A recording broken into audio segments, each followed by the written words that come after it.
Hello. Hi. Good evening. How is everybody? Ruby, hello. Mallory, hello. I'm also excited for summer adventures. I realized that I think tomorrow is like the official start for me, like for my summer adventures, because I'm going to Universal Studios and I'm very excited. I get to go on roller coasters, I get to eat amusement park food. It's going to be fun. But I hope everyone is doing well. I'm glad y'all are doing well. Um, Ace Attorney. Let's go. We're still investigating. There's a lot going on in this case. And I was like, maybe last stream we would have wrapped it up. No, everyone keeps going, oh yeah, episode 5 is really long. And I'm like, okay. And then it does keep going because it's like, there's twists and turns. There's a murder. There's a double murder. That's not really a double murder. But is it a double murder? But then where did the murder occur if it's not a double murder? Like, it has been a wild ride. But yeah, let's dive back into it. And I can't stay up a little bit later tonight as well, so it never ends. It never ever ends. We will never be free of it. Yeah, I'm gonna take so many food pictures. I started looking at the app because of course Universal's like, download the app, expedite your like entry, like check out all our fun things on the app. And I was like, okay, fine, I guess I'll do it. And then I started looking at food because I was like, okay, what food do I want to eat? Because there's gonna be One Piece food and Jujutsu Kaisen food and D&D food and just Mario food. I'm gonna have to pick and choose food. Callan, hello. I would ask how you're doing, but you just said in our group chat that you are all medicated up.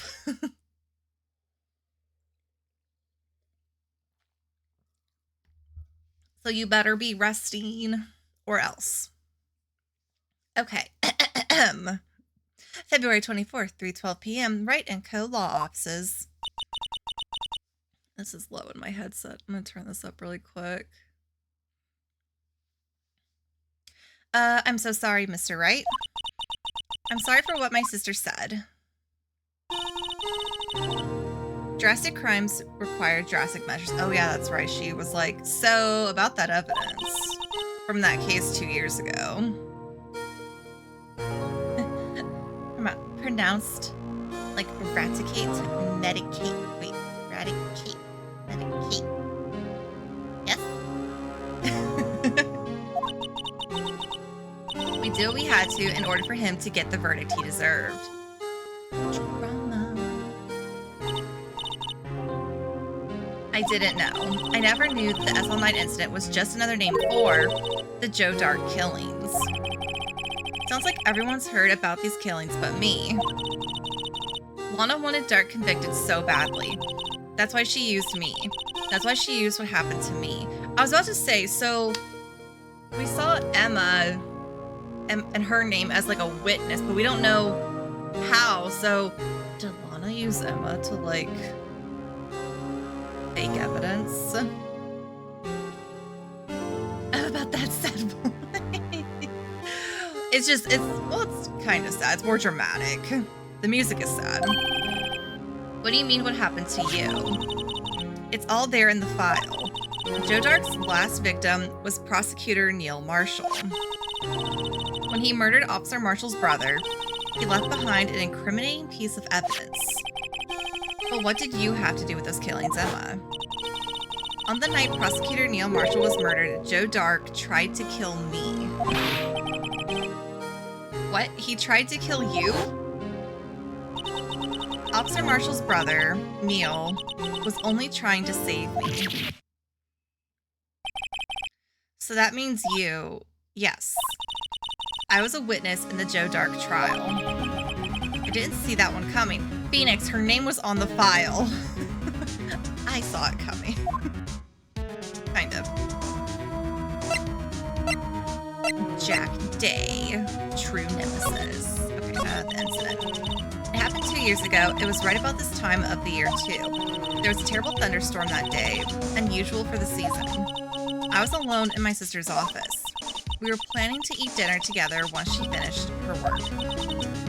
Then suddenly, this terrifying man came bursting into the office. Joe Dark. It seemed like he was running from someone. He pulled out a knife and screamed at me. I didn't know what was going on. Just then, Prosecutor Marshall showed up. Jake Marshall's brother. Joe Dark tried to take me hostage. But before he could, Mr. Marshall tackled him. Then, what happened?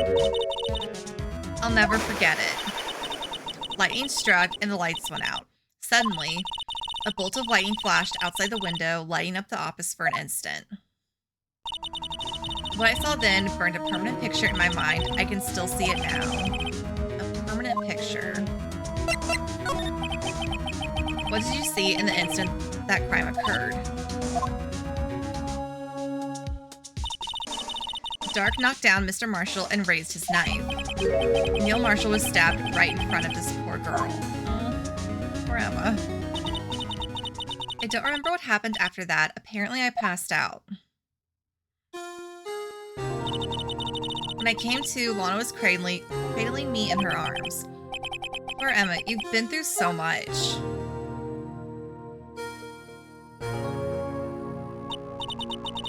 I couldn't bring myself to testify about that instant. I tried, but the words just wouldn't come out. I drew a picture, but it wasn't any good. 2 years ago, you must have been 14. That's understandable.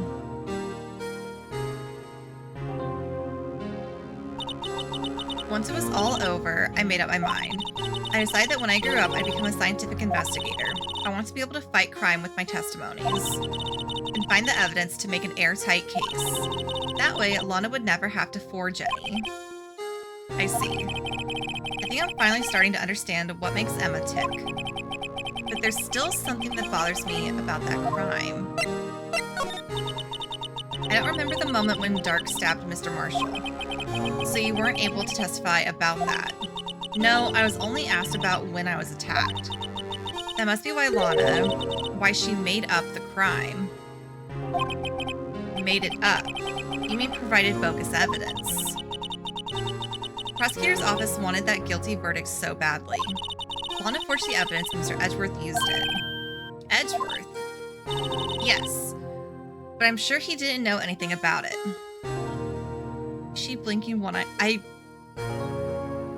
don't think so. Playing Lego games out of spite for ray tracing. I think that's a perfect reason to play Lego. Lego will never require you to have ray tracing.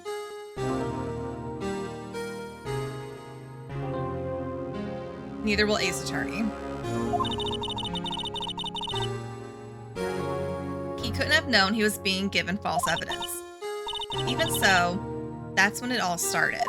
The rumors about Mr. Edgeworth, I mean. It's all my fault. If I could have just testified properly, none of this would have happened.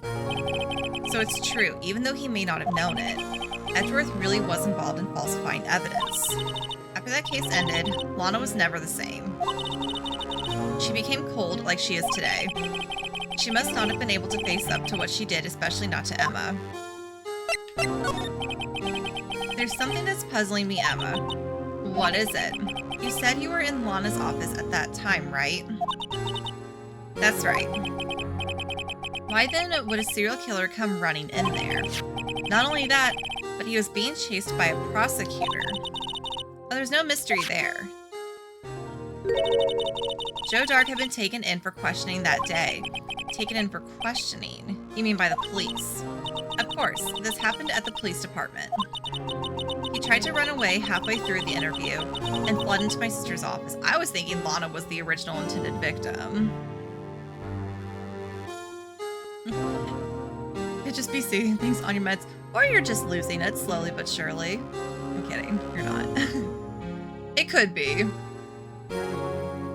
But I'm also like looking down at the, I keep trying to point at my screen that y'all cannot see. I'm looking down more at the text. so I don't notice the blinking. But why did he run all the way over to your sister's office? Because the detective offices and the questioning room are right across from the elevator. Across from the elevator.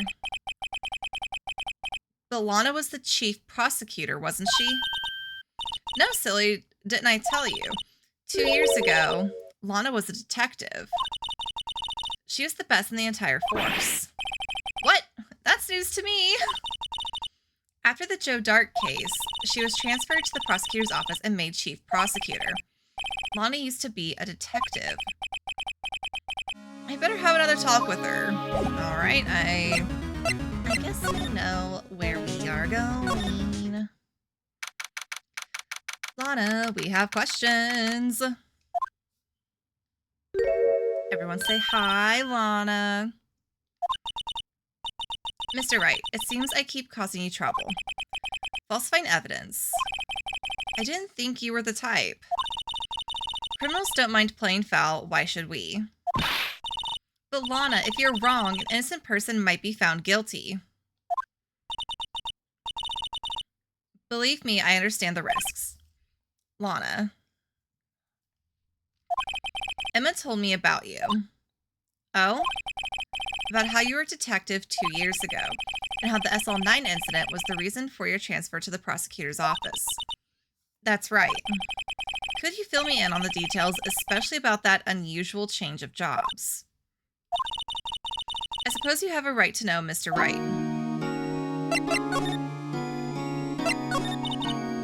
It's true, I was a member of the police force 2 years ago. She was amazing.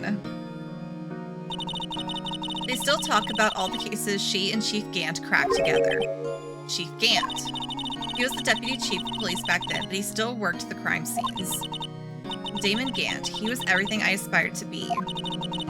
They were the best team ever. They solved crimes before the reports could even be filed. Emma really idolizes her big sister. But now you're chief prosecutor. What happened? I always planned on becoming a prosecutor. The reason I became a detective was to gain experience investigating crime scenes so you can use that experience in court, right? Gant's help in the SL9 case was crucial to its resolution. After that, he became chief of police and arranged my transfer to the prosecutor's office. Maybe I should ask more about this investigation of theirs 2 years ago. A lot of revelations were uncovered at the trial today, not the least of which was the fact that this case is largely connected to another one 2 years ago. Evidence from that case was stolen as well, though I expected as much. I know how obsessive Officer Marshall can be. That trial, it really wasn't fair, was it? I believed in you, Lana. I believed that no matter what happened, you'd always stick to the truth. It couldn't be helped, Emma. At that trial 2 years ago, I sold my soul. We, all drama aside, all drama aside, the fact of the matter is, at 5:15, there was no murder at the police department. Tell me it's not true, Lana, what the witness Miss Starr said about you stabbing Mr. Goodman with a knife. Lana, I don't understand. Why won't you tell us? Emma, this doesn't involve just me. I don't think I've ever seen Lana look so phased before. 2 years ago, I was second in command of the detectives investigating Dark. Second in command. That means the investigation lead was Damon Gant, right? Yes, Deputy Chief Gant and I shared the same office and the same investigations. We even had the same office. We led a team of the best detectives on the force. Detective Goodman, whose case it was, Jake Marshall, and Angel Starr. It was the first time Marshall worked with his brother. He was quite gung-ho. Without a doubt, Joe Dark was the serial killer. We asked him to come in for questioning. We were desperate for evidence. That was when his final murder took place, when he tried to murder Emma. Prosecutor Marshall was trying to save me from Dark. You see, the first person who happened upon the scene of the crime was me. Now you tell us. Okay. Damon Gant and Neil Marshall were the ones questioning Dark that day. The investigation was in its final stages, and Dark must have suddenly panicked. So he waited until Gant and Marshall let their guards down and then fled them. Okay, I was gonna ask, I was like, what made him decide, like, I'm going in for questioning, but now I need a hostage? So I guess they were maybe close to getting something out of him that could have, like, been actual evidence. Okay. From there, he ran straight to the office shared by Deputy Chief Gant and myself. That's where he found me. So you were the first person to run to the scene, Lana. It appears so. I was filing some papers while Gant and Marshall were questioning Dark.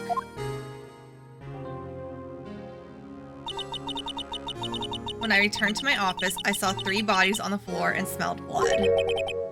3 bodies. Prosecutor Marshall, the victim, Emma, who had passed out, and the suspect, Joe Dark. During the struggle, it seems Mr. Marshall struck a final blow before he died. Joe Dark had incurred a minor concussion and lay unconscious. What did you do? To be honest, I panicked. I picked up Emma, carried her out of the room, and just held her. Can't blame her after all her sister must have gone through. After that, I placed Dark under immediate arrest. Let me get this straight. You were all involved in the SL9 incident. That's right. Quite a coincidence. I don't buy it. What are you saying? There's no way everyone involved in this trial was also involved in that incident. Just by chance. But that case was solved 2 years ago. At least one person went to extremes because they didn't believe it was truly solved. Officer Marshall. Yes, his actions came as a surprise to me as well. Ever since his brother died, he's changed completely. I guess he wasn't convinced with the ruling against Joe Dark. Life doesn't end with the closing of a case. Everyone has to live the rest of their lives with their memories. That case just might not be over yet. Emma was assaulted by Dark at the police department, right? Yes, in the office that Damon Gant and I shared. The office that Mr. Gant now occupies by himself, the chief's office. Maybe we should have a look at the chief's office, the site of the final SL9 murder.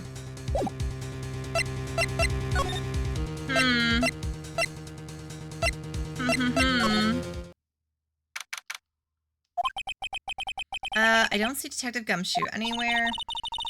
Things seem kind of quiet around here today.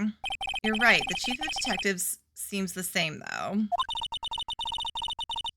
Why don't we go look for some other people to talk to? Right, we can come back here later. Did I go to the wrong...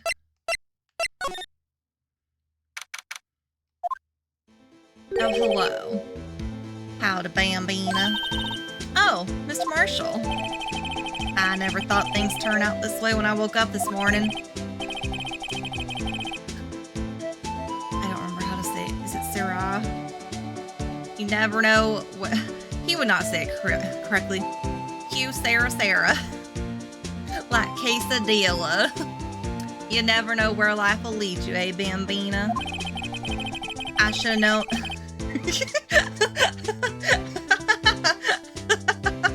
That's why I'm adding to his character. If I can't figure out how to pronounce something, I'm just gonna assume that he would also not know it. I should have known my luck had run out when old Billy dried up this morning. Billy? Must be his pet cactus. Say, where are you headed? Love his music. He is something. Just over to prosecutors for a little interrogation. It's a voluntary appearance, but we all know I won't be coming back. Sorry, you can't go in the evidence room today, partner. But Mr. Marshall, why did you do it? Why do prospectors head west? Lily, hello. Enjoy your lurk.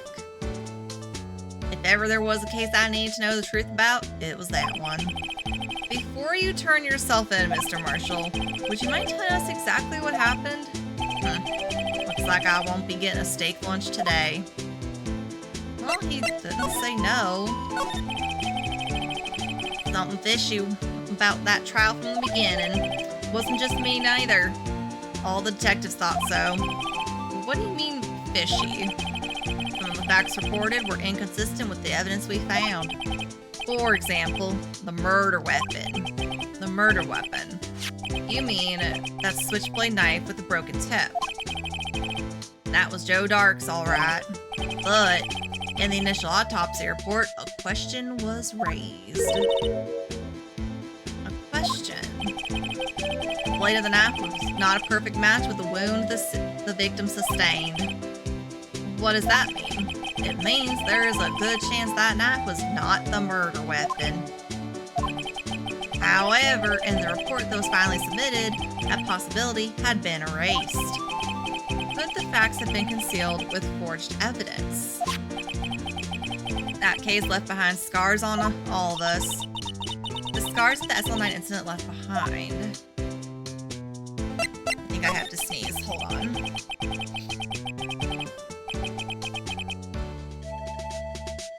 Maybe not.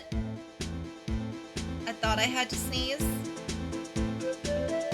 Never mind. Okay.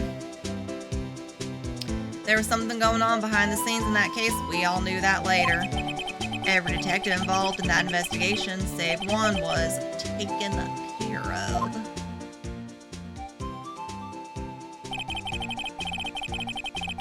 I know, it's like just, I would rather sneeze than like just feel like it's like right here, like right in like the middle of my nose. Miss Starr was fired and I was demoted and boxed away in a tiny room. But what about Detective Goodman?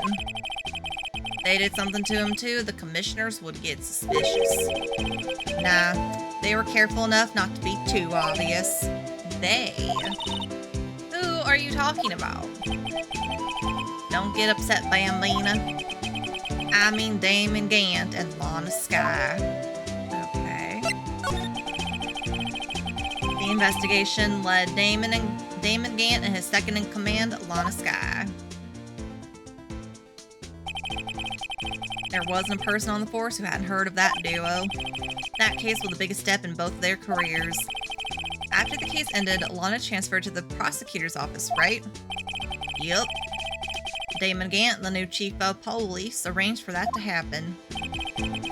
She's never been the same since she left. Everyone who knew her said so. Chief Prosecutor Skye was totally different when she was a detective. Now that he mentions it, Emma said something like that too. Tell me, what happened to my sister? Sorry, Bambina, but her secret is too well guarded. I never found out. Lana's secret. It all started 2 years ago.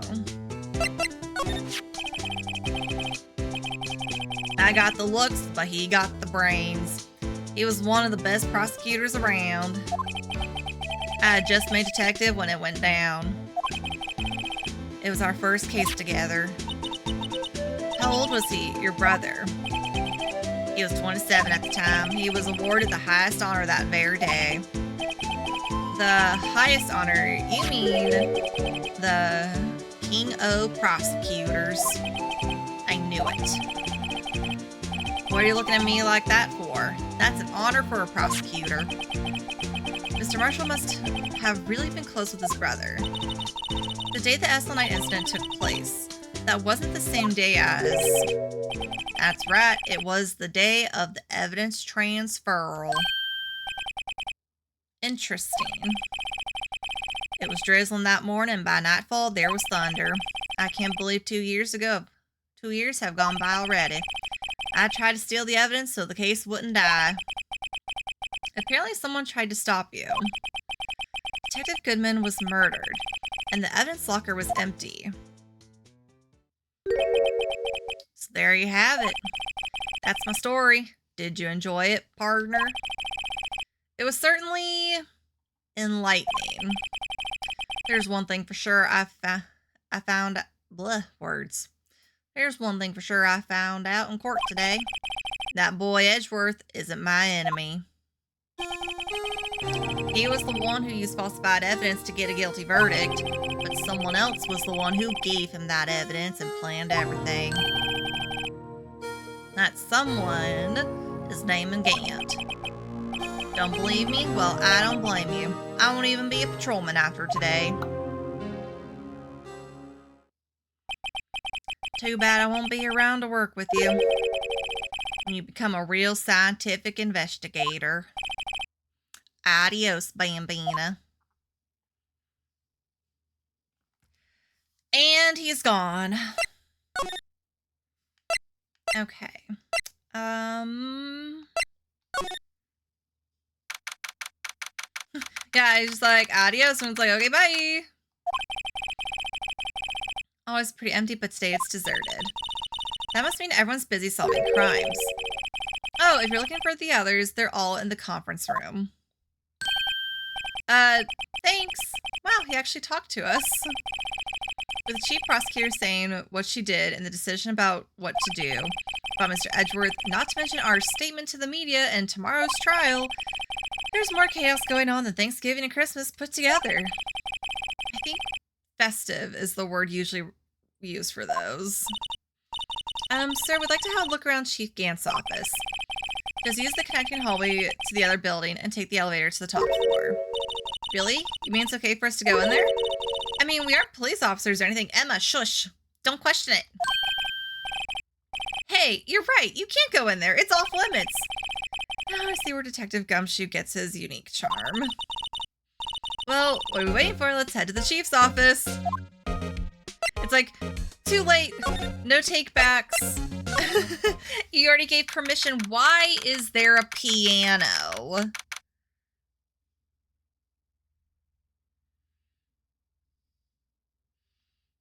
That's not even a piano. That's like, that's, I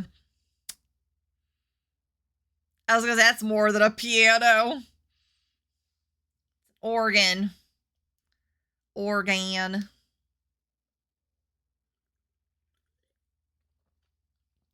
AKA a jumbo piano.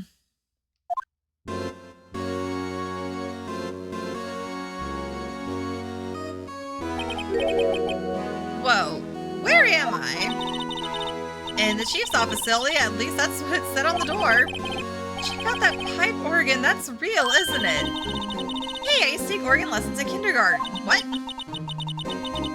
They used to call me a little Miss Bach. Uh-huh. I thought I was a genius until they, like... I button mashed. I didn't mean to. I never could remember where C was.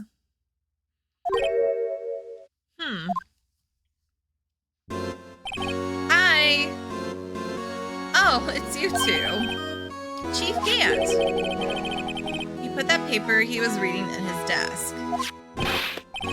So, Righto, have you been swimming lately? What? No, I haven't. I've been kind of busy lately. I can appreciate that. I've had my hands full, too, with Mr. Marshall's misconduct and Lana's provocative statement. Provocative statement. Oh, you mean about the forged evidence. 2 years have passed since that incident. My, how time flies. See that big picture on the wall over there?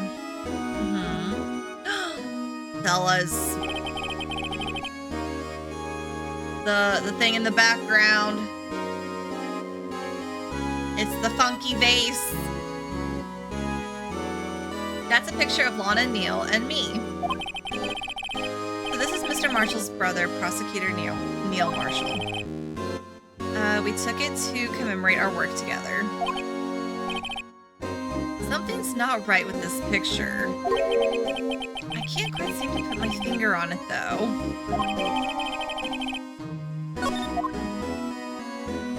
Alright.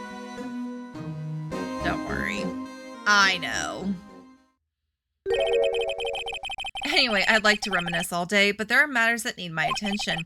I'm going to lock up here, so let's go out together. Oh! With this office, it was a crime scene 2 years ago, wasn't it? Emma! That case has long since been over. There's no need to investigate it anymore. All the same, we'd still like to have a look around. Perhaps you didn't hear me. I said there's no need to investigate it anymore. Now hurry up and get out. I have a meeting to attend. Looks like we aren't welcome. It seems that case isn't over with yet after all. What do you mean? Chief Gant denied our request to search the crime scene. That means there must be a reason he doesn't want us looking around in there. You mean like a clue? There's got to be a way we can get inside the chief's office.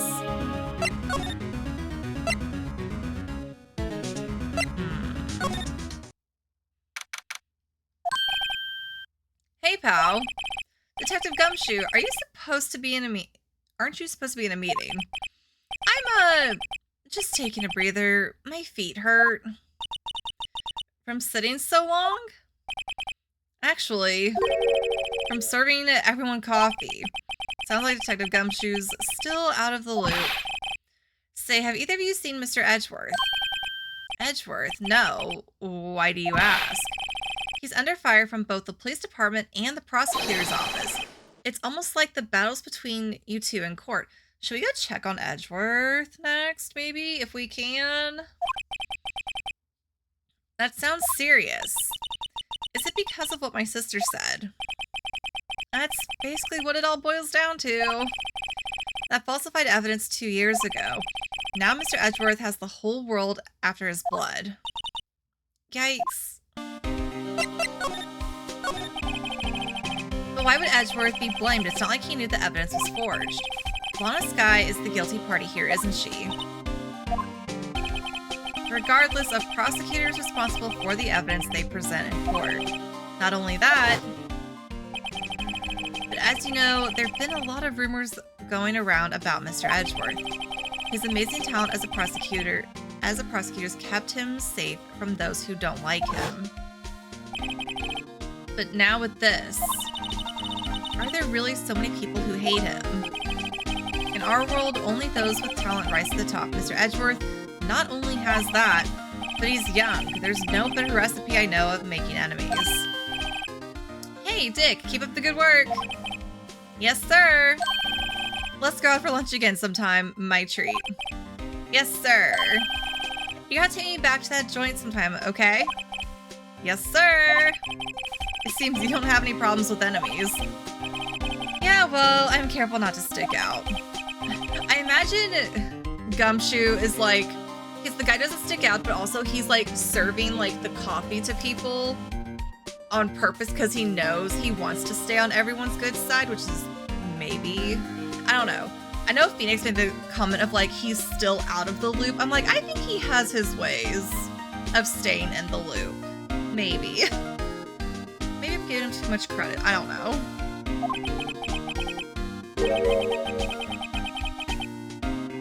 You know what? No, I'm giving him proper credit. We like him.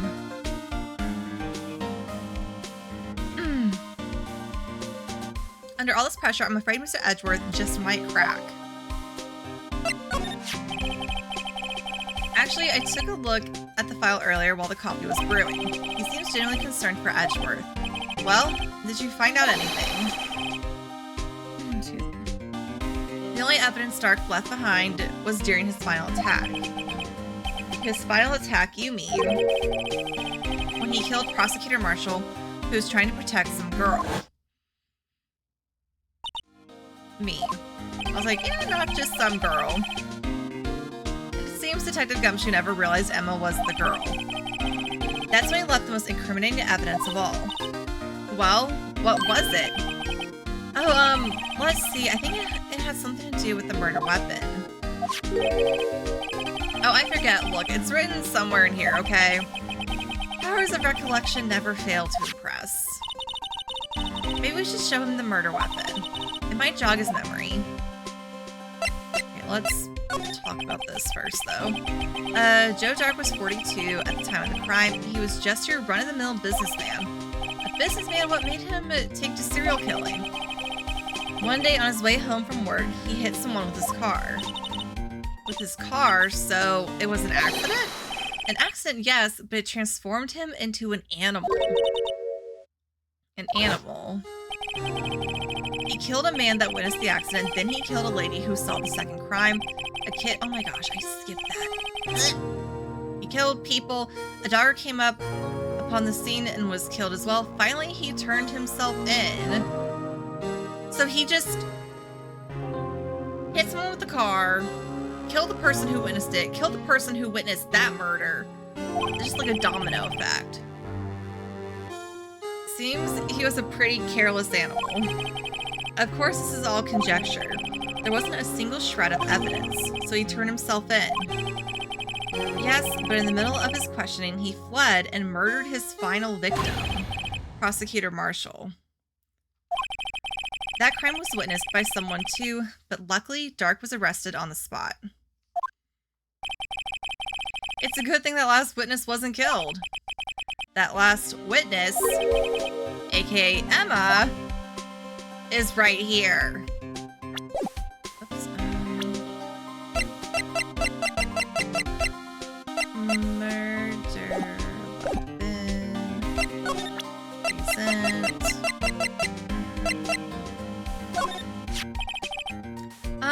About this. Hey, is that... It has a tag attached to it with the label SL9 incident on it. I believe this would be the broken murder weapon you were speaking of. What are you doing with that? Ever since that case was closed, that knife's been locked away in a locker. On the day Goodman was murdered, this suddenly disappeared from the locker and was found in Mr. Edgeworth's car muffler. That's it. Now I remember what that incriminating piece of evidence was. When you showed me that knife, it all came back to me. What is it, Detective? Quick, before you forget again. Oh, talk. Just tell us. This knife, it was Joe Dark's, wasn't it? That's right. We traced it back to the store he bought it at. Plus, it had his fingerprints on it, too. But no one actually witnessed him using it to murder anyone, right? That's where his luck ran out. When you take a good look at the knife, you'll see it's broken. You don't have to take a good look to notice that. Yeah, well, anyway, take a guess where the broken off tip of the knife was found. That's what did him in. Where was it? The victim, Neil Marshall, was carrying it inside his own body. It was found deep inside the stab wound.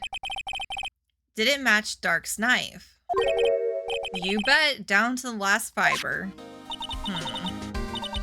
That's pretty conclusive. Okay, okay.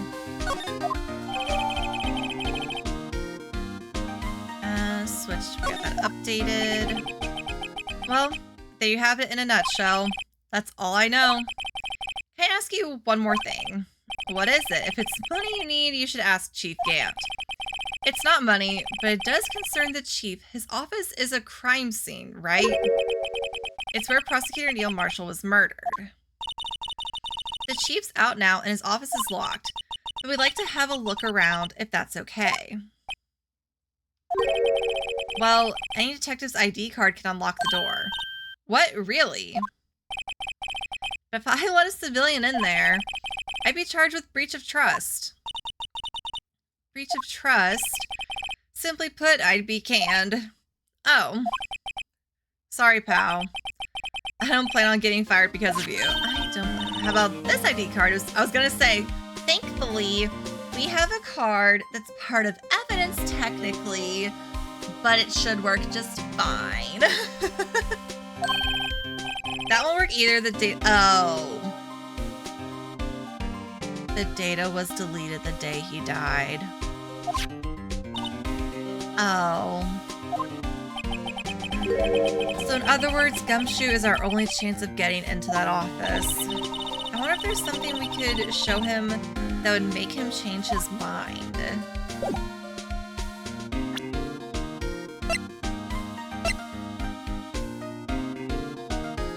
I'm gonna try the picture, maybe?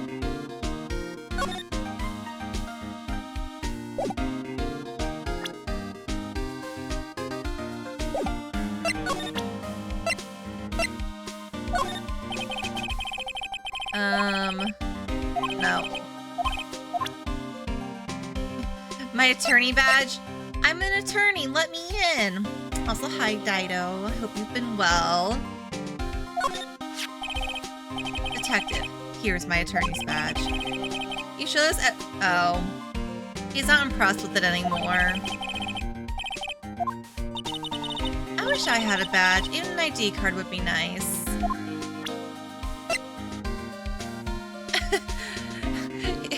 Yeah, good, or Gumshoe, not Goodwin. I'm looking at Goodwin's name.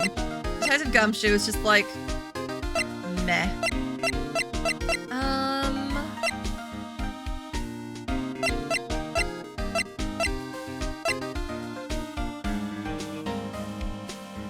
I'm like, we have this thing still. Should we be like, I haven't gotten to use it yet. Tell Nelly I said hi. Or, ooh. Okay, I'm gonna try the screwdriver first. Nope. Nope.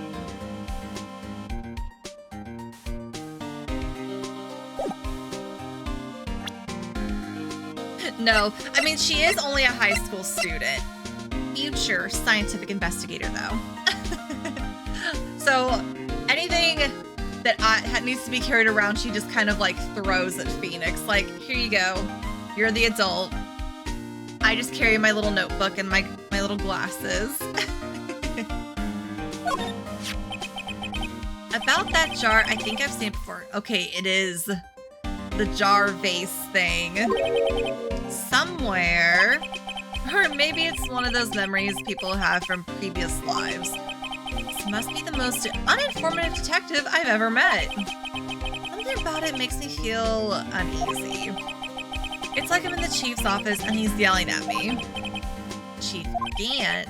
Where could I have seen that before?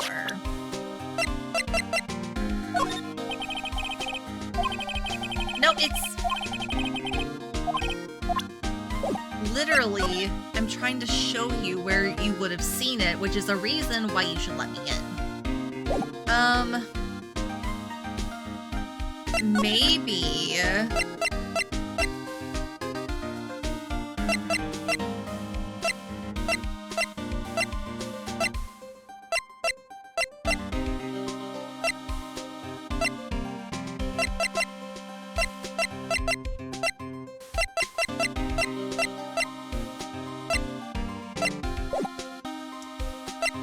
Maybe we go see...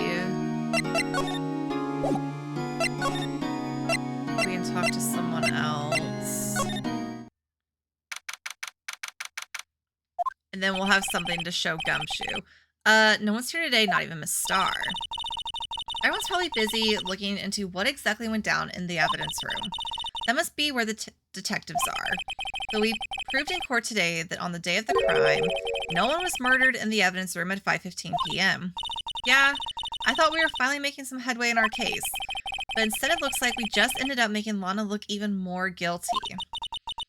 Hang in there, Lana. I've got to find all the answers by tomorrow.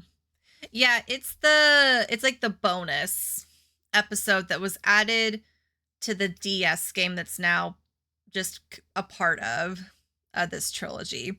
So it's been a wild case. I thought the one before this with Edgeworth as like the murderer was wild, and this one's like murder, double murder. Not really, but what if? But JK. But then if no double murder, where murder? Like it's been all over the place, but it's kind of starting to fall into place. So we'll see.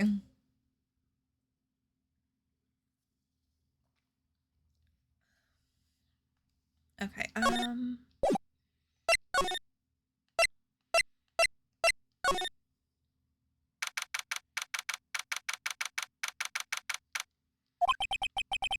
wonder if Edgeworth is back yet. There he is. It looks like he's writing something. What are you doing here? Hi! Just, checking on you. Things are kind of rough right now. I I know. As soon as, like, I didn't even think about it until Edgeworth, like, during the case was like, continue. Like, and I was like, what is he getting at? That it kind of, like, clicked in my head. I was like, oh, we're proving that the murder didn't happen here. So it must have happened where Lana was. And I was like, oh, no. We're accidentally helping. Is it wrong to check in on our mans?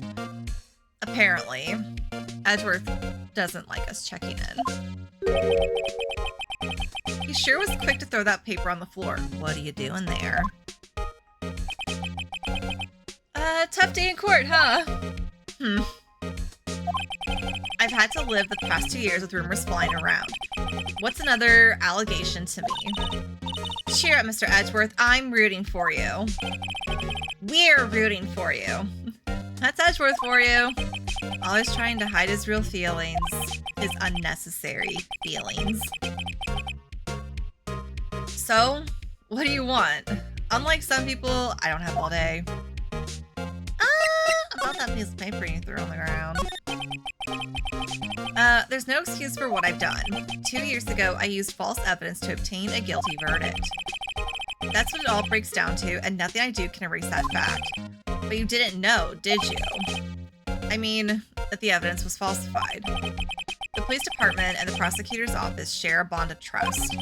If that bond is broken, we stand to lose everything. The police department's error is my responsibility as the prosecutor in charge. That fact remains the same no matter what excuses I might have. Mr. Edgeworth, I take pride in my work. So tell me why has it all come to this? Even Edgeworth can't keep this kind of emotion bottled up. Are you up for the trial tomorrow? First, last year's trial, and now this one. It seems all you do is worry about me. Maybe. What's that little smile for? What's that little smirk for? He's like, are you worried about me, Phoenix? Tucks his little hair behind his ear. To be honest, you're getting on my nerves. Uh-oh. But Mr. Edgeworth, you can't just walk out on the trial. Tomorrow's the last day. It's too late to change prosecutors. I'll bet that's what my superiors are banking on. I've never thought that case would come back to haunt me like this. What do you mean? List of evidence, it seems too short. Most lists run twice as long. It's only half as long as most lists. That's odd. After Neil Marshall was murdered, I became prosecutor for that case. I may not have been part of the investigation, but I knew what I had to do. Use the evidence I was given to prove the suspect guilty. That was really the only thing on my mind at the time. Say, we just saw a picture taken around that time. That picture, something seems strange about it. Would you tell us again about what happened that day? The day Detective Goodman was murdered. You were participating in a ceremony over at the station, right? I've never cared for ceremonies, but I had to attend that one. Because you were awarded this. Those receiving awards can't exactly skip out on the ceremony. I finished up at the office in the morning, then drove over to the police department. You finished up at the office. Yes. Just odds and ends, clerical stuff. I didn't plan on returning to the office that day. That is, until I was asked to take something back. Take something back. This. Oh yeah, Chief Gant asked you to hold on to that, didn't he? Yes, it was a piece of evidence in a case that was closed half a year ago. He asked me to bring it back to the prosecutor's office. That's the story we heard yesterday. So you came back here to the prosecutor's office because the chief asked you to. That's right. Excuse me, I'm nosy. What's this? I wonder what he was writing before. Come on, Mr. Wright, let's take a look. Are you crazy? Edgeworth is standing right there. Just distract him. I'll check it out. Hey, Edgeworth! Is that Detective Gumshoe out the window there? Oh no, he's falling to the ground! Hold on. First, let me see what this girl's doing crawling around my feet. He didn't even look. What letter of... If you're having trouble reading, I'll read it for you. It says letter of resignation. He's quitting? Resignation, Edgeworth, you don't mean. I'm tired, Wright. I feel as if something inside me has died. Oh. But Mr. Edgeworth, none of it is your fault. I know the path I've walked. You don't need to tell me. And the path I've walked hasn't been a just one. I can't forgive myself for what I've done. And no one else should forgive me either. Uh-oh. I think he's serious. Mr. Wright, please, you have to do something. This letter of resignation, I wonder if I can use it for anything. I'm taking this. Let's say, let us shower you with the... I mean, Automod didn't catch it, so, yes.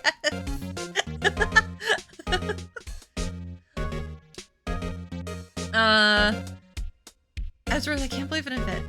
For my pets to come to haunt me all these years. Really? Even when this happens to you every game, Edgeworth, leave me alone! Some tea? He's got a nice tea collection. We will leave it up to the imagination.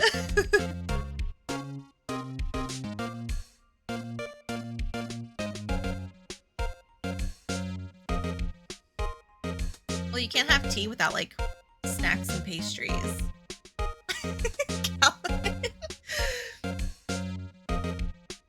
Okay, picture. I was like, what was I gonna show him before I was distracted?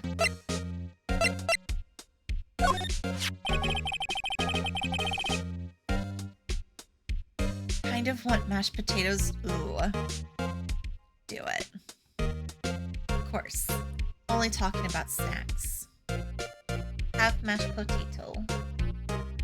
I meant to make a smoothie earlier because you inspired me when we were talking about banana smoothie, but I forgot because I had leftovers for lunch instead.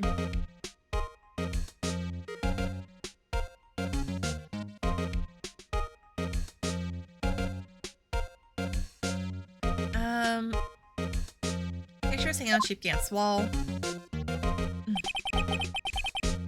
Prosecutor Neil Marshall, he had just started making a name for himself.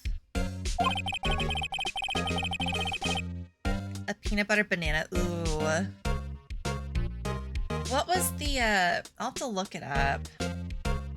There was some sort of, like, blended drink thing at Universal.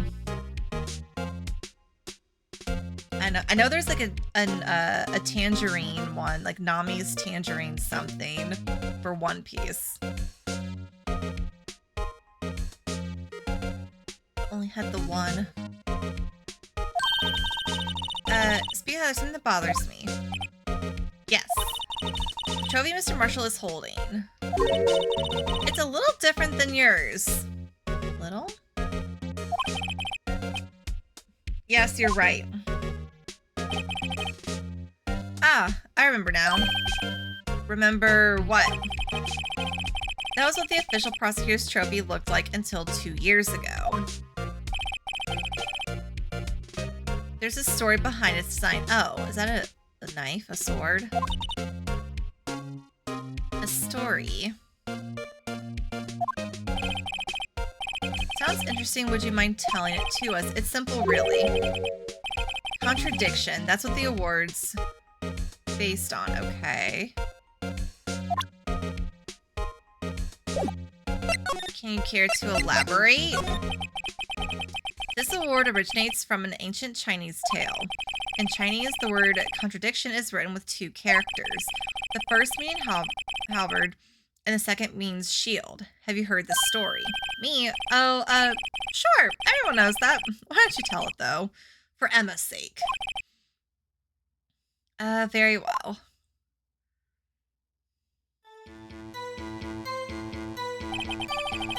Long ago in the kingdom of Chu, there was an arms merchant.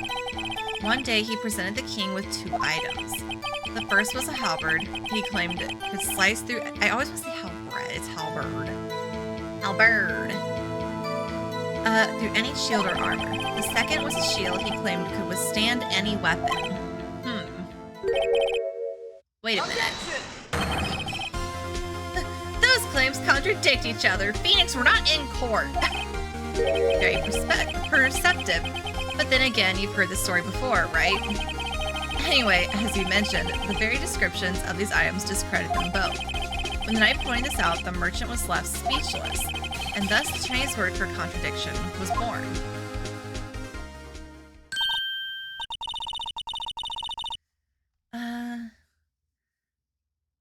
Just plain,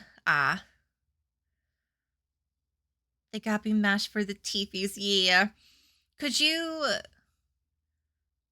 cheese melt in it?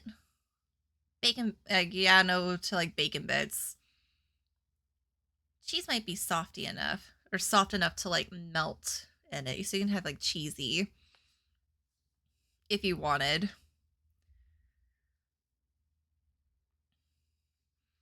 Or, I must say, or you could do like potato soup. That's more work than mashed potatoes. Mashed potatoes would be nice and quick and easy. Potato soup would take longer. In the soup that I use like a sharp cheddar. So the chipped shield and broken knife symbolize, precisely so, they symbolize the merchant's items.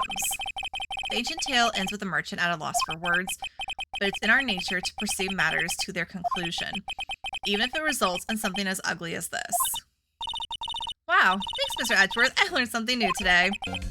That's funny. If that's so, then why were you only given a shield? You'll have to ask Chief Gant. 2 years ago, he had the halberd part of the award abolished. Chief Gant. Interesting. It's like the way that I make the soup. It like you chop them up, boil them to soften the potatoes. You kind of mash them, but I leave it like a little bit chunky. But you could mash it up finer probably, and then add it to like the milk base, which is like milk and flour and a ton of butter. But I usually prefer to leave like chunks of potato with it. But I've had some potato soups where it's like very blended together. Notification. Okay.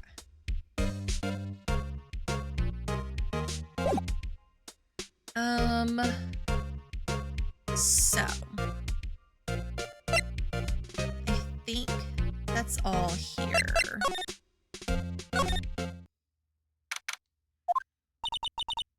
Excuse me. What? I'm leaving. I'll let them cook in it. Ooh, that could be good. Because if anything, the soup will like help the potato like dissolve and soften up. Oh, hi. Would either of you care for a 1/4 pound of roast beef? Just raw roast beef? Miss Star, I guess she's out of lunches. You certainly are the curious sort, aren't you? Kind of like the first person who sucked a cat. What? You're such a curious person, kind of like the first person who sucked on a cow's nipple to discover milk. What?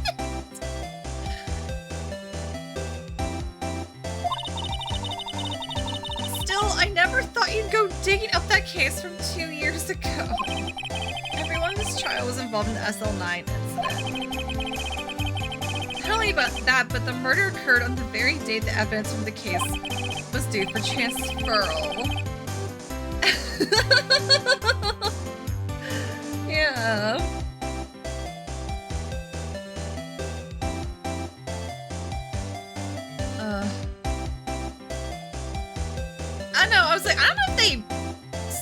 on it, but maybe like, you know, I don't know. Aren't you forgetting something? I don't know. You know, that little scene I happened to witness. Innocent Lana stabbed Detective Goodman with a knife. Oh, yeah.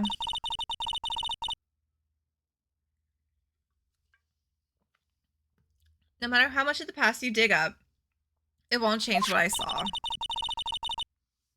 Roast beef is meant to be savored when eaten. Miss Starr's hatred toward Lana. It all dates back to 2 years ago. I don't want to talk to her right now.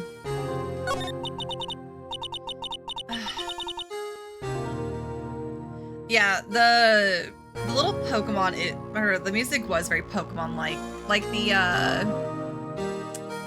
Pokemon Center music specifically. Also, hi, welcome, Gome. I was gonna say home, but I saw you said Gome. You just got Gome.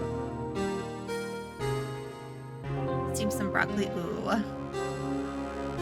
No, you're valid, Rupee. That's like one of the worst parts about getting like dental work done is like it hurts to eat, so you eat really slow and not as often. And so it's like by the time you're done eating, you're kind of hungry again. So, I wonder, steamed broccoli, and if you chopped it up fine enough, maybe. That way you wouldn't have to chew too much. How they able to get almond milk if almond does it normally, right?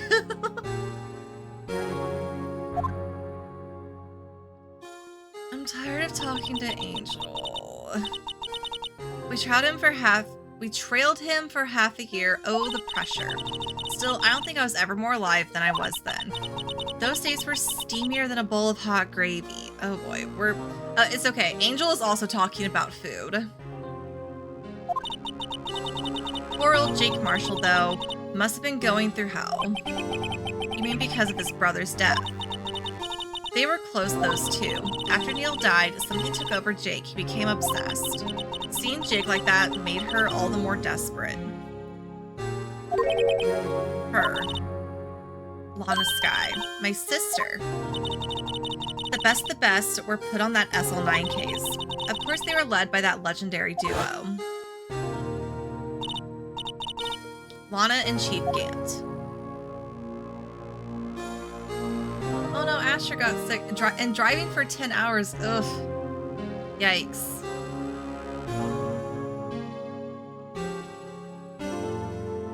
Because you start feeling mushy. Oh. He's going back in tomorrow. Oh, for like tests and stuff, or like a checkup to make sure. Poor Asher, poor puppy.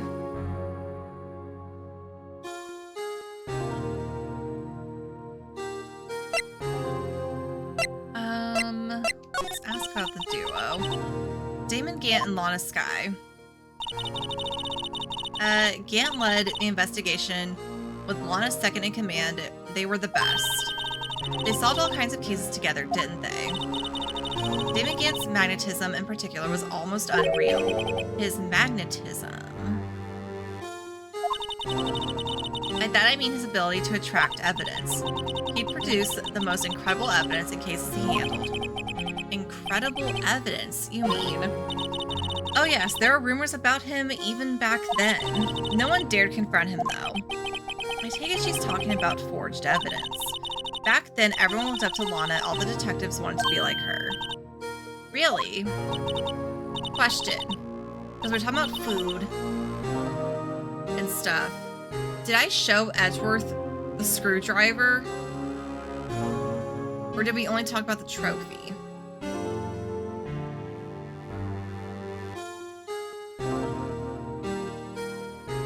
Because Lana would show up and Mary would say, everyone say hi, Lana. Cannot remember. Okay, we may have to go back to Edgeworth really quick after we talk to Angel. Oh, hi, Becca. Show him a screwdriver, of course. Very normal. We stole his crumpled up resignation letter. And then we show back up. By the way, screwdriver. Becca, how are you today? She hated anything crooked and always watched out for the other detectives. That's why she was so concerned for Jake. Mr. Marshall. When Jake's brother was murdered, she felt as if she had lost her own brother. If it wasn't for her, I don't think Jake would ever have recovered from his shock. That's what makes it all the more infuriating. Miss Starr. No. Okay, no. We were talking about food and stuff while we were there with Edgeworth. And so I was showing him stuff I couldn't remember. But Angel mentioning Gant reminded me of the screwdriver.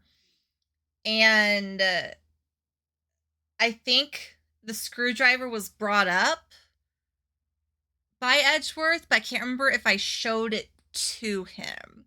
I was just distracted with conversation. Because I know we talked about the trophy,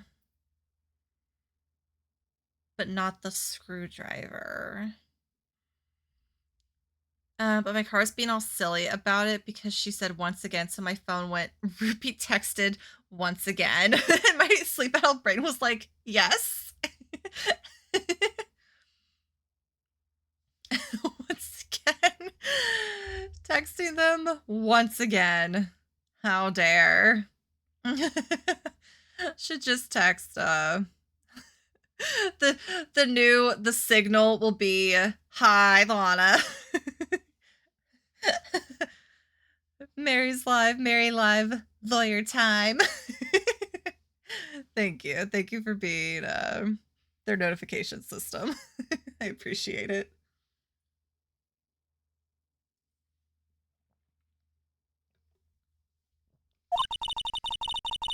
Why'd she have to turn so cold after that? Okay. That legendary pair was the reason we were able to keep up our investigation. That's why we were so shocked over how it turned out. You mean with the forging of the evidence? Don't get me wrong, Joe Dark got what he deserved. Still, it was obvious the evidence produced in court was being manipulated. Items our team never found would suddenly appear while other items were kept secret. But you don't have proof anything illegal was done. I'm proof enough of what happened. After that case, all of us, save Goodman, were relieved of our duties, most without even so much as an explanation. Then Lana Skye transferred to the prosecutor's office and became chief prosecutor. Lana always wanted to be a prosecutor. Nothing's quite as simple as it appears. Lana Skye was merely being used as a pawn. That's my take on the matter. She was being used. 3?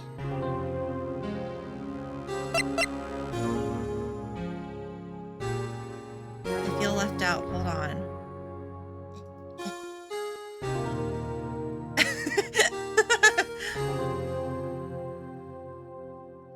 You said laser effect.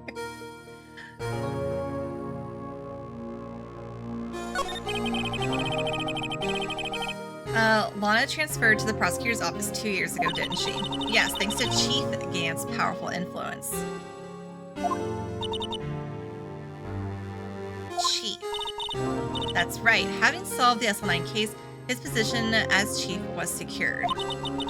There was only one thing left for him to control, and then no one could stand in his way. The prosecutor's office. What? You mean? That's why Lana was transferred. If he could control the chief prosecutor, he could control the prosecutor's office. That must have been his goal all along. But how could he control Lana? I don't know, but one thing's for sure. Ever since that case ended, she's never been the same. Y'all keep saying that. It's only logical to conclude there must have been a reason for her change. At last, I'm finally getting close to the bottom of this ugly mess. Thank you, Miss Star. You listen to me, Rookie. It takes more than just ingredients to create fine cuisine. Excuse me. I hope you turn out to be a better chef than I've been. Okay, sorry, excuse me. I have to go check on Edgeworth again. I think I forgot to do something.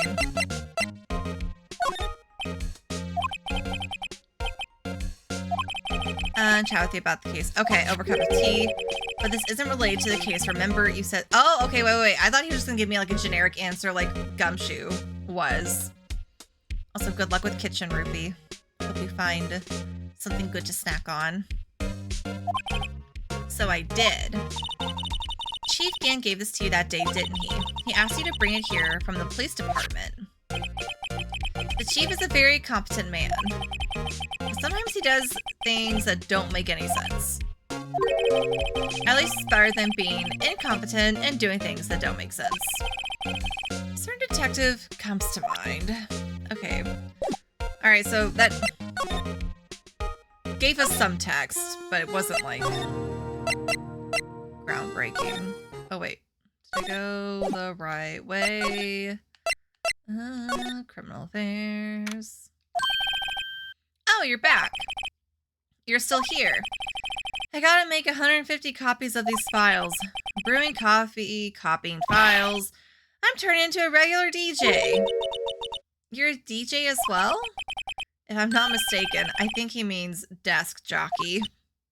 Oh, that DJ. I gotta admire your persistency, but my answer is still no.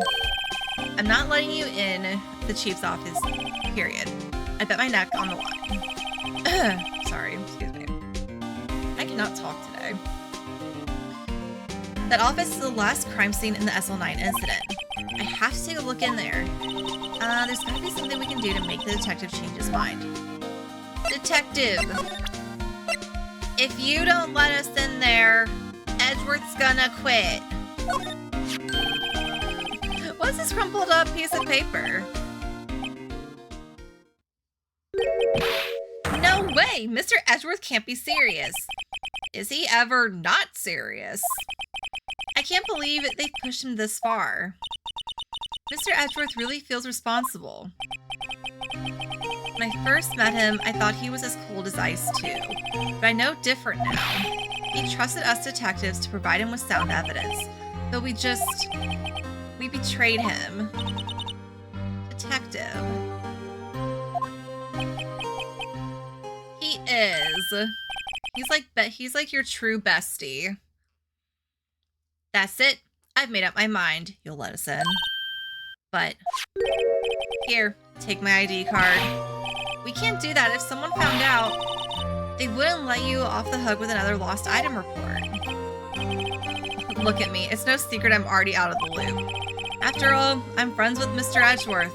Depending on how this case turns out, I may already be as good as terminated. What? So at least let me do this for Mr. Edgeworth's sake. He's like, if I'm going out defending Edgeworth. Or trying to help. All right, detective, thank you. Okay. Excuse me, pardon me, let me on in. Here goes Mr. Wright.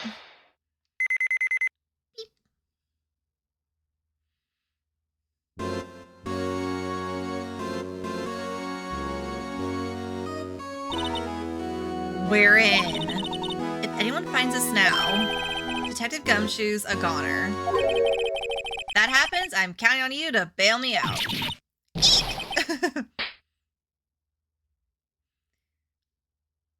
Did she hit him? Sorry, I thought you were a ghost. I didn't even know you could slap a ghost. Is that the second detective she's hit? Didn't she hit somebody else? Was it Gumshoe the first time too? Emma has to stop slapping detectives. A pocket 3? Well, we all liked it.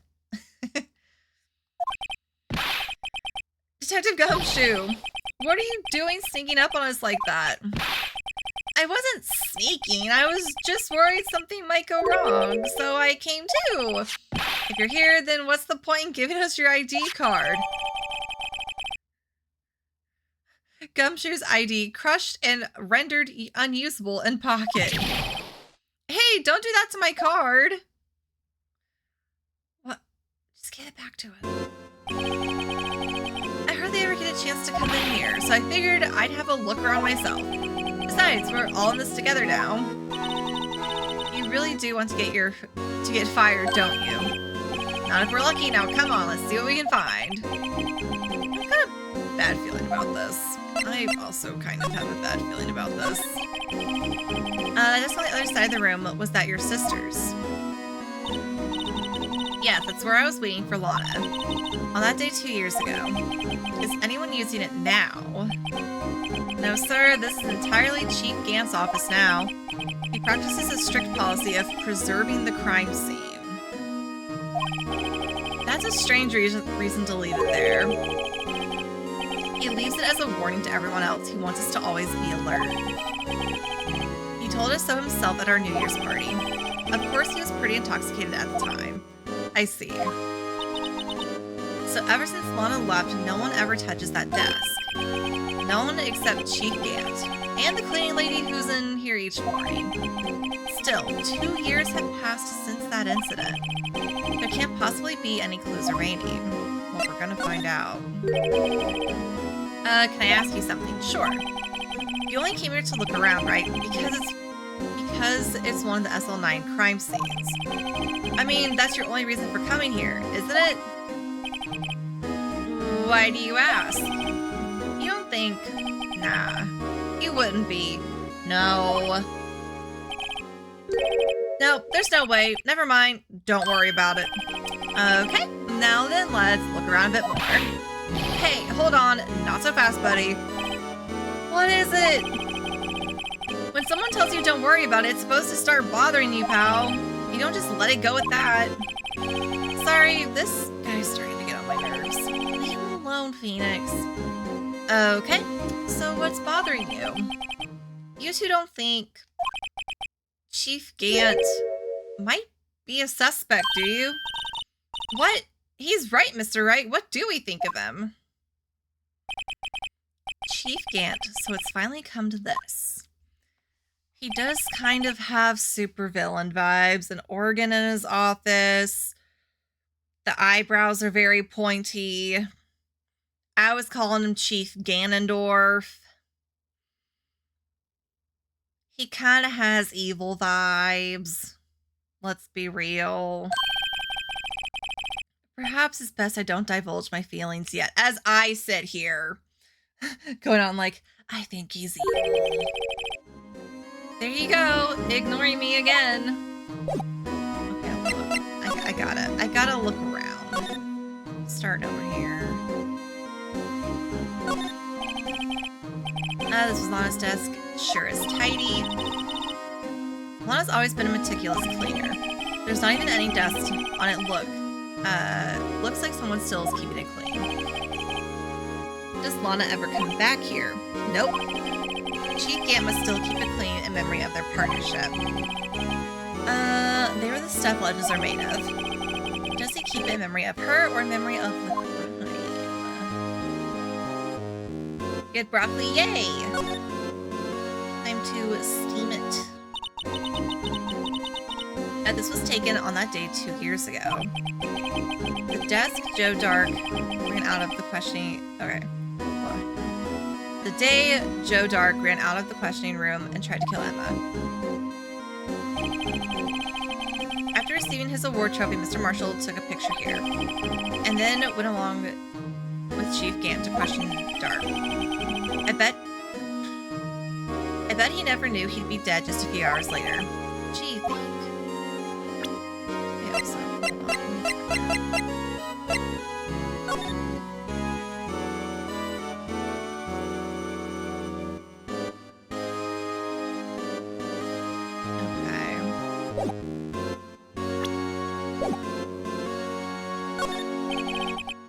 Shelves are mostly empty. Lana must have cleaned them out when she transferred over to the prosecutor's office. Small picture frame on the left side. Hey, this is where Lana and I went to that theme park. Oh, it's the same.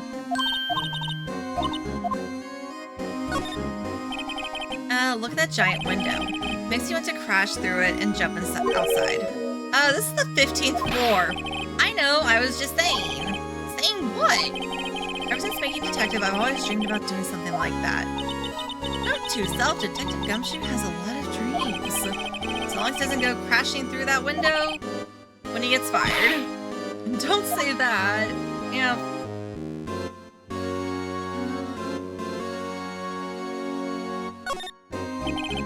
The Chief's organ sure is a sight to behold.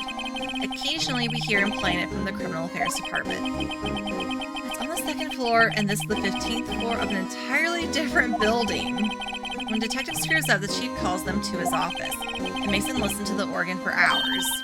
What's so pet about that? Music soothes the soul. After that, the detective can't hear anything for days except for the ringing in their ears. So it's an instrument of punishment, literally. Aren't the Chief's ears affected? He never listens to anyone anyway. That's beside the point. Okay.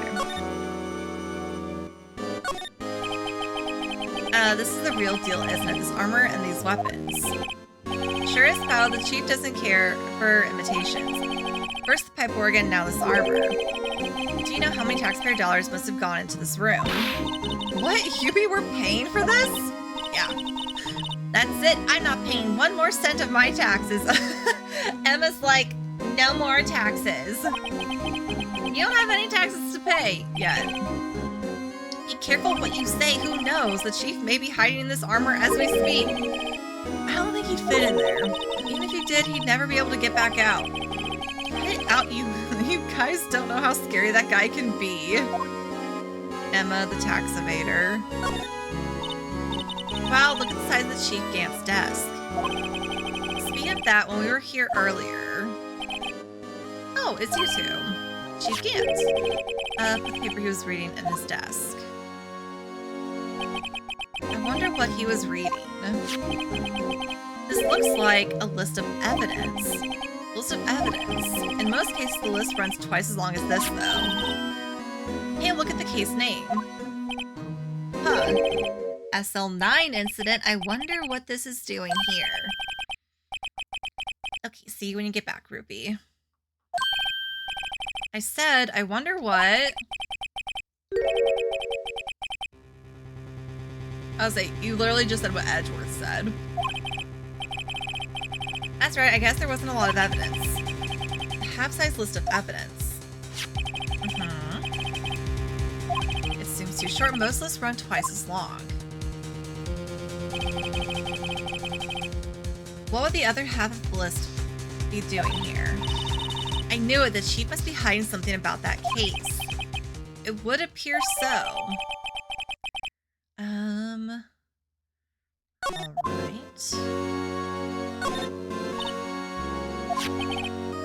Files in the drawer, list of evidence, okay.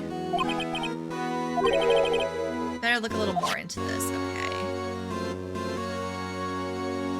He does. This is safe, isn't it? Safe. That word is ripe with intrigue. Okay, if you say so. Looks like a code needs to be entered in this panel to open it. 7-digit number. I think I just might know what it is.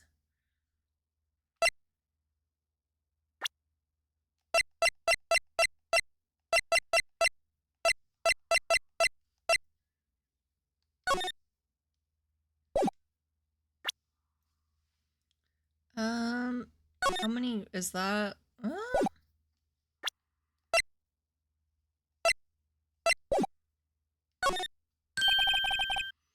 Do you know what it is? I have a suspicion.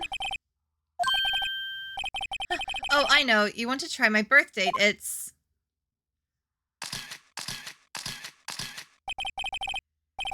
I know there's so much evidence for this case.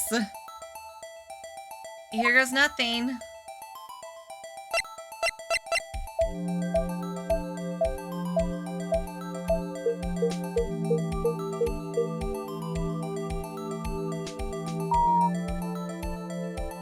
My hunch was correct.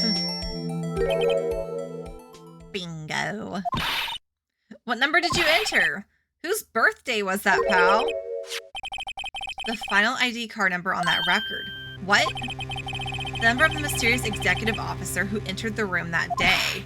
You mean 777777, that ID number? I think you're 17 shy this time. This can only mean one thing, that's Chief Gant's ID number. I mean, they said executive officer. There's only one that we know of. It was a guess, but it was a good guess. Anyone care to look inside? Yes.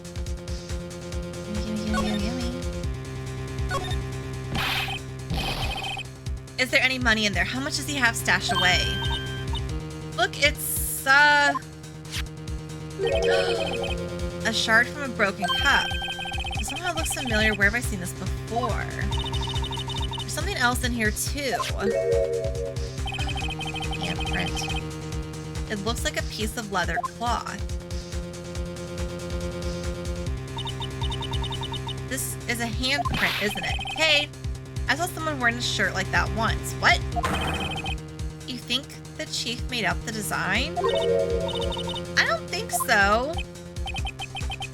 Oh, it's just a thought. Is that it? This is all that was in the safe? Apparently so. It's empty now. Piece of cloth with a handprint on it. And a broken shard from a cup. They look like pieces of evidence. Yeah, but unless you can prove they have something to do with this case, I'm afraid I can't just let you take them. After all, it's my neck on the line here. Great, and the dramatic music is back.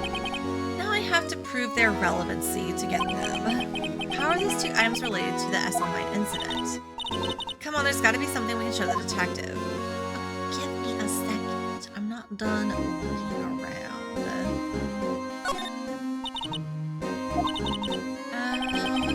First, the chief wanted to use stained glass for this window. Really? Why didn't he? They say he changed his mind because he wouldn't be able to see the view. Oh. Stained glass or not, it's a huge window. Where's my squirt bottle? Oh, wait.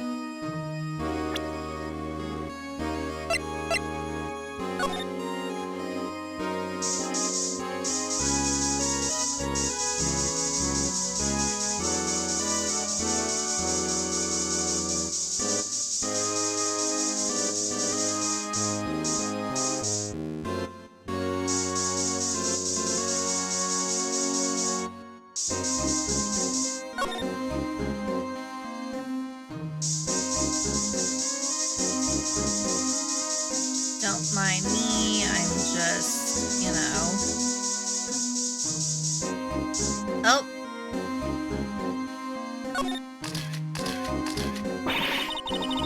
This area must have been covered in blood. This is from that incident. It must be, when Prosecutor Neil Marshall was murdered. 2 years had passed, the reaction's kind of dull. So a murder really did take place here.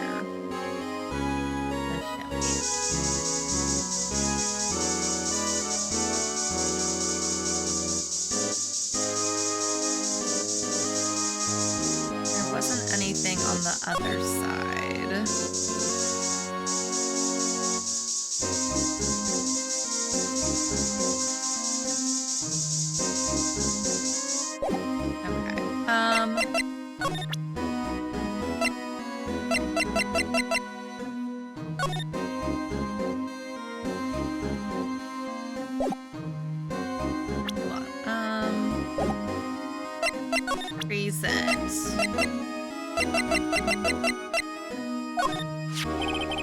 Detective Gumshoe, could you have another look at this jar? I remember the 3 of us put that back together. Those were the days. Kind of early to be nostalgic. Wasn't this jar a piece of evidence from that case?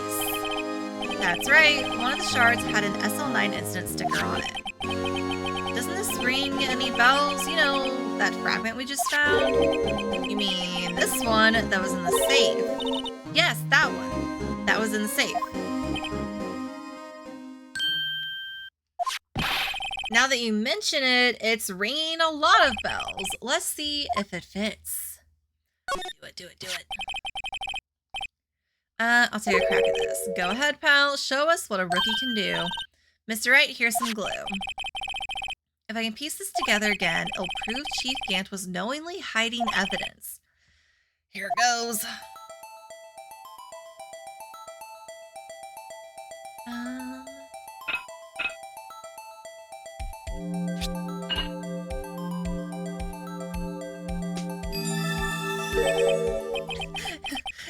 Your PC can't play modern games anymore. Dejection.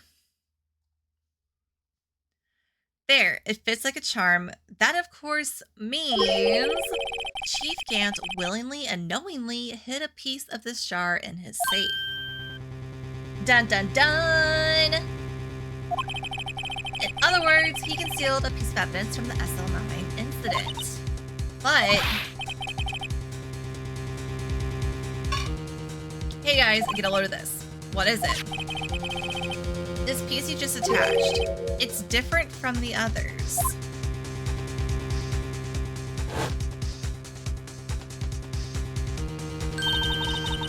There's a reddish line on it.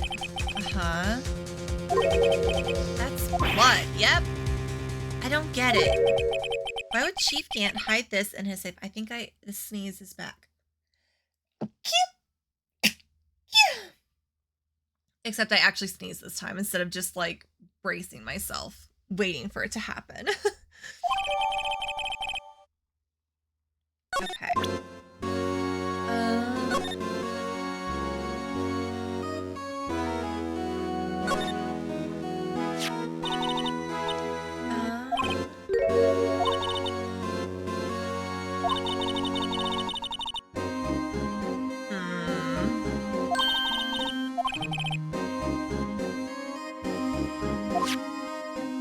That is odd.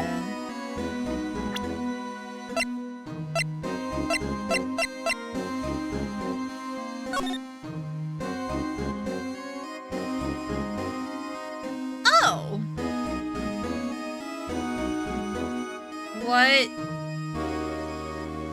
What's this little piece of art we got here?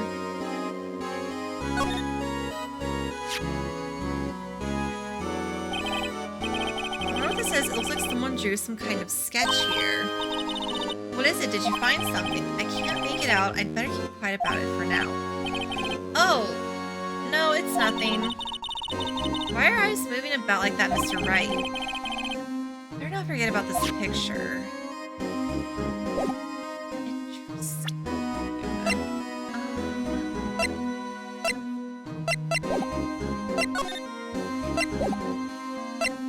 So, and then...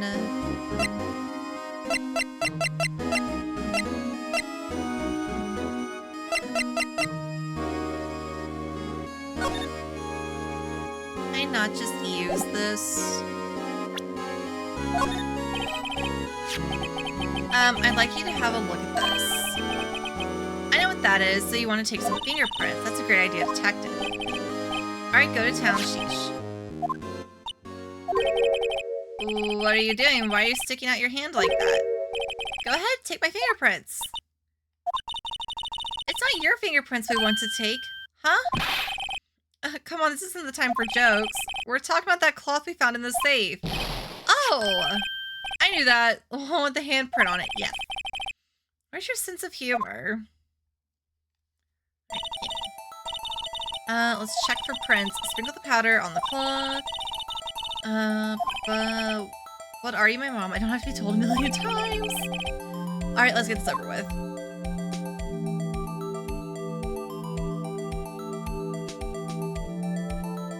Fingerprints.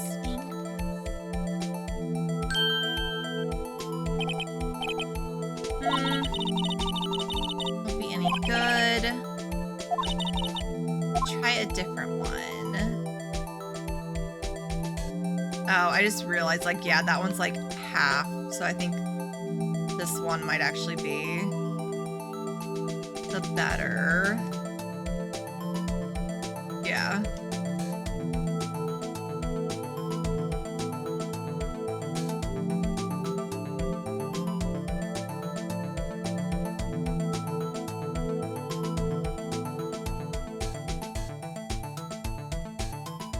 I'm like, is it still not?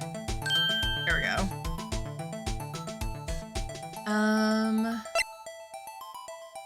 Okie dokie. Whose fingerprint?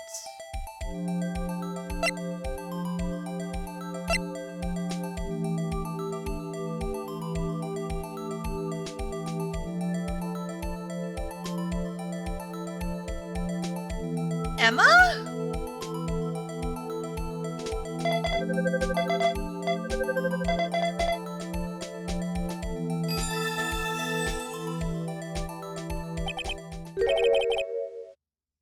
How can... Yeah!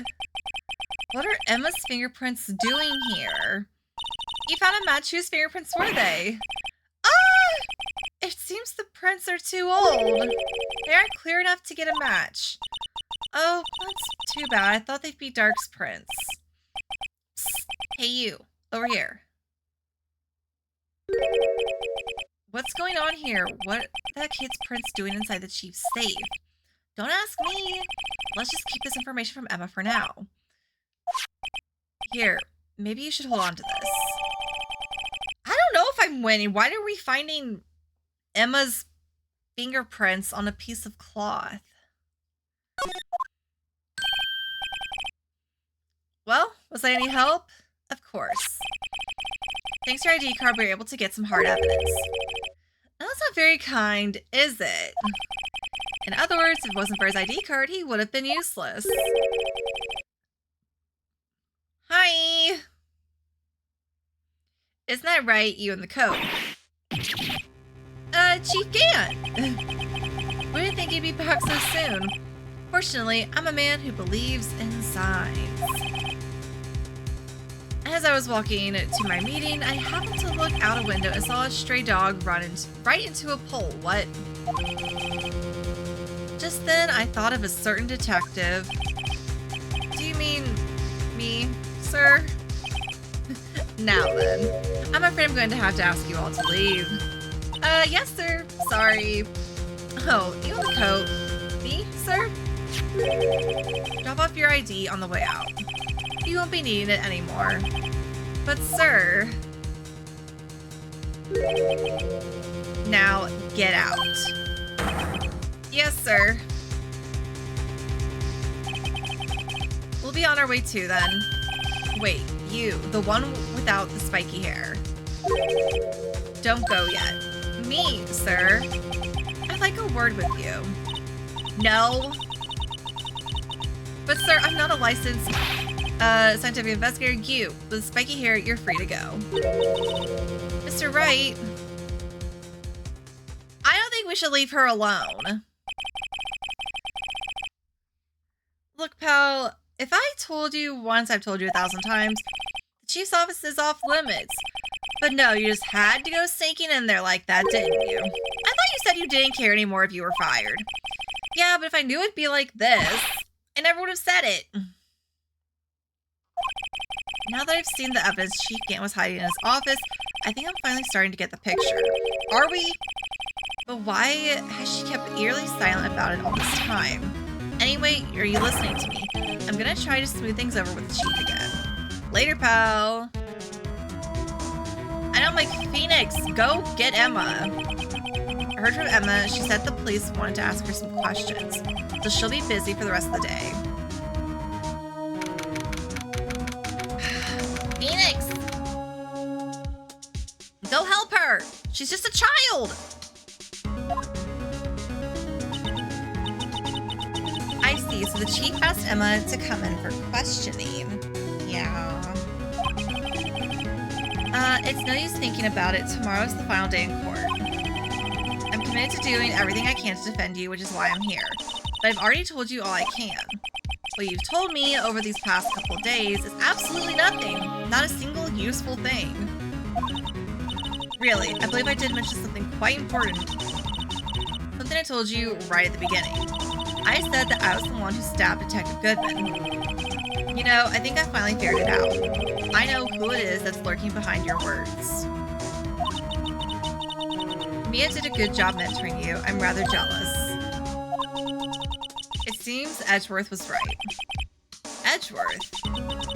Once you're convinced you know something, no one can persuade you otherwise. Thick-headed is the term he used, I believe. Now's my chance to get her to tell me the rest of the story. Talk.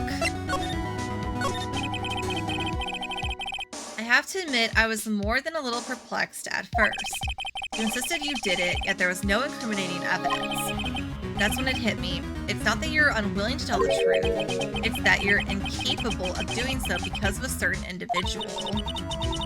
What an intriguing notion. A certain individual, you say. So you think I'm protecting this person? Protecting? No. I think afraid of is more like it. Hey, Lana. Right. If I'm not mistaken, the person in question may have persuaded you to silence.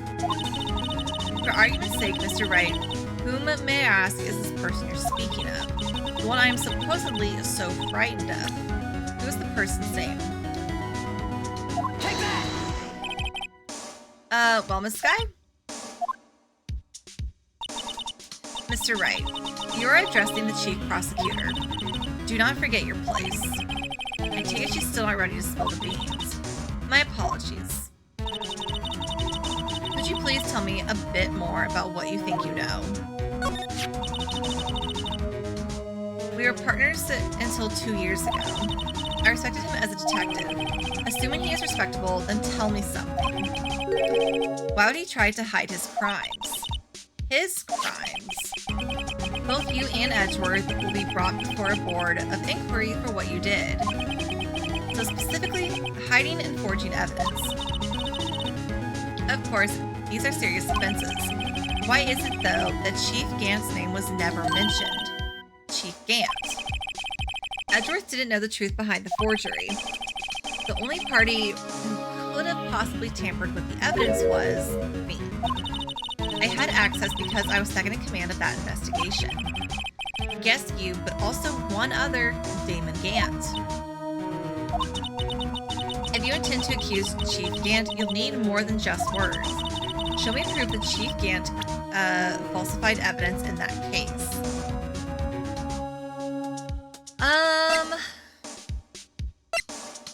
I mean...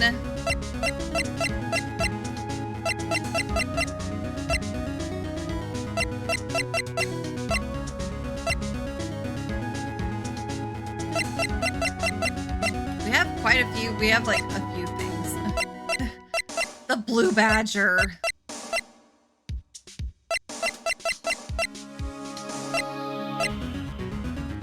But I'm also like the evidence list. Take that! I just found this in a safe in the chief's office.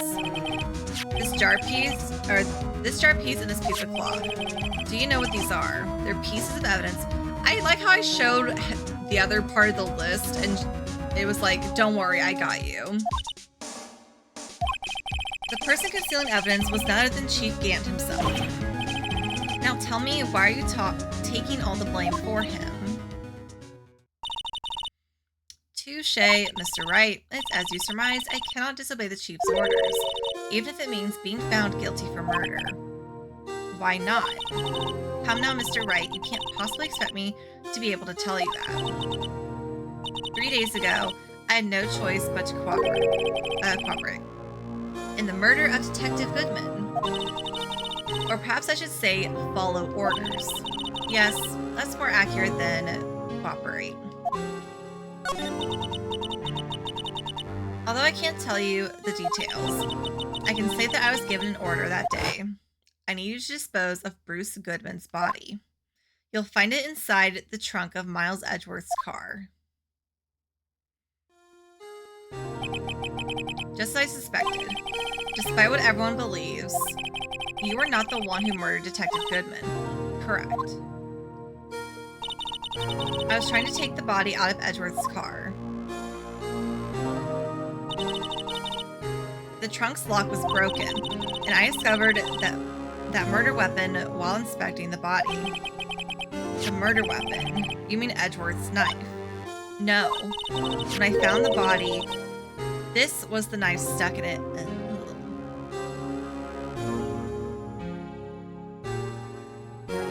Interesting. The knife from the SL9 incident, serial killer Joe Dark's knife. I couldn't just leave that knife in him, so I took it out and stabbed him with another knife. That would be Edgeworth's knife. That's right. Even though he was already dead, my hands were shaking at the thought of stabbing him. That's why I ended up cutting my hand. And that is the reason for the bandage on your right hand. Yes. It seems that I got blood on the victim's shoes as well. And then she saw me just as I plunged the knife in. Miss Starr.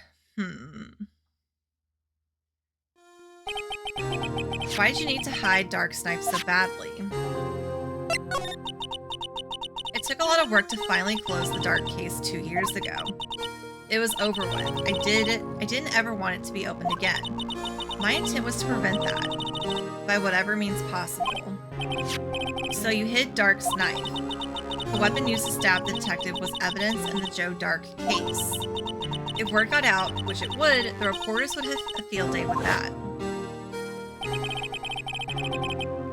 So you wrapped the knife in your scarf and hid it in Edgeworth's exhaust pipe. Right. Then I called my sister to tell her what happened and to ask her to hide the knife that was inside my muffler. You asked Emma. I didn't want anyone on the force to know about this. That would explain why Emma is so confident. I don't want anyone to find out, but also I need to get my 16-year-old sister involved, who was also almost a murder victim. Okay. Speaking of phone calls, I had a bad feeling about one of them that day. A bad feeling. The truth is, after I received those orders from Chief Gant, the first thing I did was make a phone call. A phone call to Patrolman Jake Marshall. To Marshall? Why on earth would you call him? The lead investigator for the SL9 incident had been murdered. I wanted that fact to be kept hidden. I needed help. He was the only other person I could trust. Or at least, I thought I could trust him at the time. However, it seems that after I spoke to him, he went off on an escapade of his own. Oh, you mean... Not wanting the case to die, he decided to take things into his own hands. He disguised himself as Detective Goodman and tried to steal the evidence. He had already stolen the ID card. But it seems he still hadn't made up his mind to break into the evidence room. So he might have not stolen the evidence if it wasn't for Goodman getting murdered. Like, he had stolen the ID card, but he hadn't actually committed to using it and stealing it yet. After my phone call, any remaining doubts he had must have disappeared. So your phone call caused the incident in the evidence room. Yep, pretty much. I'm afraid that's all I can tell you. But Lana, you've earned my respect, Mr. Wright, both as a defense attorney and an investigator. Now please, don't pursue this any further in court tomorrow. Tomorrow's trial, there's only one way to drive off Lana's demons.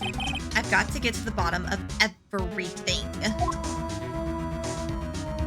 An emote for spitting on Discord. I like that. Detective Goodman's real murderer. And what went down in the chief's office 2 years ago. To be continued. Perfect time for me to save. And also I need to go move some laundry to the dryer and refill my water. So I made fresh ice. If anybody wants to add ice cubes to my water, I had to make more after last time when I had to add 30 of them. But yeah, this thing is, I put it in Discord. This thing is like super well insulated because it still had ice in it the next morning, which I was like, okay, was not expecting. 1 ice cube, 2 ice cube, 3, 4, 5, 5 ice cube. Wait, I was getting broccoli. Don't worry, you still have time to redeem ice cube.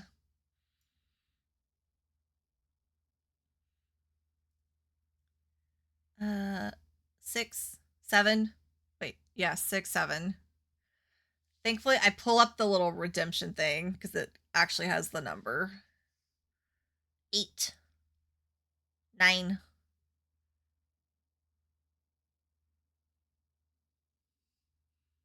10. Okay. Perfect. We will do Enchantment. an enchantment. Enchantment. Enchantment. I love that. Okay. Enchantment. So Enchantment. Enchantment. I am going to run a slightly longer ad break since I have to do laundry and get ice. So everybody sit tight. Take this time to go grab your snacks, go get your own ice, go get water, go stretch, go put your laundry in the dryer if you are also doing laundry. So sit tight. I will be back in just a few minutes.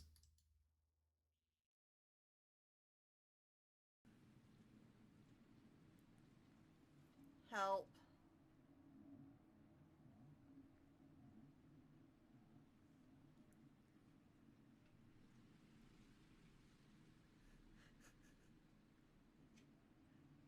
Okay. Are we?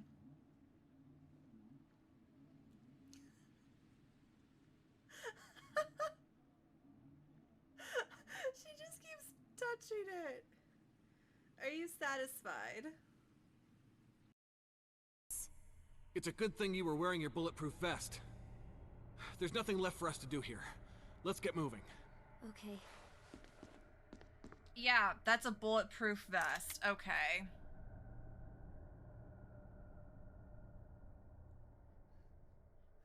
Okay, that's not her actual outfit though. She has a normal outfit. For some reason, apparently if you choose Resident Evil 5 Chris outfit, you get Woody from Toy Story for Rebecca.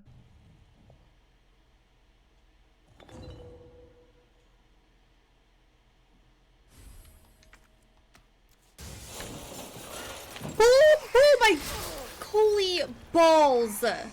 Oh my god. Why?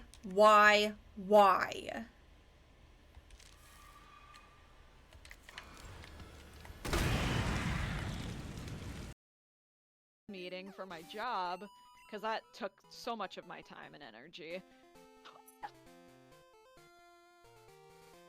It's shiny! It's shiny! It's shiny, Mary! Kelly! It's shiny! Kelly! Mary! It's shiny! Kelly! Catch it! I got a shiny! You got a shiny!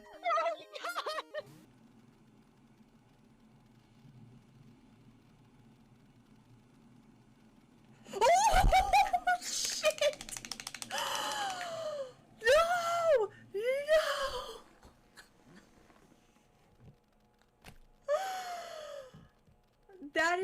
That is it. That is the exact moment I quit playing last time. That was it. No.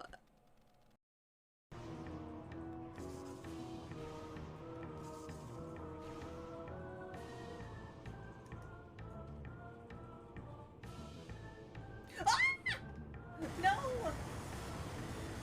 What am I doing with my life? Hi, my name is Camilla vanilla Baja Blast burgundy nicks, and I have medium length burgundy black hair. That's how I got my name, with the purple streaks that reaches right under my shoulders. Hello, I am back with ice water. Let me mark all of those ice cubes as complete. Also, let me see what these Discord notifications are. Okay. Ba-ba-bum, ba-ba-bum, ba-ba-ba-ba-bum. Okay. Move OBS back over here. And then we do the trial. It's going down for realsies. Okie dokie. Right, ready? 3, 2, 1, let's go.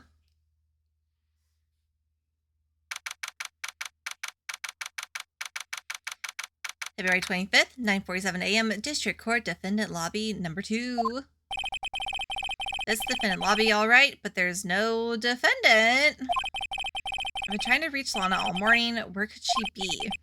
And where's Emma for that matter? It almost seems as if something's been happening behind the scenes. Edgeworth. Knowing you, you've already figured it out. Who the owner of the 7 ID number is, that is. Well, I have a pretty strong hunch. Looks like I'm not the only one who's figured it out.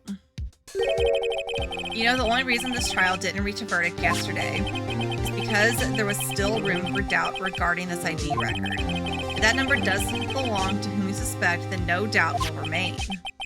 After all, he hasn't been officially charged with anything. True, not yet. In any event, once all doubt has been removed from that list, I can call for a ruling. 5 minutes, Wright, and Chief Prosecutor Skye will be found guilty. But she didn't do it. I figured you'd say as much. That's why I came here to hear what you have to say. This is the first time he's ever done something like this. Lana's hiding something, and the only way we'll ever know the truth is to draw it out of her. The truth. Everything goes back to the SL9 incident. Don't be stupid, today's the last day of the trial. We don't have time to reminisce about the past. That depends on you. If she's found guilty, you'll lose your only chance to find out what really happened. I'll think about it. See you in court, Wright. Well, what if we work together? This is it. If I'm ever going to find out what Chief Gant has on her, it's now. Well, I have a feeling he's holding her sister hostage because you let Emma stay behind. You should have grabbed her little hand and dragged her out of his office.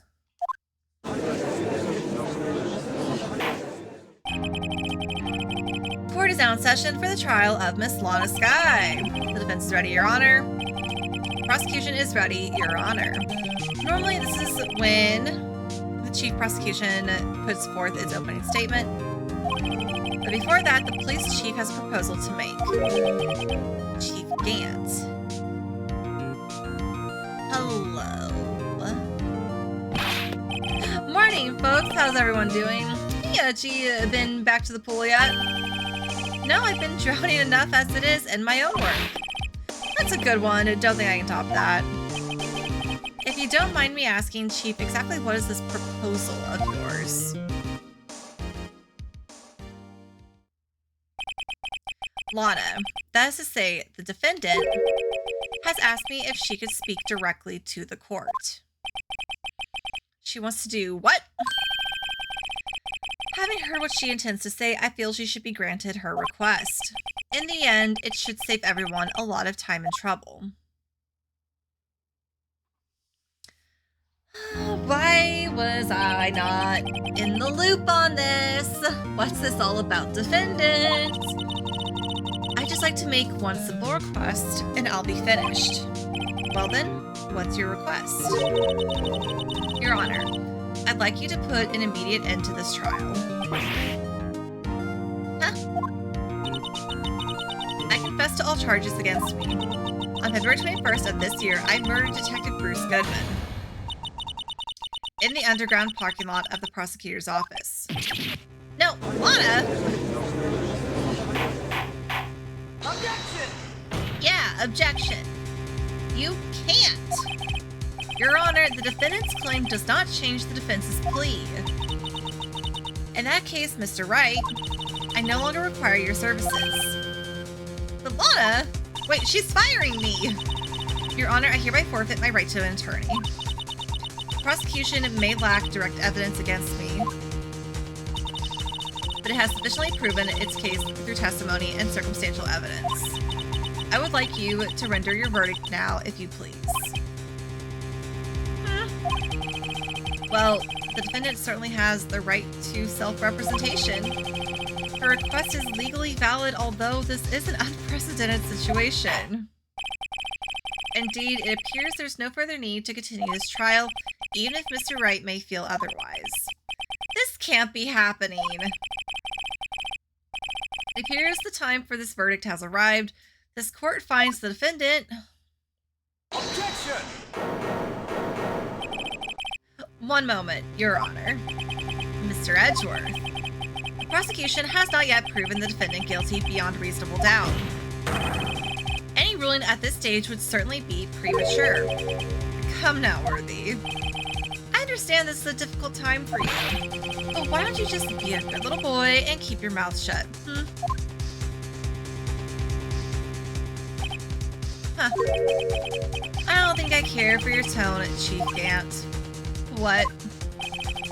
Creating another fabrication to cover up your past mistakes? Sorry, but I'm no longer the naive little boy you would have me be. With this sudden confession from the defendant, it's obvious to me some kind of deal was struck behind the scenes. Some kind of deal. Not everyone operates as you do, Worthy. I thought so. Your Honor, the prosecution would like to change its first witness. Oh, to whom? As its first witness, the prosecution would like to call Miss Emma Skye. I request the court hears her testimony. Mr. Edgeworth, I'm exercising my right to self-representation. I don't think we need to continue. I don't care what you think, Miss Skye.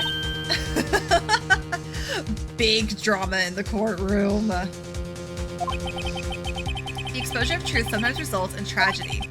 However, no matter how tragic the truth may be, it would be an even greater tragedy to avert one's eyes from it. Very well, the court shall grant the prosecution's request. That's okay with you, right, Chief Gant? Worthy. You'll live to regret this. Mark my words. We'll see about that. Miss Emma Skye, please take the stand. Looks like Edgeworth has decided to take the horse by the reins. Hi, Emma. Now then, witness, please state your name and occupation. My name is Emma Skye. My occupation, I'm Lana's little sister, and I want to be a scientific investigator. 2 years ago, you encountered the serial killer Joe Dark of the Joe Dark killings. Is this correct?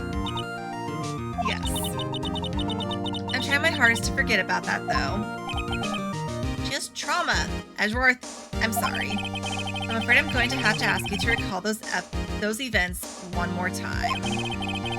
Mr. Edgeworth, please remember this trial concerns the murder of Detective Goodman. Is an incident that was resolved 2 years ago really all that relevant? Yes, it most certainly is. Well, okay then. You sure gave in fast. Now, please testify about what happened to you 2 years ago.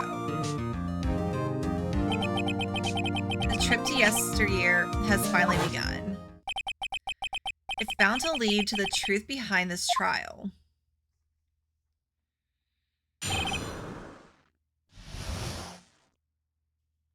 Poor Emma. I was waiting in my sister's office that day. A man came running in and took me hostage. Neil Marshall rescued me. But I'll never forget what I saw in that instant. The man raised up his knife and stabbed Mr. Marshall in the chest. It's a good thing you weren't harmed. I passed out. I don't remember much. That's understandable. However, please tell me, Mr. Edgeworth, what does this testimony have to do with Detective Goodman's murder? That will soon become apparent, Your Honor. You've got to admire him for his courage, considering he has no evidence. Very well, the defense may begin its cross-examination. Edgeworth is just like, I'm having faith that Phoenix has exactly what we need.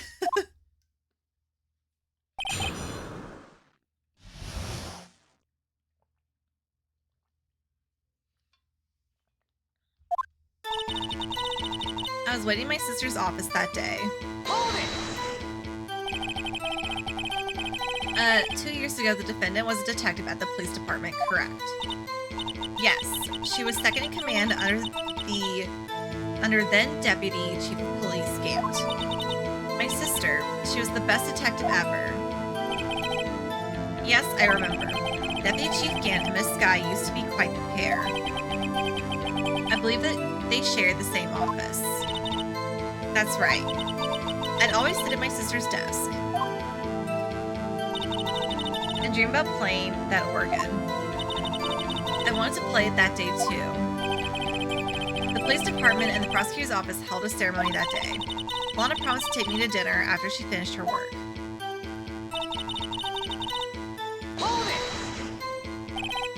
A man. Yes, Joe Dark. He was a serial killer. Joe Dark was brought in for questioning on the day of that ceremony. We were desperate to get anything on him that would lead to an arrest. When he saw his chance, he fled the room, Wright. Upon fleeing the room, Dark proceeded to take the elevator. He must have been in a panic because the elevator was going up. Then he ran into Skye and Gant's office. There was a lot of noise coming from outside, so I opened up the door to have a look. That's when I saw him. Hold it! What was the prosecutor doing there? That day, there were 2 people present during Dark's questioning. Deputy Chief Damon Gant and Prosecutor Neil Marshall. Almost forgot about Gant. I didn't! Neil Marshall had just received the King of Prosecutors Award. Young and dedicated, he went straight to the questioning room after the ceremony. I assume that would also be why he was the first to run after Dark. When Dark grabbed me, I thought I was as good as dead. And that's when Prosecutor Marshall came running in. I don't clearly remember what happened then, but... Hold it! Can you tell us about that? Mr. Marshall jumped on Dark. Just then, the lights went out. The lights. It was just about this time of year. There was a terrible storm going on and lightning struck nearby. So electricity went out. Wait a minute. If it was pitch dark in that room, you shouldn't have been able to see anything, right? Right, but just then lightning flashed again outside. That sudden flash left an unforgettable image of the scene in my mind. I see. I told the detective about what I saw then. The detective? Yes, Detective Goodman. He was in charge of the case. Detective Bruce Goodman, okay. The victim. Here we are. So you spoke with Detective Goodman about this 2 years ago? Yes. That's what's so scary about this trial. And you told Detective Goodman about what you saw? Yes, but at the time, the words just wouldn't come out. That's why I drew a picture. Picture? Yes, I think she mentioned that before. I think we found it. Well, Mr. Wright, have you heard enough? Ask about the picture. This picture the witness drew, I believe it has a very important meaning. But the list of evidence I was given 2 years ago didn't contain a picture. Or did it? Witness, would you mind if we added the statement to your testimony? Yes, Your Honor. This seems to have been lost. You drew a picture of the scene you witnessed, right? Yes, I wanted to do everything I could to help the investigation. I can still see it now, whenever I close my eyes. That's strange. I took over the case after Prosecutor Marshall died, yet I never received any picture. Perhaps the witness is mistaken. But I did draw it, I swear. I'm not just imagining it. This picture that Emma drew that reminds me. I guess I should check the evidence again. Well, anyway, let's continue. The scene that imprinted an image in your mind. Can you please describe it to us? The man. The man raised up his knife and stabbed Mr. Marshall in the chest. That must have been a real shock. Even now, I have to sneeze again. Oh my gosh. Phew! Excuse me. Ugh. I'm good. Even now when I close my eyes, I can still see it just as clearly. Tell us, what were you doing at that moment?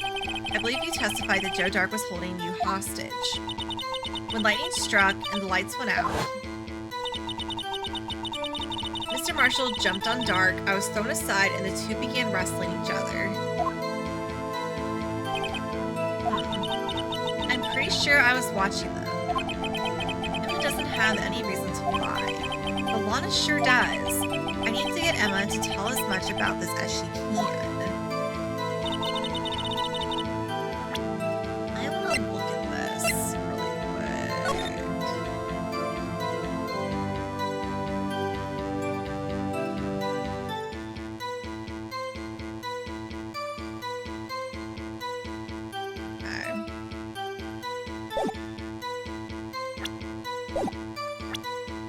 Let's go ahead and save.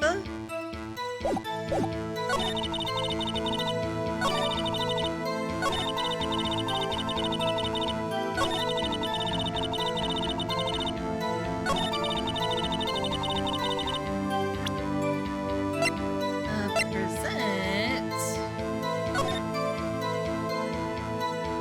Yep. Objection! Objection! Mr. Edgeworth! This little girl put all her heart into drawing that picture. And yet you insist on denying its existence. Huh? I'm not the bad guy! All I'm saying is that as the prosecutor for that case, I wasn't handed such a picture. That may well be. That doesn't mean it doesn't exist. Behold! This is the evidence list for the SL9 incident. Please turn it over, Your Honor. Turn it over, turn it... What's this? Yes, what is that? Hey, that's it. That's the picture I drew. Indeed. Two men appear to be wrestling here. Objection! What's the meaning of this? What are you doing with that list? Me? Only the prosecutor in charge should have access to that list. Huh? These lists, they're different from each other. What? It would appear, Mr. Edgeworth, that the evidence list you were handed 2 years ago was incomplete. These two lists fit together to form one. You can see the marks here where they were torn apart from each other. So you see, Mr. Edgeworth, it's quite obvious what happened 2 years ago. Only half the evidence in that case ever reached you. What? What?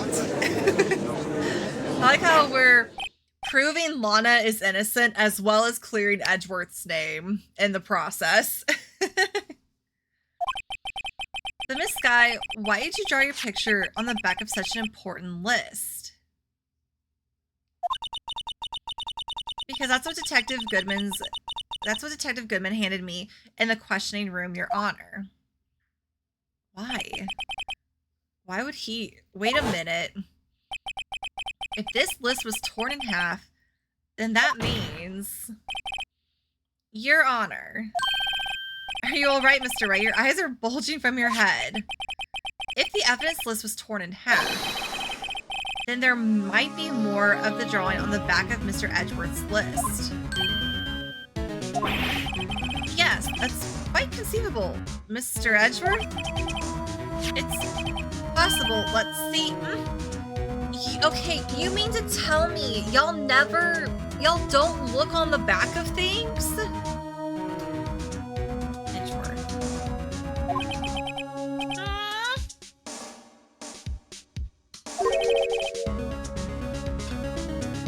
Is something wrong? Do you even have to ask? Sorry, Your Honor. There is indeed something drawn on the back of my list. It's that...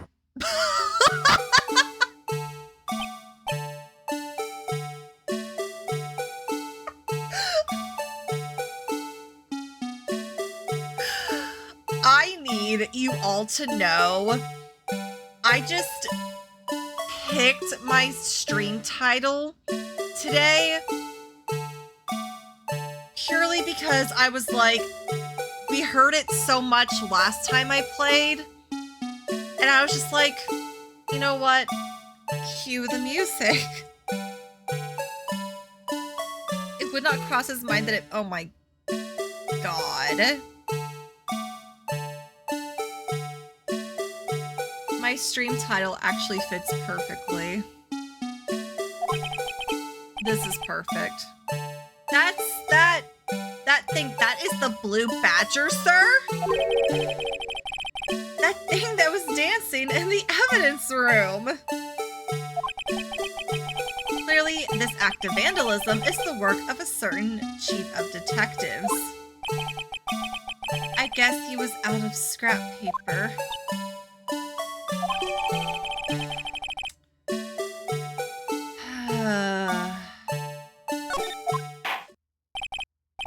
Very well. Witness, I need to look at this. Please hold. I need to see this combined.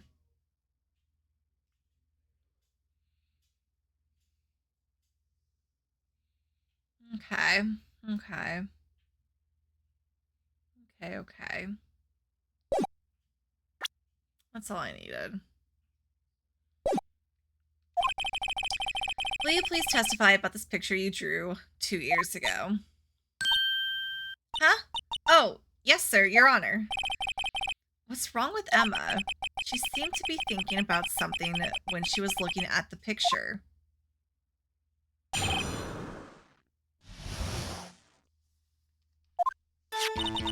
This is the picture I drew 2 years ago. The flash of lightning was so bright, all I could see were shadows. After that, I must have fainted. This picture shows exactly what I saw in that instant. Okay. To think a flash of lightning could burn such an image in your mind. Thanks to that, though, she was able to show us exactly what she saw. Blue picture intensifies. Oh, man. Well, I don't see any contradictions here. This clearly shows Joe Dark about to murder prosecutor Neil Marshall. You got the... Oh, no, you're fine. Laughed too hard. Perfect. I love that. The defense may now begin its cross-examination. Okay. What you thinking about, Emma? Hold it! Did you draw this picture right after the incident?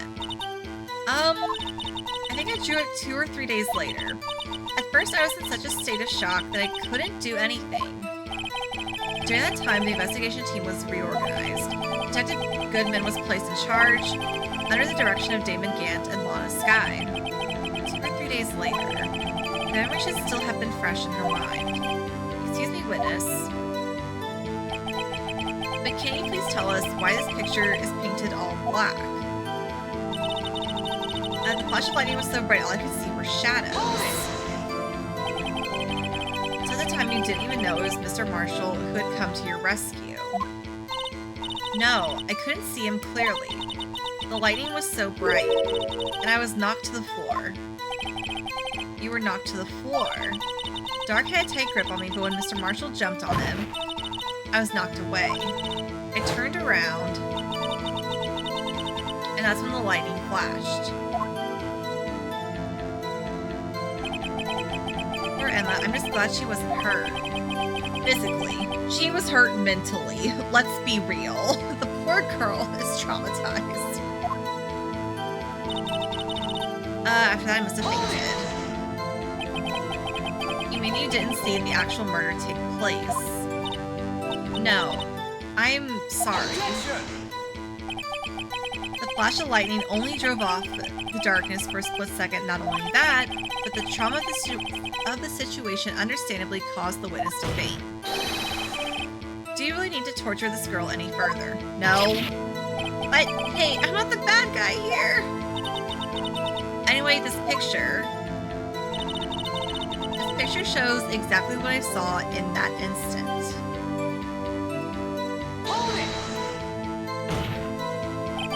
Sorry for asking so many times, but are you sure you drew exactly what you saw? Of course, this is the exact scene. It wasn't influenced in any way from your talks with the detectives. Are you insinuating we somehow manipulated her memory, Mr. Wright? No, of course not, because that's never happened ever. I'd better watch out, or he might find some way to cut my salary. I drew this picture before I'd heard anything from the detectives, so I don't think anyone's story would have influenced me. Mr. Wright, is there something that's bothering you about this picture? Uh-oh. Wow. It's strange. She claims this is exactly the scene that was imprinted in her mind. And yet, there's clearly a contradiction here.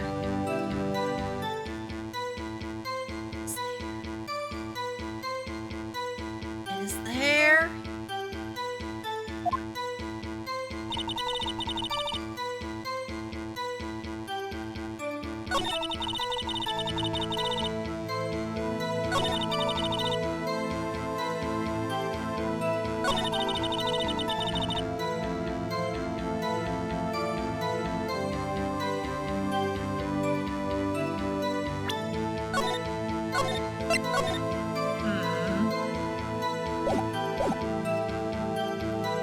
I can think of is like everything is in shadows except the knife.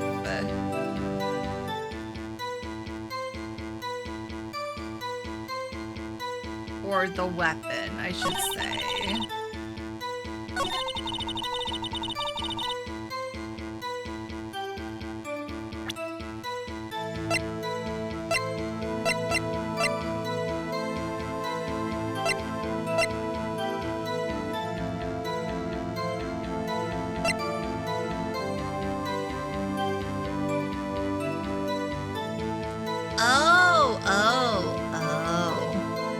Fellas, hold on, I gotta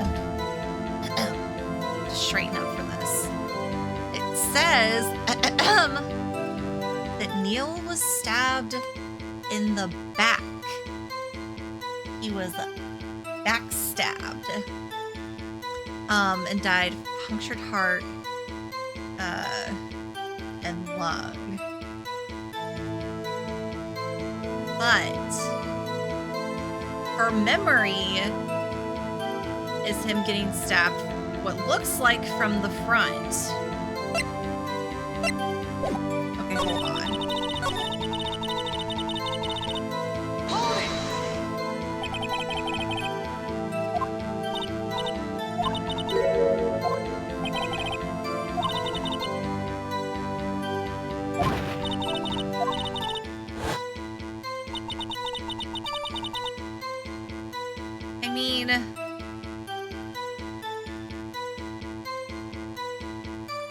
could've. That looks like you're gonna stab someone from the front, though, not through the back.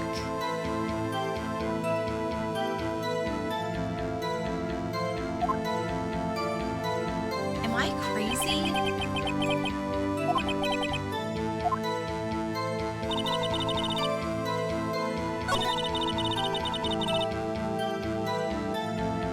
Shows exactly what I saw in that instant.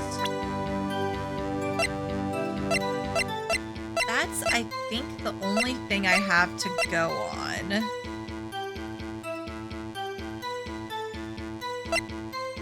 At the moment.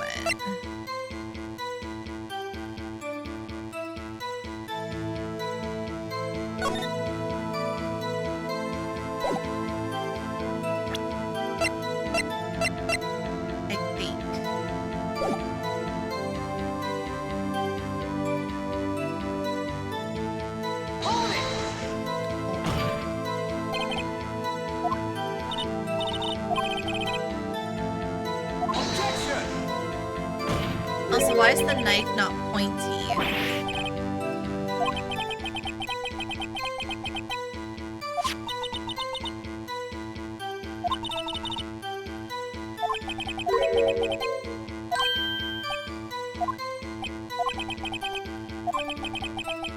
She claims this is exactly the scene that was imprinted in her mind. Yet, there's clearly a contradiction here. Please, Phoenix, elaborate.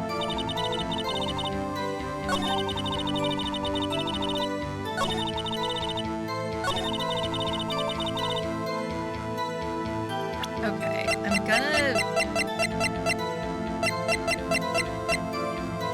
take a chance on this. Objection!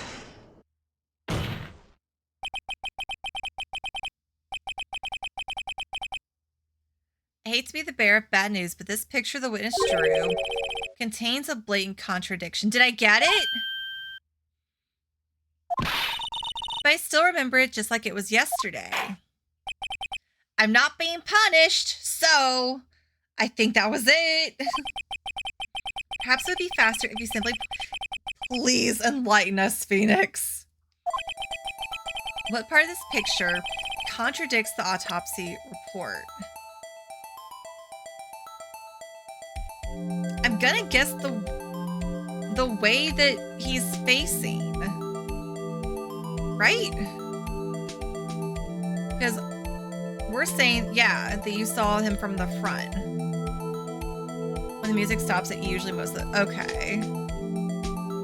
I'm always just waiting for, like, the text. Is it gonna go, like, generic, or is it gonna be, like, keep going? Take that!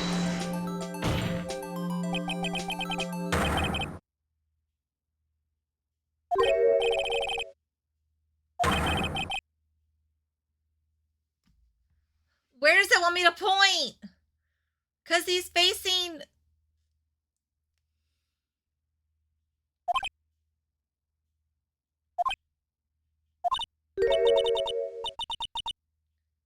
I'm gonna pretend you didn't... Yeah, the act of making an innocent girl cry should warrant the death penalty. Edgeworth is right. Also, where am I supposed to point then?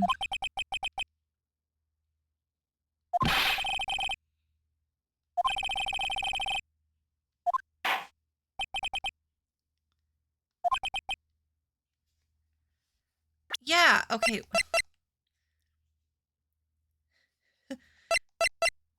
Stabbed in back.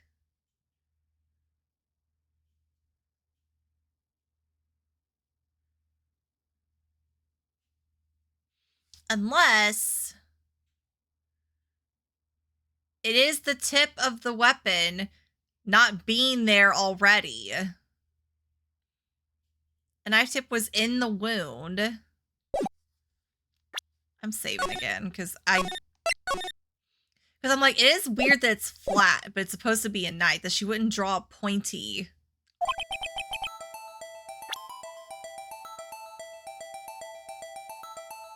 Because I'm sitting here like, it doesn't look like the victim is being stabbed in the back. Take that!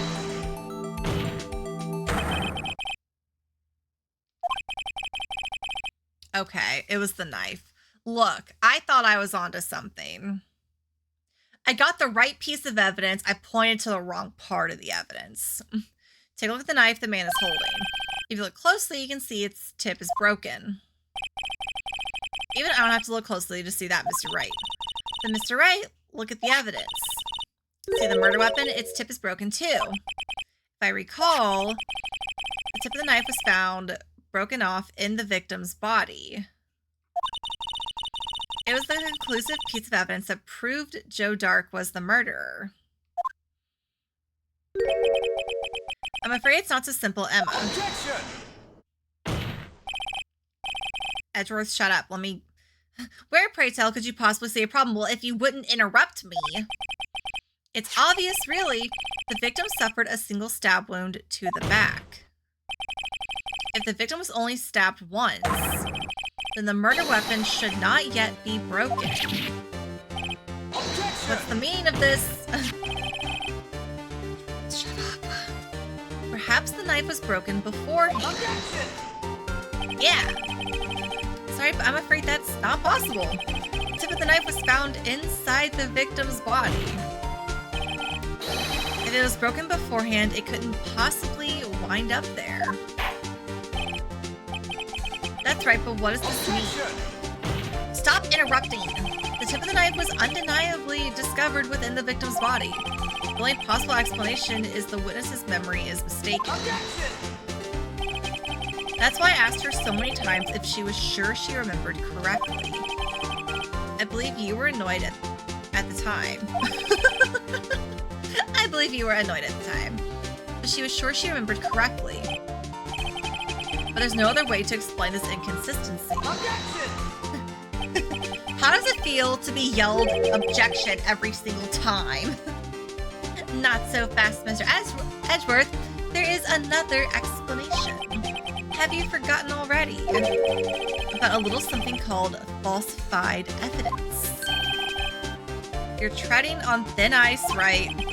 All I'm saying is that this broken knife tip might be the piece of evidence that was forged. You can't deny the possibility. No.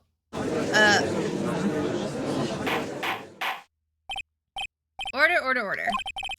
Are you saying the investigation really was corrupted? Your Honor, please allow me to once again go over the events that took place the day of the murder. The police department and the prosecutor's office were holding a ceremony that day. After receiving the King of Prosecutors Award at the ceremony, Neil Marshall questioned Joe Dark along with Damon Gant. During his questioning, Joe Dark fled the room.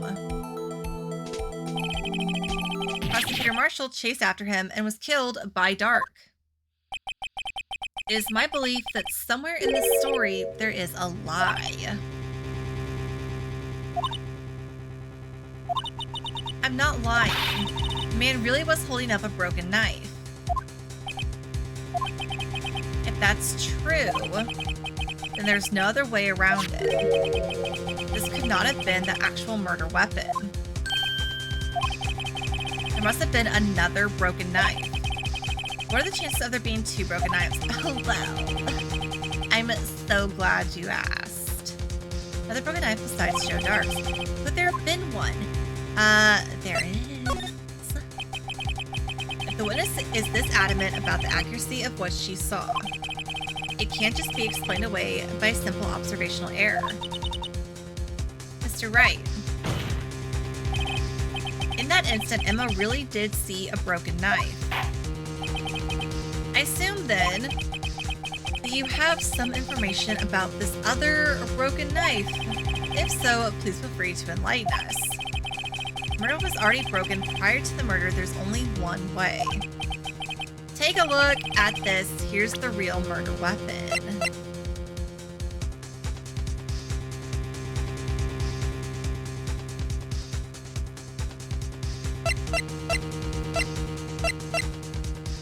I'm assuming it's not the picture because it's asking for the actual murder weapon. Take that! If anything's broken here, it's you. Heh.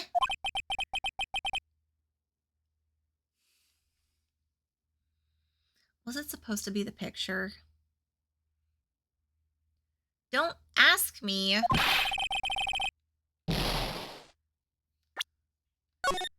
Don't ask me for the actual weapon when you want to see.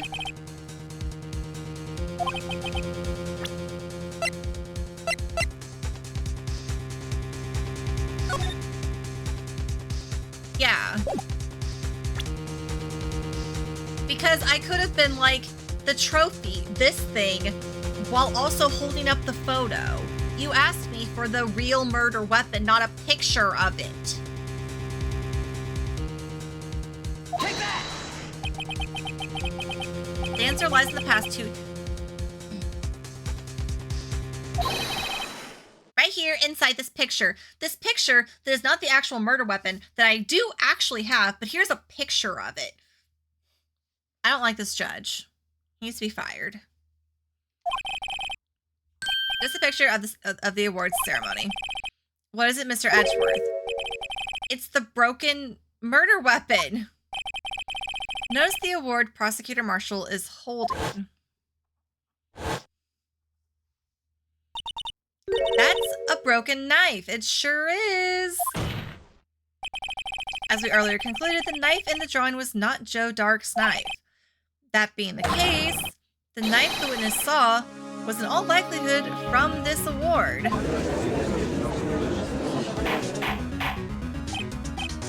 Order, order, order. Neil Marshall was awarded King of Prosecutors that day. As an award, he was given this broken shield and knife. Come lose without... Excellent question. How do they ask for a murder weapon and instead want a picture of it? 'Tis a mystery for another day. When he chased after Joe Dark, he pulled out this knife. Being a prosecutor, he did not carry a pistol. This broken knife was the only weapon he had in this dangerous situation. But that can't be. Oh, and why not Mr. Edgeworth? Because if the King of Prosecutors Award knife was the murder weapon, then the murderer and the victim would be reversed. Please, I said this man hates me. Okay, I'm glad that I'm not the only one on like that thought process of like, you're asking me for the actual item. So I'm going to give you the item. What do you mean? I mean, this man raising a knife would have been Prosecutor Neil Marshall.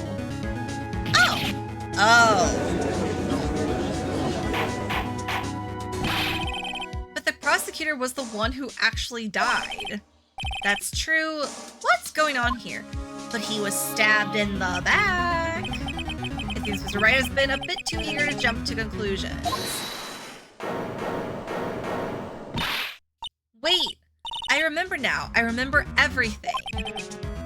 Witness, call her by her name. Mr. Edgeworth, what is it? Could you show me your evidence list again, please? His list. The one with that picture scribbled on the back.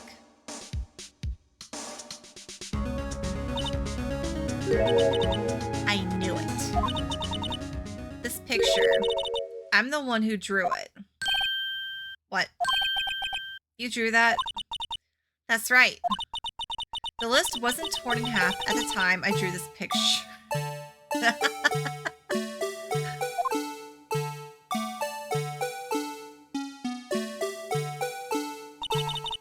All this time, I've been trying so hard to forget.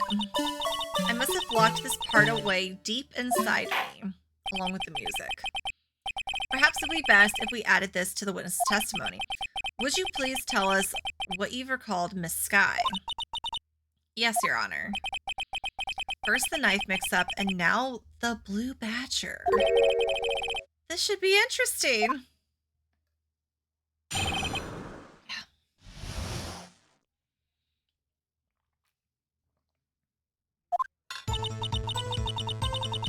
When I saw that man raise his knife, I panicked and rushed toward both of them. Oh! I think I knocked away the man with the knife. Just then there was another flash of lightning, and that's when I saw the blue badger.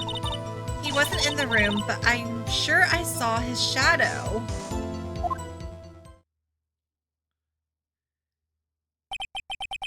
This is certainly most unusual. Yeah? Objection!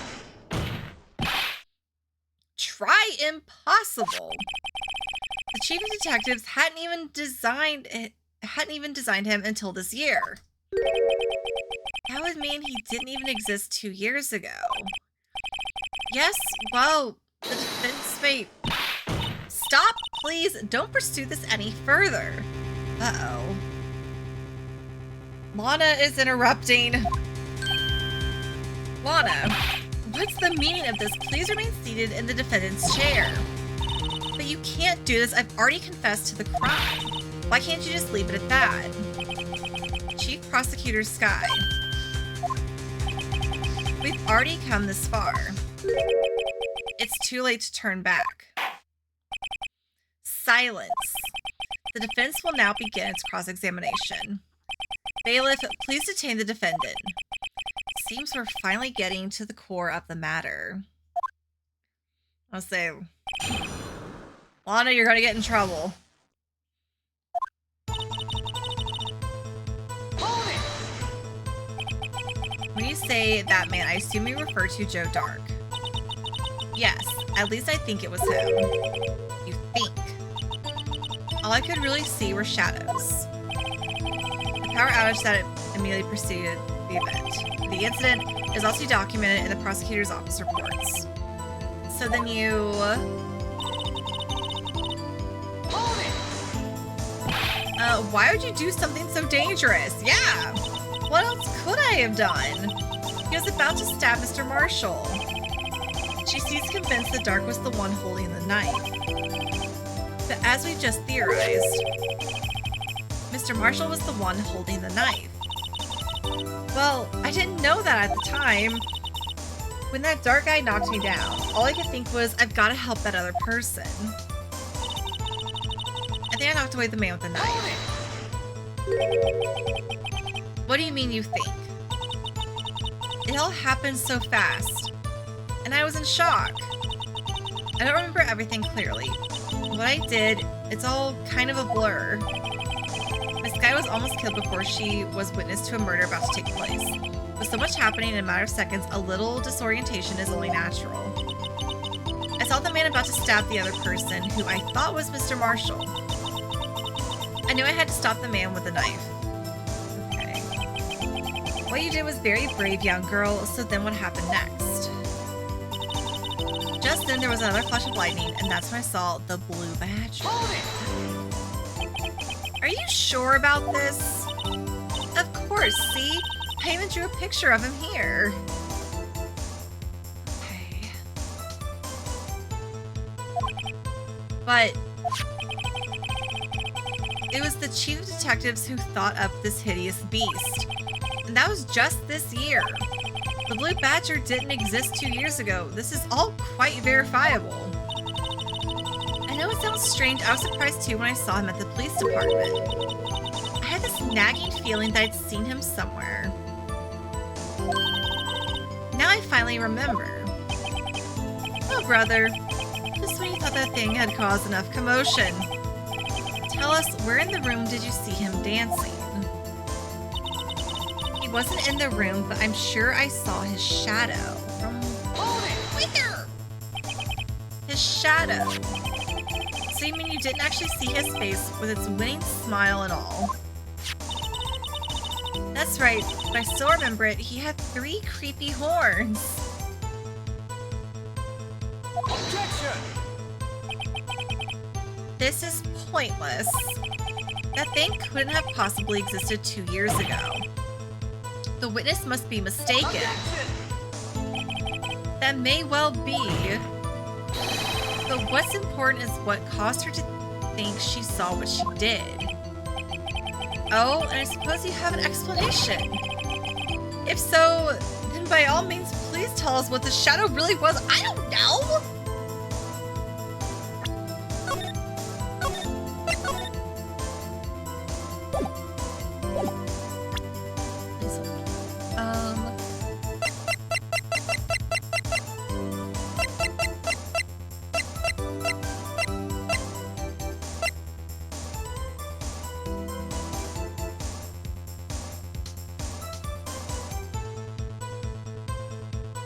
Is it the jar? Because it is funky looking.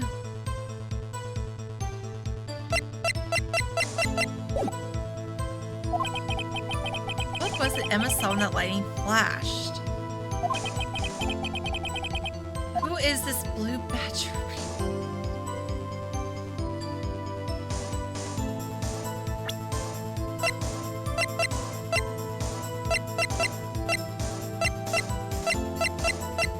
Only thing I can literally think of is it's somehow the jar.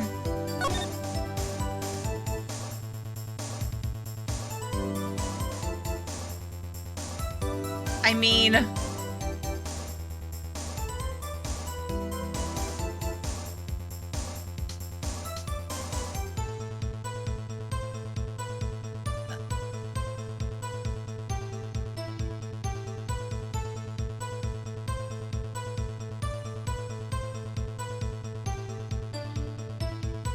that's not particularly.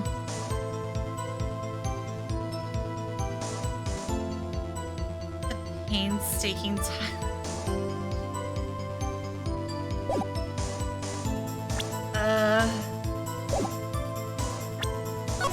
I'm panic saving. I think I just saved, but I am gonna panic save again.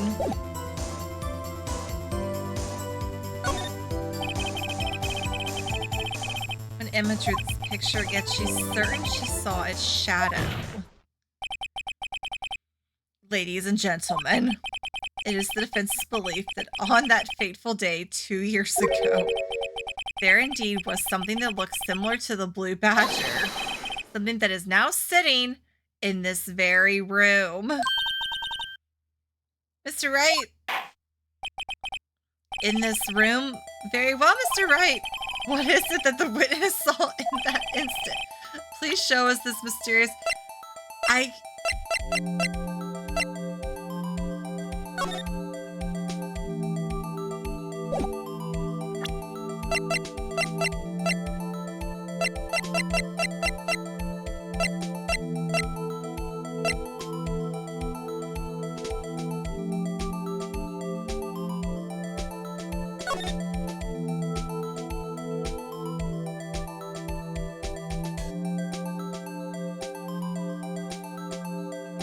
Yeah?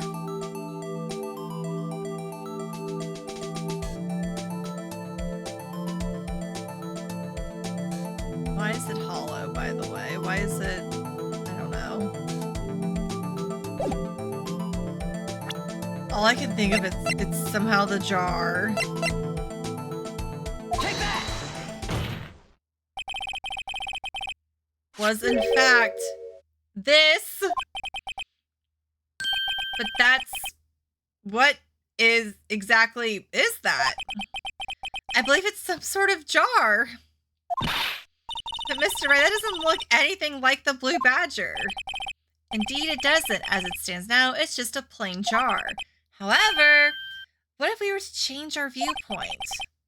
Our viewpoint. I've got to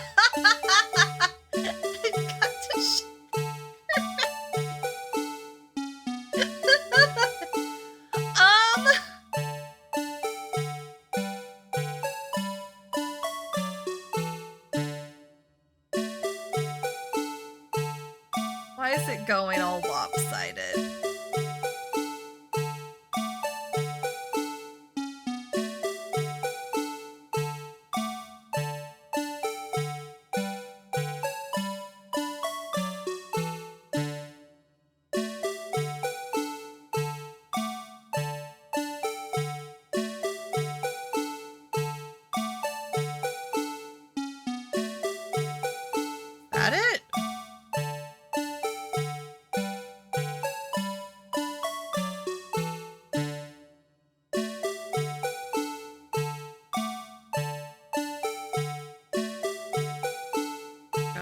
I don't like, it's so wobbly.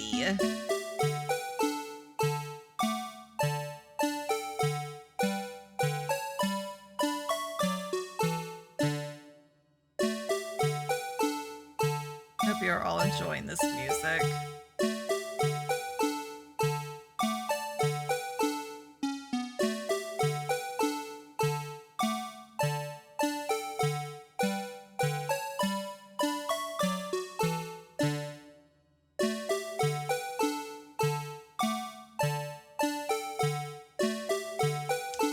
Oh, wait, is it that? I'm having a fantastic time. Okay.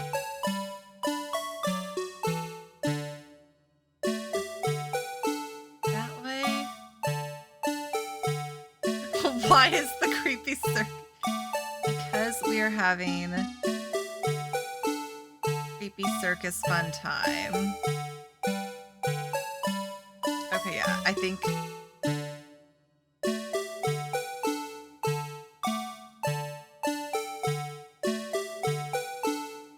It can't be this direction, because that blocks. Oh my god, oh my god.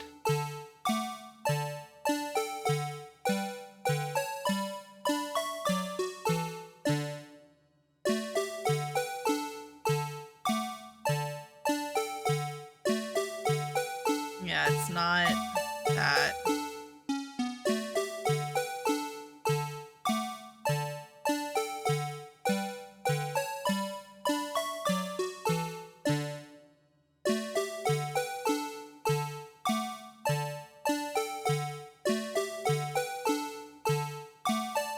Take that! How is that not right? Objection! I'll be to remind the defense the case hinges on the witness's drawing.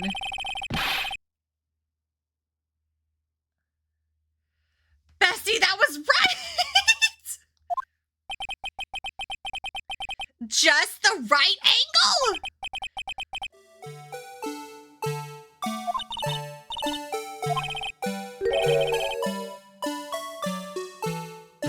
Okay, and then you reset it.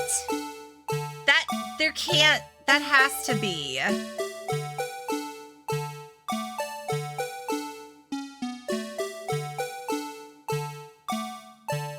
Okay, hold on, let me... Okay, so those are lined up perfectly. Slowly.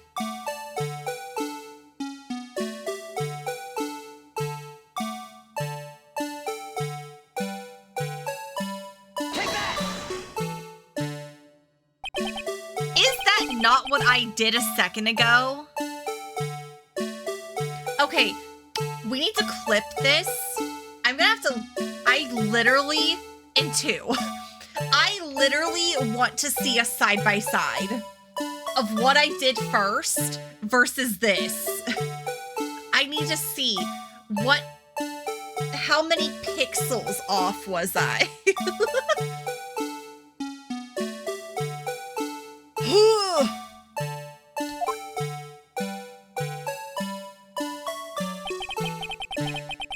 No one can possibly deny this jar's resemblance to the blue badger. I don't know about that, but sure. No, it can't be. Order. The defense has proven its claim. The mysterious blue badger witnessed on the day of the crime was actually this. Objection!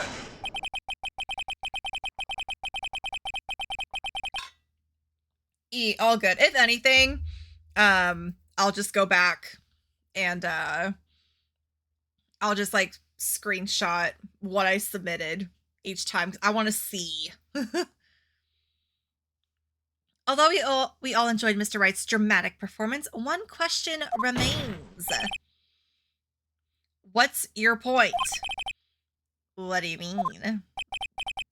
So that badger thing was actually just a jar. That doesn't change anything. Objection! I'm afraid that's where you're wrong, Mr. Edgeworth. see, this changes everything, because why was she viewing it from that angle? Indeed. Very well then, please tell us. What's different now that we know the witness saw this jar?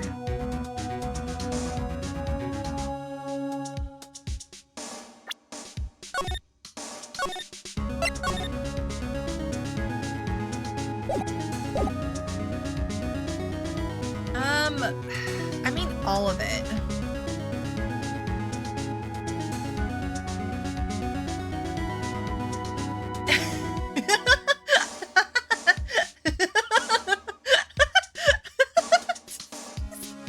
This would be so finicky. You know what I'm gonna give credit to, though? I am going to say that all of the pixel hunting and Metroid Other M prepared me for pixel perfect exactness of the Blue Badger jar. And the torture that comes with that. Thank you. Okay, so what is... Not the location.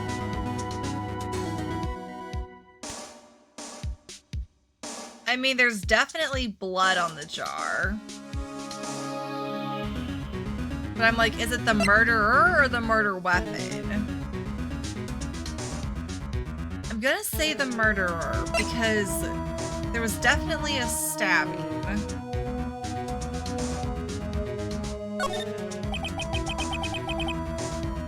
Allow me to take these in turn. Okay, I was right. At the moment of the murder, the witness saw this jar. At a very specific angle, I might add, Mr. Wright. Yes, well, knowing this, where could she have seen this jar? Where? The location of the jar is shown in a picture taken on the day of the crime.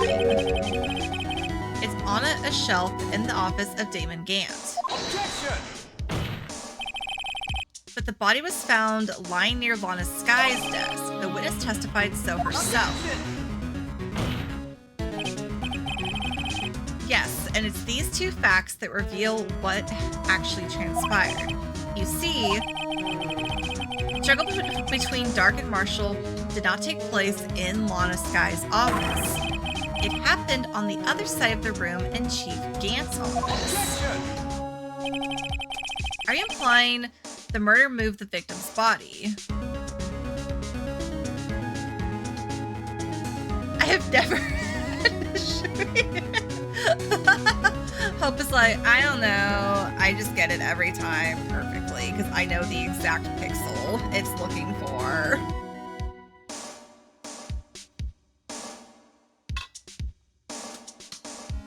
I'm also assuming because they played it like a million times. Yeah, I was gonna say.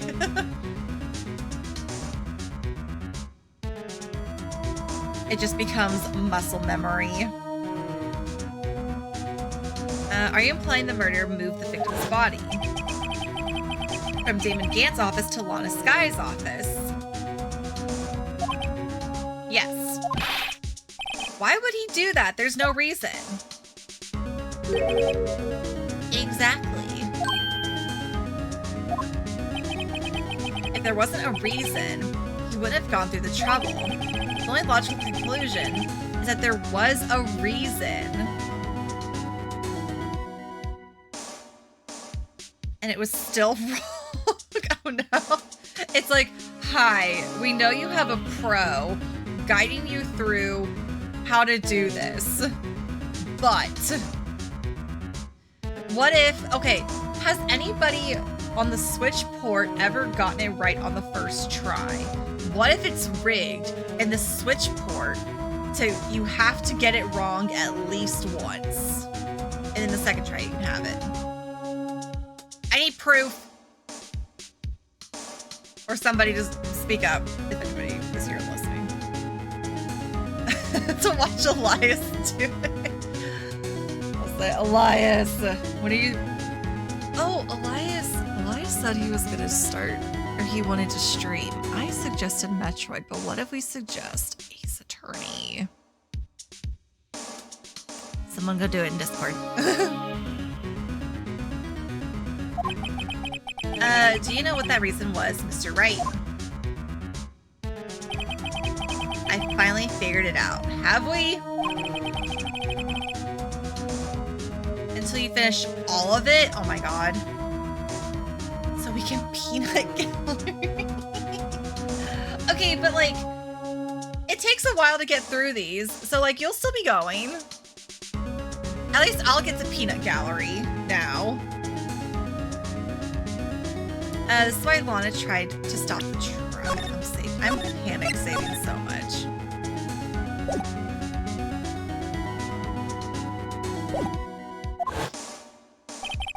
It's too late to quit now, though.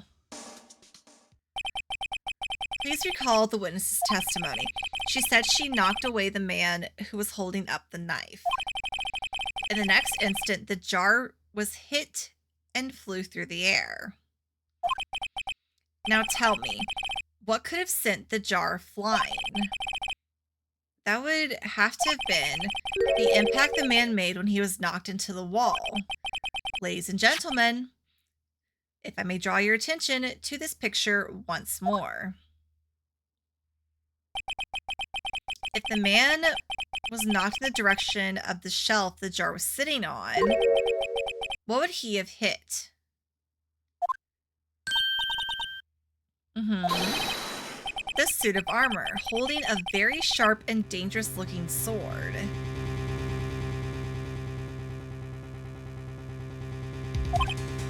Yes. And since the man who was knocked into the armor was carrying a broken knife, he would have had to have been Neil Marshall wielding the King of Prosecutors trophy. Okay. I'm having to make sure I follow everything. Okay. Mr. Wright, you can't be thinking. Yes. There's another possibility of what actually transpired in that room. Another possibility. Of course, the perpetrator would have had no idea, but nevertheless...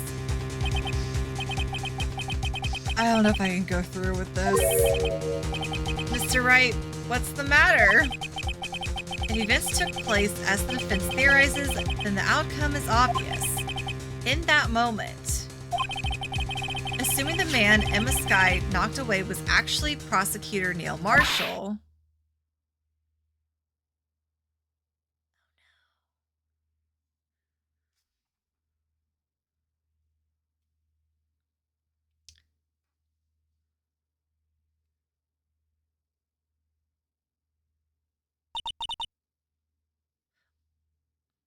wait, I spritzed that statue religiously with luminol.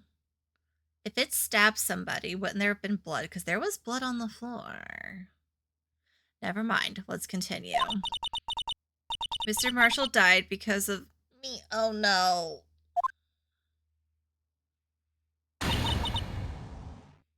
Oh no. Oh no. Oh no, she's out.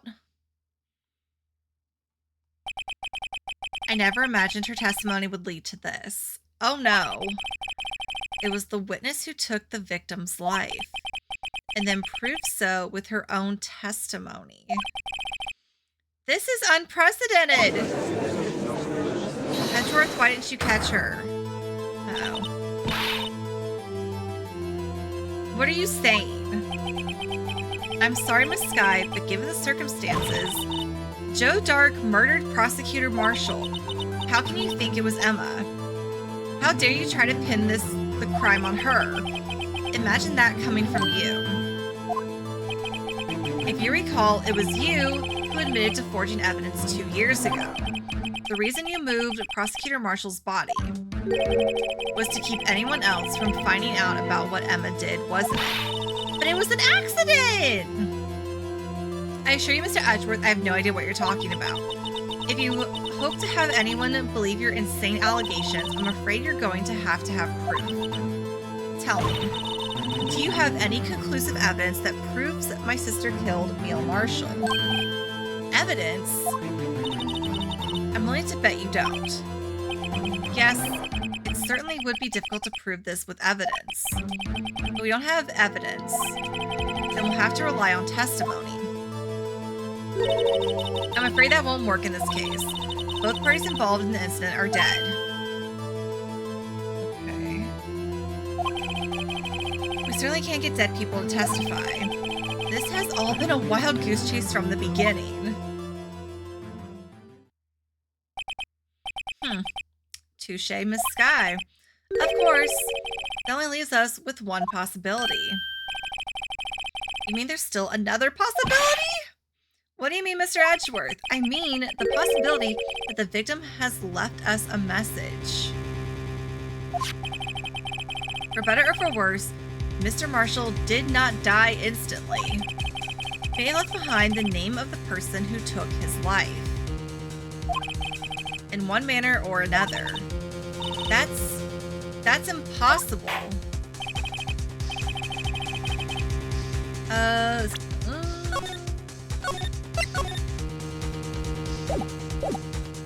This is the only possibility left to you. A message from the deceased. Does such a message exist? What question?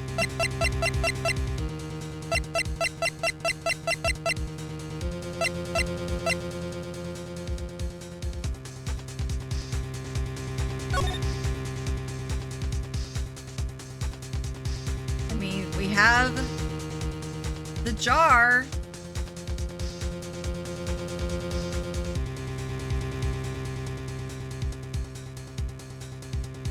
That could be a J.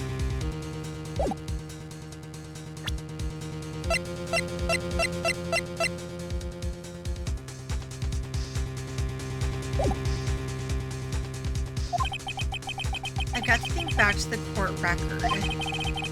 Real murder's name that the victim may have left behind. It's gotta be that, right? Because they pointed it out specifically, like, why are the marks like this?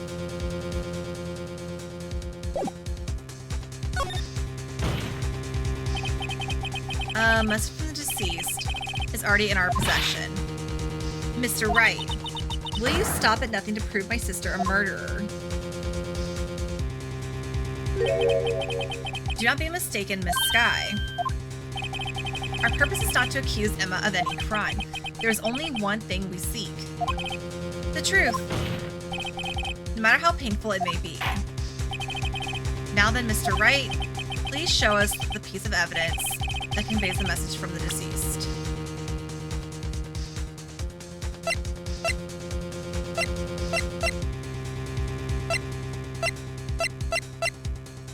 I mean, it's gotta be that. Take that! This is the message left by the deceased. This is that blue badger from before, right? Oh, is he going to just speak the killer's name? If that thing could, I'm sure it would.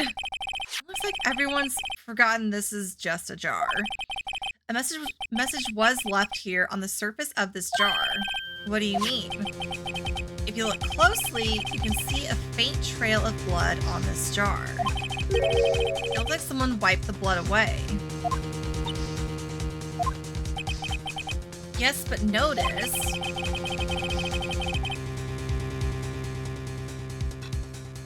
For some reason, the blood on some of the fragments was not wiped away. Yes, there's a line here drawn in blood. So what you're saying is these dots were once lines. Oh, Prosecutor Marshall did not die instantly. He used the few precious moments left to him to leave behind a message. One that someone apparently wiped away. The blood must have seeped into the jar where the lines changed directions, okay? Precisely so, all we need to do is connect these points, and the victim's message will become apparent. No. Mr. Wright, what kind of message did the victim leave for us? Good question! I believe these bloodstains will reveal to us the answer. I've got to connect these dots to make letters. Only one thing the victim would have written given the circumstances. His murderer's name.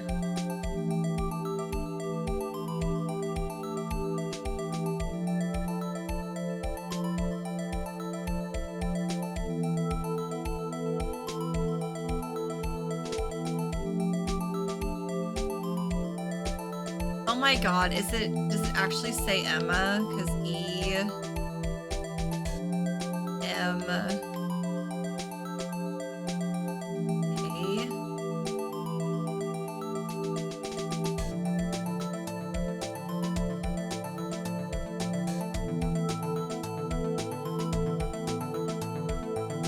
Take that!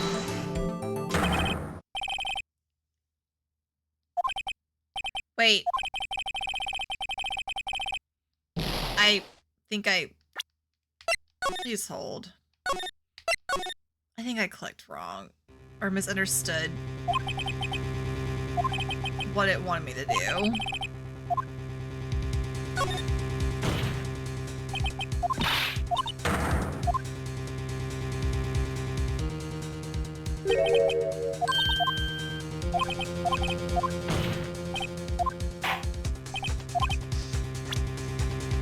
Okay,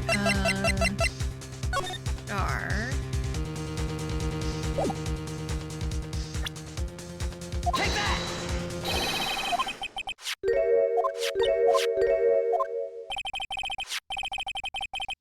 Okay, I'm saving here so I don't have to go through that again in case I accidentally misclick.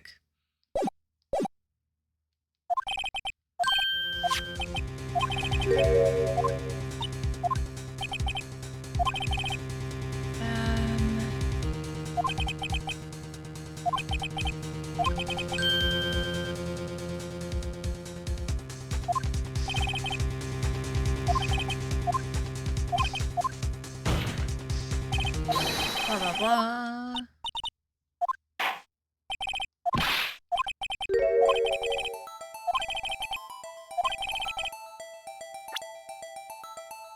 Okay, so... Oh. Yeah, I clicked the wrong.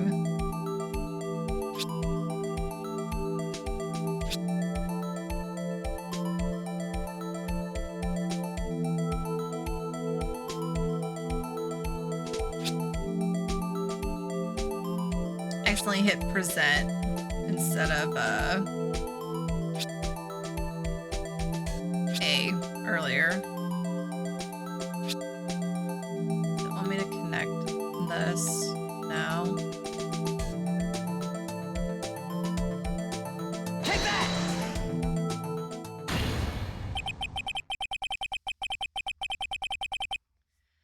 It's a defense attorney's duty to prove their client's innocence. That's why all I've been thinking about is saving Lana. After all my efforts, I never thought it would turn out like this. Emma.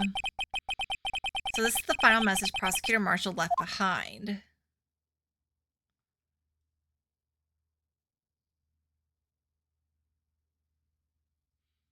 Is Emma okay? She passed out. She may not have meant it, but in the end, the one who took the victim's life was Emma Skye.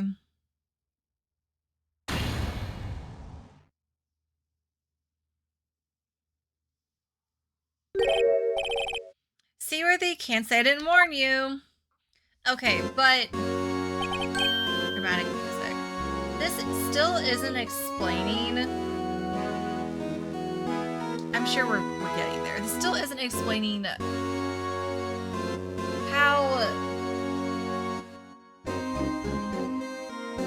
why Goodman is dead. Do you understand the implications of what you've done? What? What are you talking about? 2 years ago, Joe Dark was sentenced to death. He was convicted because of his final murder. I believe you were the prosecutor in the case, were you not? Yes, Worthy. Because of you, An innocent man was sentenced to death. Not only that, but he used forged evidence to ensure his conviction. Objection! Objection indeed. But Joe Dark really was a serial murderer, that's undeniable. I'm afraid that's not important. Didn't you know we aren't defenders of justice? What? What? We're merely keepers of the law. Sentencing a man to death is no light matter, even if there wasn't any cover-up or evidence forgery. Ultimately, the responsibility falls on the prosecutor in charge. Despite what anyone may say, this fact cannot be denied.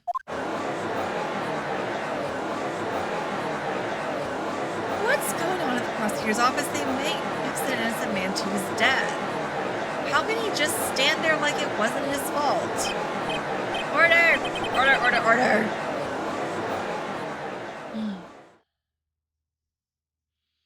The gavel's pounding fell on deaf ears. Unable to settle the crowd, the judge declared a recess. Where this trial is headed, no one knows. To be continued. Jeez.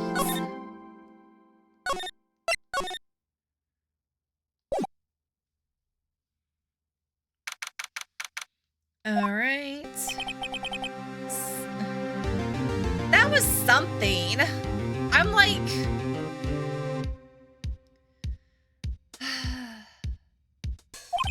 Sorry, Edgeworth. I didn't mean to get you in trouble. Okay, but yeah, this still doesn't, like, address the point of, like, why is Detective Goodman dead?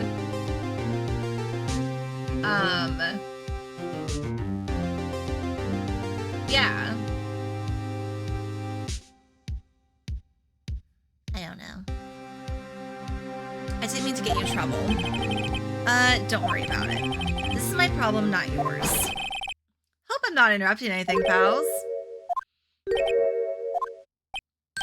Oh, guess I am. I'll come back later. Wait, Detective Gumshoe, what is it?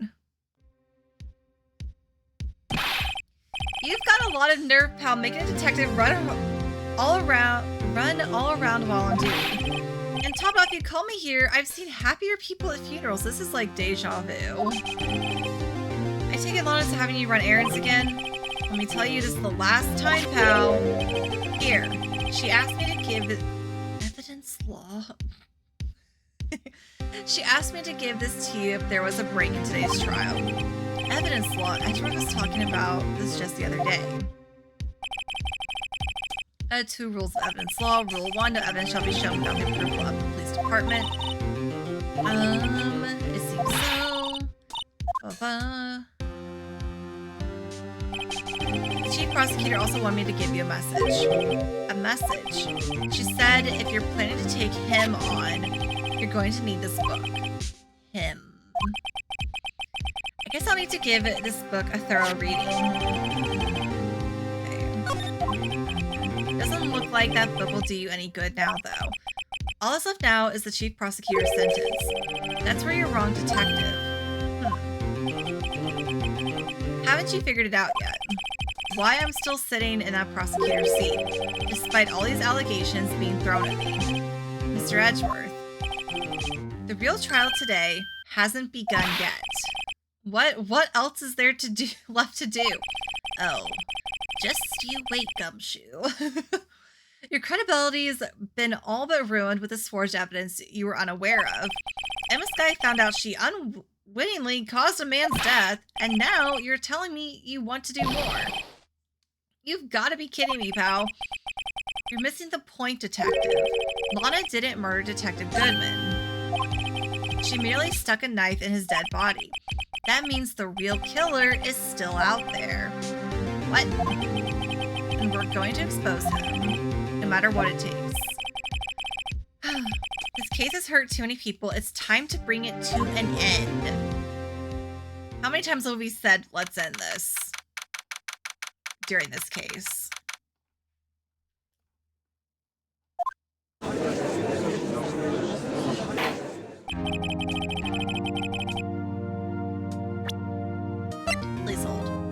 There is so much evidence. Understood evidence presented must be relevant to the case on trial. Okay.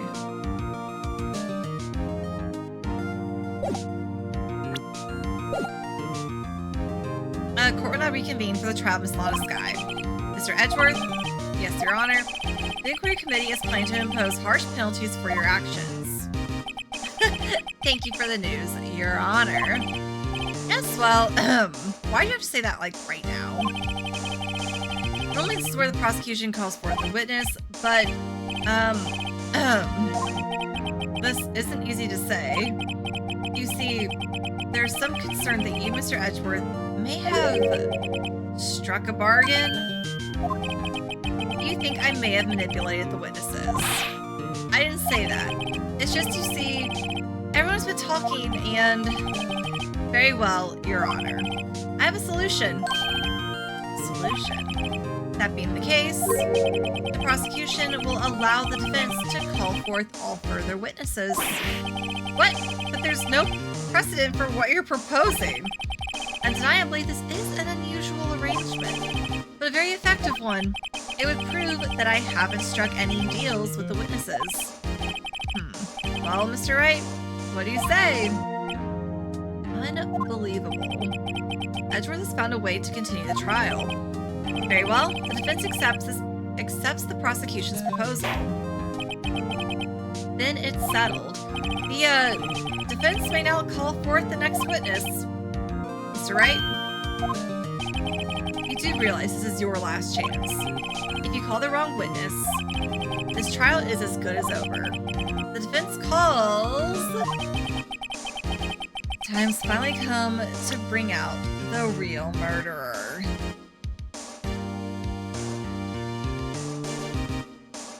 Take that! Damon Gant. The defense calls Damon Gant to the stand.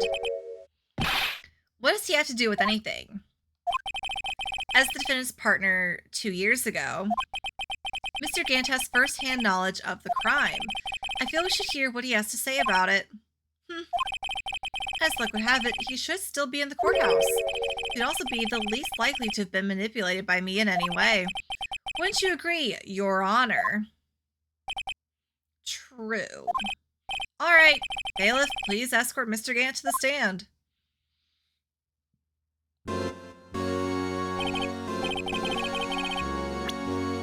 Save it again. Please state your name and occupation. What is this, some kind of practical joke? I was just on my way to lunch. Your name and occupation, sir. Worthy. Are you sure you want to do this? Your name and occupation. So, you want to play hardball, huh? Please, Mr. Gant. Fine. My name is Damon Gant. I'm the acting chief of police. Now then, Chief Gant, the court requests to hear your testimony. Oh, righto. What's with the grim face? First, let's clear up this SL9 incident. Oh, you mean that time when Lana's sister murdered that prosecutor?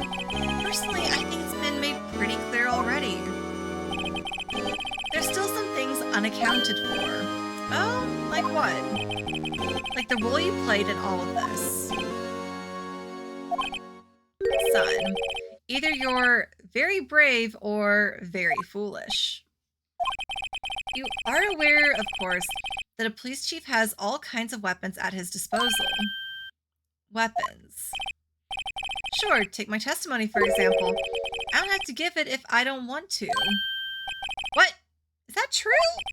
I'm afraid so. The chief of police has the right to refuse to testify. Of course, such an action carries with it certain risks. Don't worry, I'm not here to hinder your trial. Just remember, if this turns out to be a big waste of time, don't say I didn't warn you. Very well, the witness may now begin his testimony.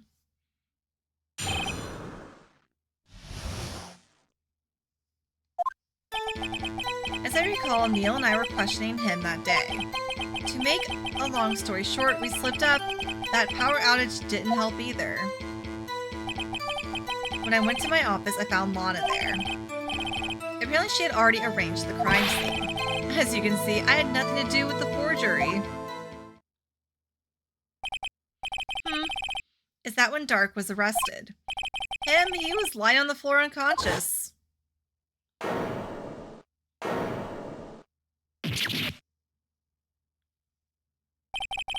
When Emma sent Neil flying, it seems Dark bumped his head.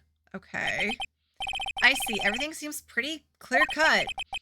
If the police chief has the right to refuse to testify, then I better hit him hard and fast.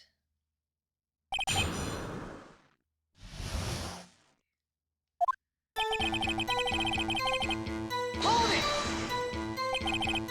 As I recall, a ceremony was held at the police department that day. Yes, that's right. I guess you could say I'm a workaholic. After winning his award, Neil was all fired up too.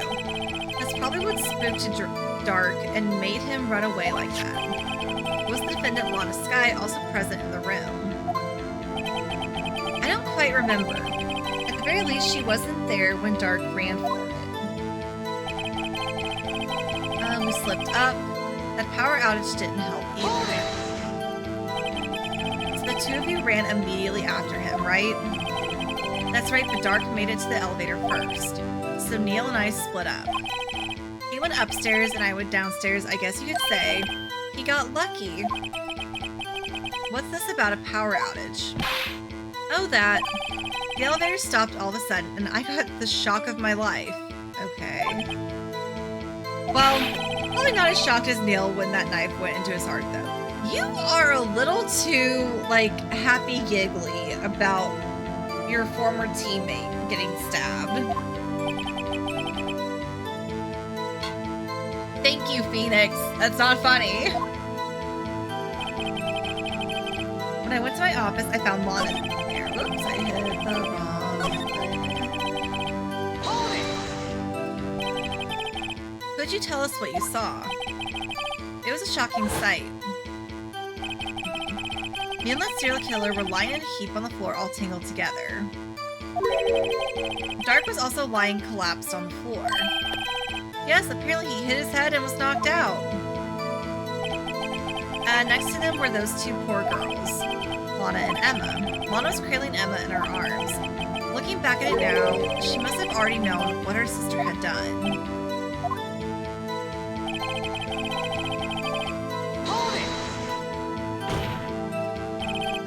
How can you know that? Because of the victim's body, it had already been moved. Okay.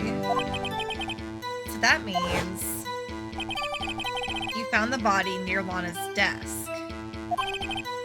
That's right. I think you said earlier it was my suit of armor that really stabbed the prosecutor. Yes. Anyway, as you can see, I had nothing to do with the forgery. So you're saying that the forgery had already taken place by the time you arrived at your office. That's exactly what I'm saying. I can understand how Lana must have felt. But moving a body and hiding evidence are inexcusable no matter what the circumstances. That's how it really went down. Staring at the witness won't do you any good, Mr. Wright. If you're going to stare at anything, you better be off staring at the court record. Worthy, always a smooth talker. Which piece of evidence ties Gant to the forgery? Lana did admit to forging evidence, but that can't be the whole truth. It's only Gant to the incident.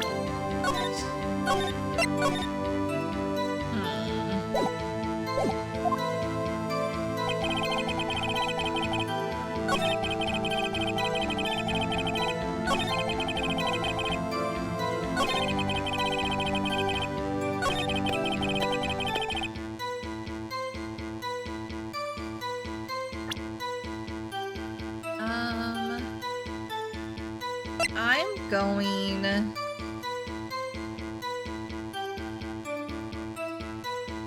to assume. Okay, so she gave us this for a reason.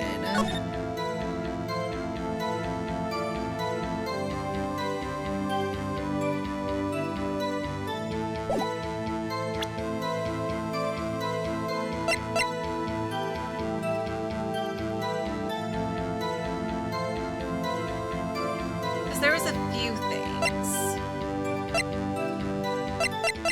I'm half tempted to be like the jar because the fragment was found in the safe, along with the piece of cloth. Evidence for something, but what? Bears Emma Sky's prints.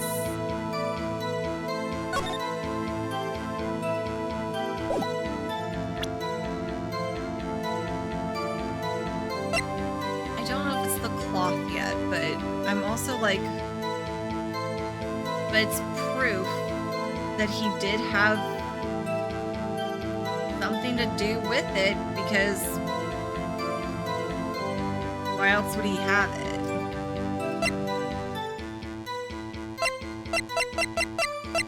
Okay, but also he had the fragment that had part of the writing on it. I'm taking a chance. I'm gonna submit Blue Badger jar again. Objection! You claim it had nothing to do with the forgery. I'm afraid that's a claim you cannot back up. Explain yourself. Several pieces of evidence were found in your office. Take this jar, for example. That's the Blue Badger you showed us earlier. Yes. A piece of this jar was discovered in your safe. Not only that, but the evidence list I presented earlier was actually found inside your desk. It was found where? You see, Chief Gant, these articles of evidence uncovered in your office are both concrete proof that you also played a part in the illegal investigation. Chief Gant, what's the meaning of this?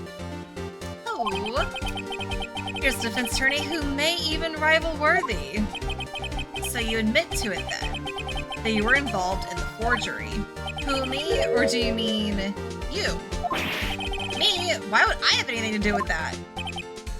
Well, you were the one who snuck into my office when you found this evidence. Prosecutors aren't the only ones capable of forging evidence, you know. Defense attorneys can do so too. Isn't that right, Righto? However, Detective Gumshoe was present during the investigation. Worthy, my boy. Not even detectives are exempt from the law. Rest assured, Dick will receive his due punishment. What? What? If Detective Gumshoe's salary drops any further, he'll end up paying to work. I mean, the man was fired. I don't think he's paying anyone anything. Yes, well, in light of the detective's presence, please give us your testimony regarding these pieces of evidence found in your office and their relation to the forgery that took place at the crime scene. My. Kids these days no longer know how to put two and two together.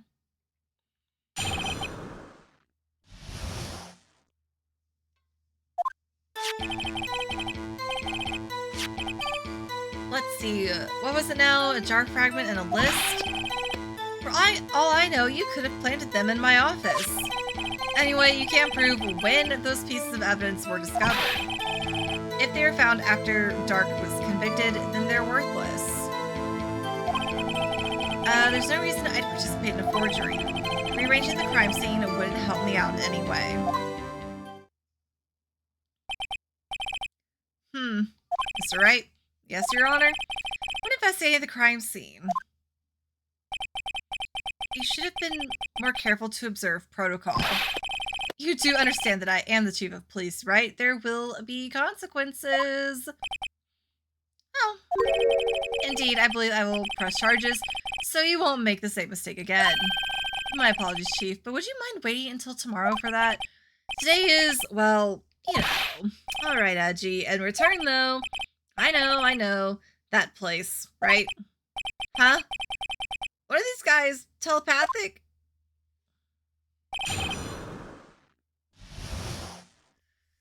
Okay. Hold it! I'd appreciate it if you'd stop making these ridiculous allegations. Yes, you do have a point. You wouldn't have the guts to do something like that. What? I'll have you know, back in the day, I once broke into a cow ranch and tipped, Mr. Wright, what are you saying? Anyway, you can't prove you didn't carry in the evidence, can you? If you have proof to the contrary, you're going to need it later. Later? What are you talking about? What else? I'm talking about when Righto's prints are found. Yes, if they're found inside my safe, they would prove his investigation was illegal. I've never faced anyone as slimy as this guy.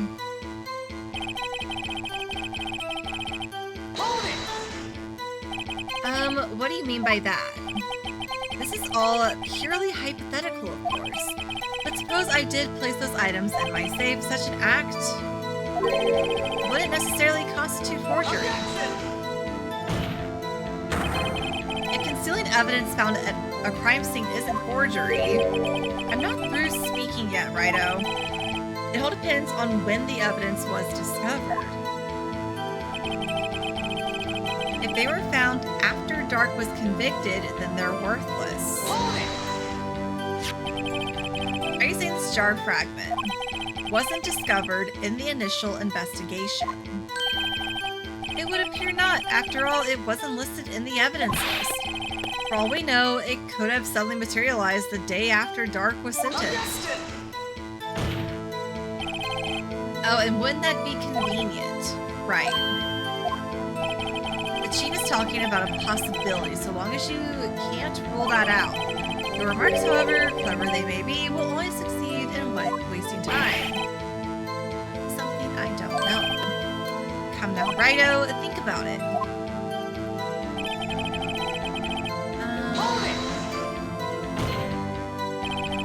How can you look me in the eye and say that? Because I'm innocent. Remember? Who was it that murdered Neil? I'm not sure I care for the word murder here. But in the end, the person responsible for Mr. Marshall's unfortunate demise was Emma Skye. Well, now do you see? Rearranging the crime scene wouldn't help me out in any way. Really, Chief Gant. At the very least, there is one very large benefit you reaped from all this. Oh, I wasn't aware. What is this benefit? That would, of course, be the position you have, Chief of Police. Oh. The resolution of the SL9 incident secured your promotion to Chief. That in itself is sufficient motive.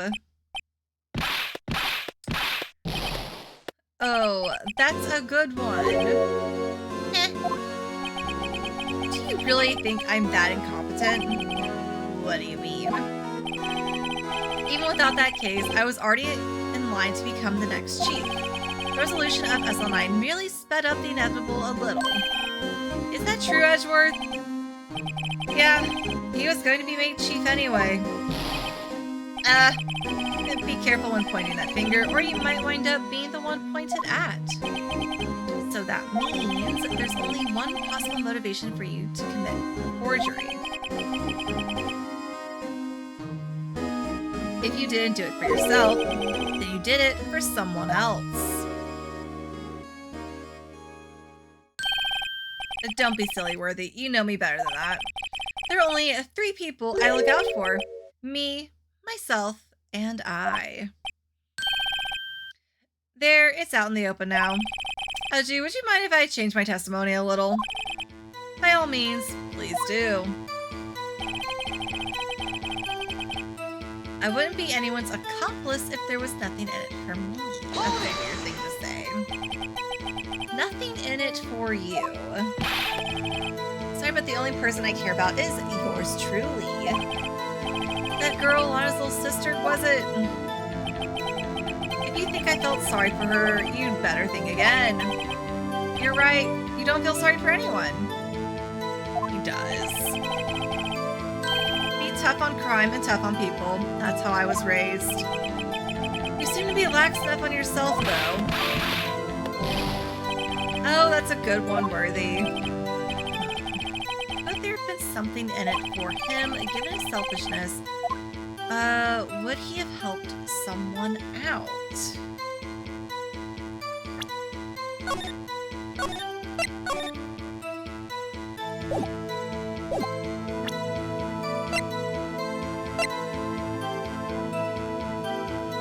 Actually, like, yeah? Because why else would he be keeping Emma's prints?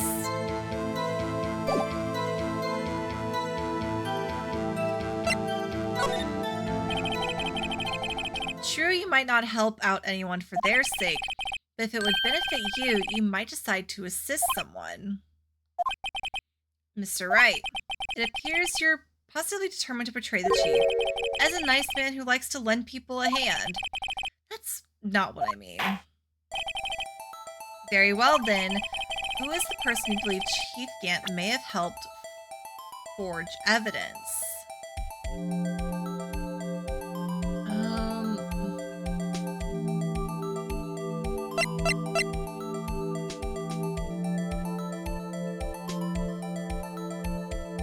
I'm gonna say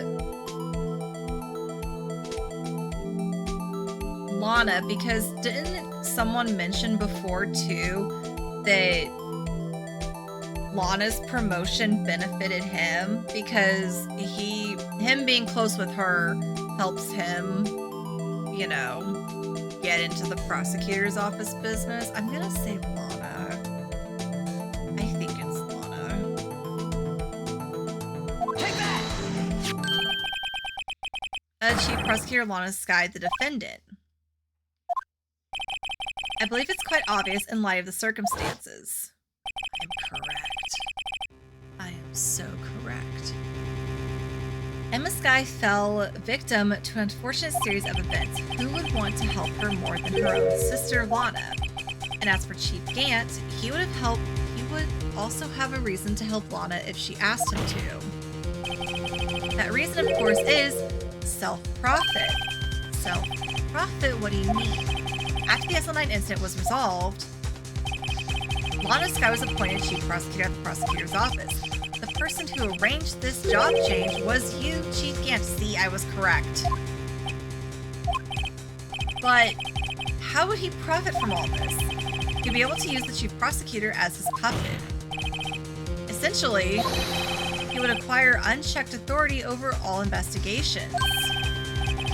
You mean to tell me that despite the chief's formidable appearance, okay, so the fingerprints, I was incorrect about that, wasn't to help conceal evidence, it's blackmail, basically. He plays with puppets? Judge, please. Oh, wait. You must mean puppet as in someone forced to do his bidding. Never mind. Admit it, Chief.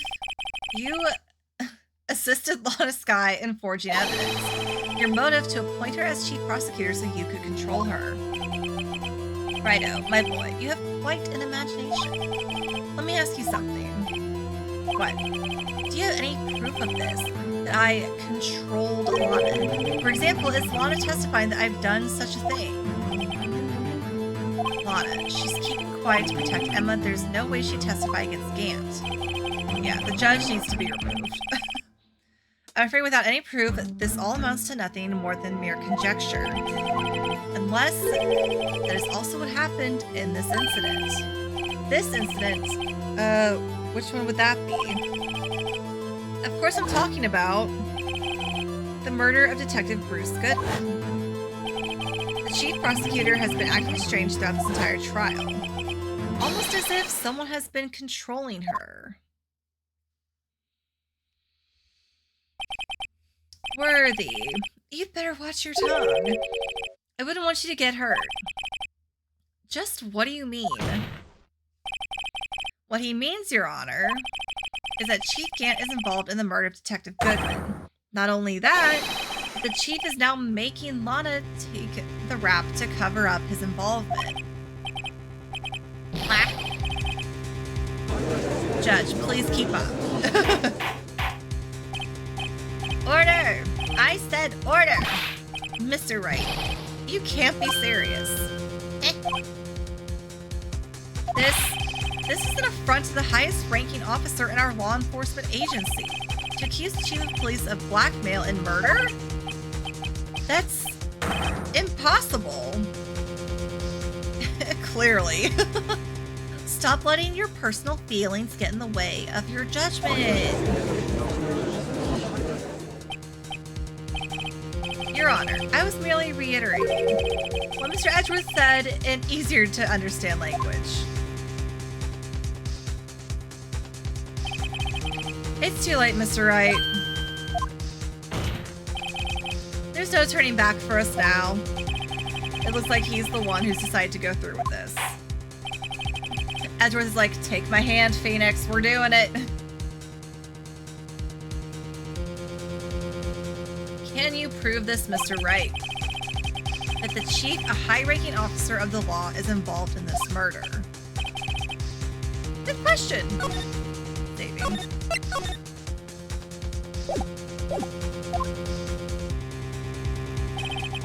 Regardless of his rank or title, Chief Gant is just a man.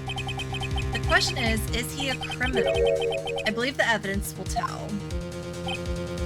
I see. All right then. Let's see what Mr. Wright's got, and it better be good. Show us evidence that ties Chief Gant to the murder of Detective Goodman. Is it fingerprint time now? That ties him to the murder of Detective Goodman. I'm like... I don't know if we're gonna need the screwdriver.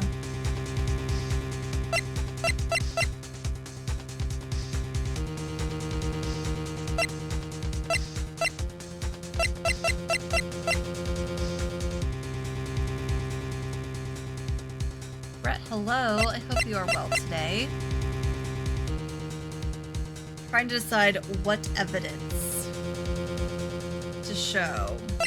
I think it is fingerprint time. Take that! Well, Chief, so long as Ryder here is tossing out things regardless of the relevance, why don't I toss something too, Udgy? This shoe should do nicely. I'll chuck it right at you. You always were quite the joker, weren't you? Oops, looks like, yeah, it's not fingerprint time.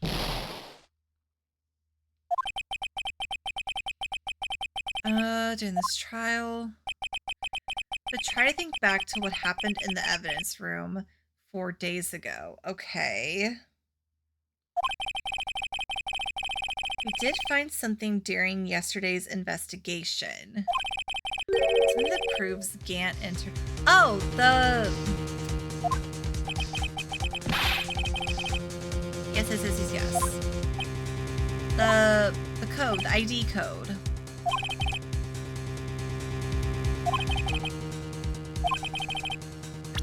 Okay. Silly me.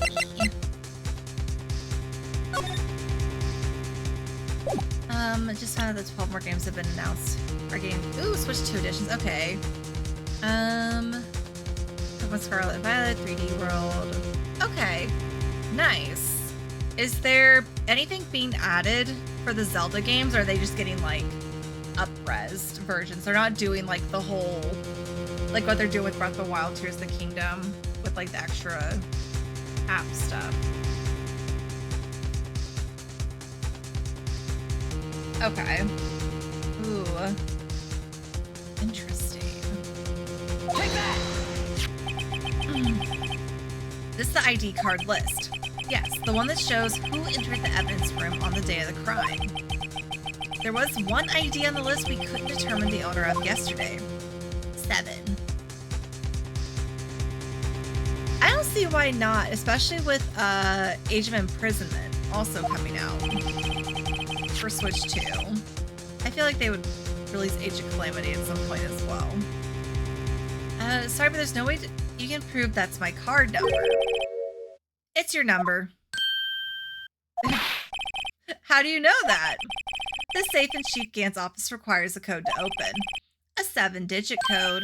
7 digits, you don't mean. I'm afraid so, Your Honor. The code was 777777. The same as the remaining ID card number on the list. Chief Gant. Uh-oh. You entered the evidence room on the day of the crime. Phoenix, Yeah, I did. I was being nosy. And snoopy. Order, order! Chief Gant, what do you have to say? Nothing. The defense's search of my office was in violation of regulations. And I will demand Mr. Wright be punished to the maximum extent of the law. But right now, this court demands an explanation from you about the use of this ID card. Chief Gant, so you admit it. You entered the evidence room on the day of the crime. What about it? I'm chief of police, whether it's the evidence room or the bathroom. What's the difference? I can go anywhere I want. Why would... Anyway, tell me. When you entered the room, were you alone? I always go to the bathroom alone, as I do with the... Why the bathroom? Why are we talking about that? Detective Goodman wouldn't have happened to be with you that day, would he? Of course not. Why would he be? I hadn't seen him in days. You hadn't seen him in days, Chief Gant. I'm afraid you've just undone yourself. On that day, you had to have met with Detective Goodman. What do you mean? This trial's purpose is to determine Lana Sky's guilt. No, it isn't, Your Honor. This trial's purpose is to determine the truth. If Chief Gant met the victim on the day of the crime, then we need to determine one thing. What transpired during that meeting? In that case, Mr. Wright, I'm going to have to ask you for evidence. Show us proof that the victim went to meet Chief Gant on the day of the crime.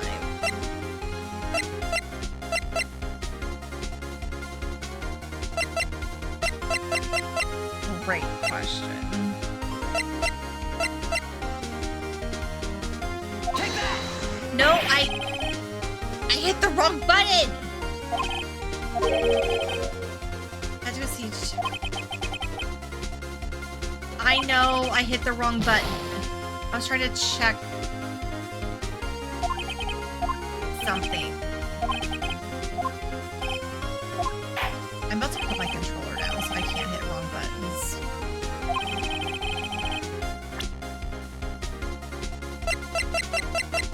Okay.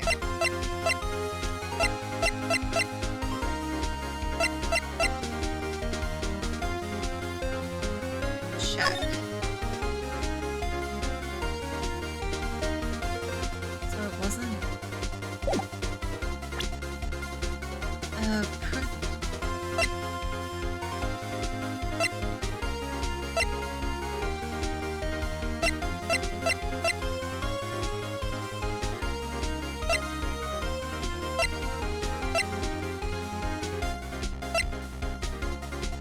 The victim went to meet Chief Gant on the day of the crime.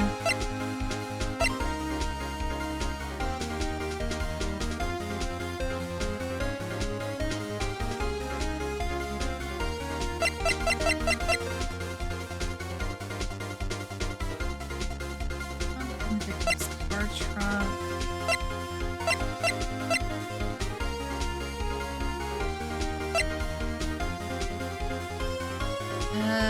Found at the prosecutor's office.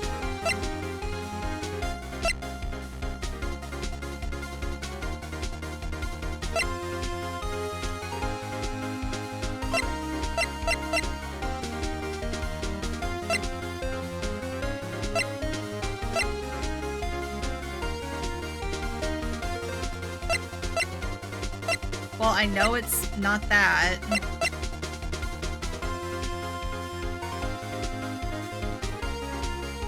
Is it?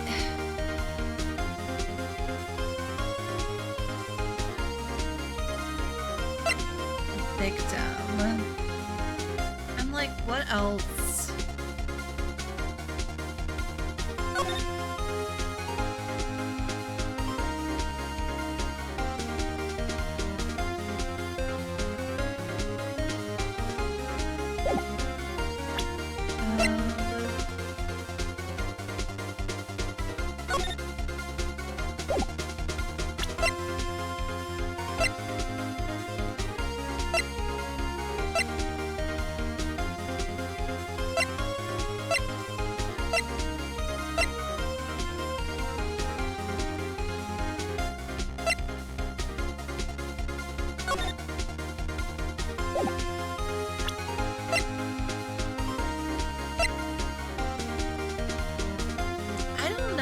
shows proof that the victim went to meet Chief Gant on the day of the crime.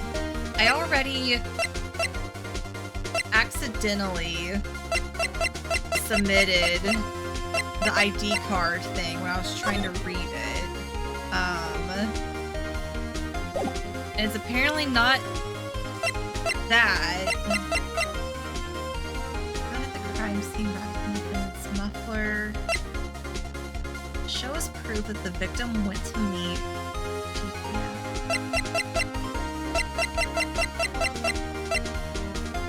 Gant. I'm like, the trophy? No.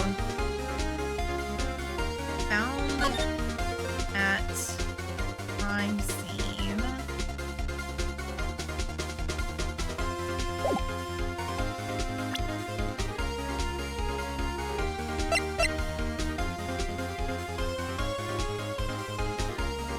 At least we have good music. Like Dateline staff, this is given. Yeah, it's been really good. It has been a wild ride. This case especially has been a roller coaster. But now I'm trying to think.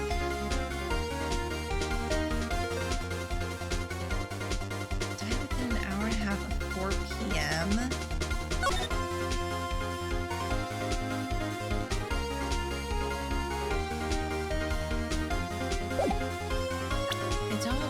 That's not proof that he went to meet Chief Gant. I don't think this is either, no. Like,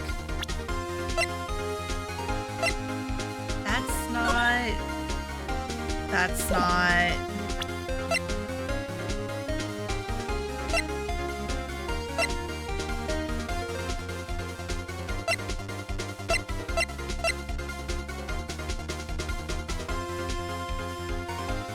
Back to his office by Gant's request. Different data can only be. Oh my god.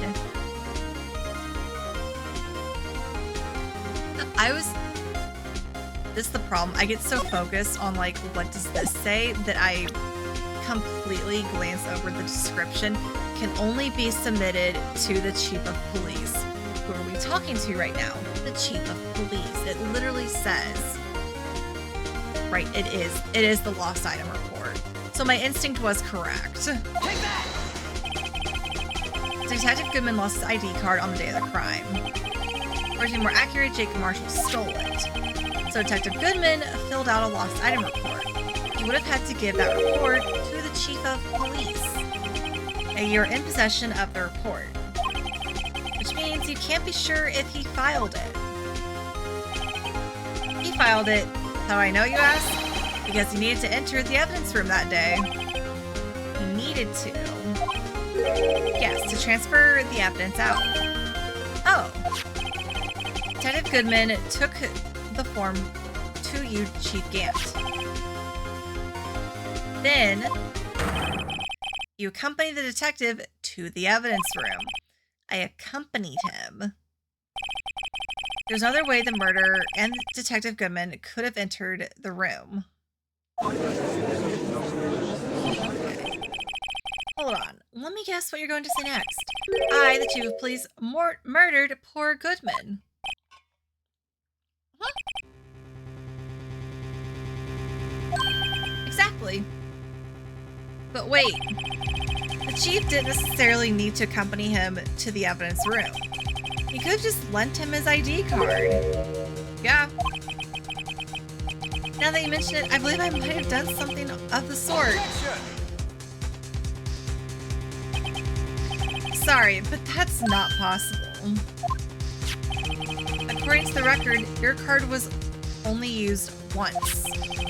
Yet you showed us your ID card earlier. If you'd really lent it to Detective Goodman, it would have been found on his body. That was quite a face. Chief Gant, you did it.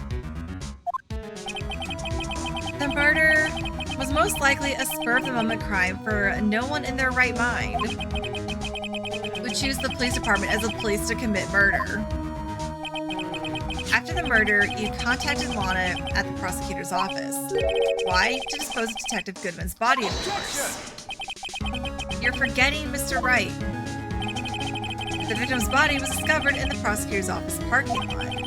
How did he manage to move it there? I was at the police department the entire day, you know. And everyone's aware that Lana stayed at the prosecutor's office after the ceremony. Everyone except me, it seems. Still, you're the chief of police. You have an entire police force at your disposal. Oh, so you think I just ordered an officer to do it? Hey, you, take this here dead body over to the prosecutor's office? I don't think so. Chief Gant, you left all the evidence we need. Also, hi, Nellie. To prove how you moved the body to the prosecutor's office. And all this time, I thought it was a useless clue that... Yeah, I was gonna say, I was like, I've been waiting to be like, screwdriver! It's screwdriver time! Okay, hold on, I'm saving. Because I messed this up somehow. Mr. Wright, show us this evidence. With the victim's body, Chief Gant used this.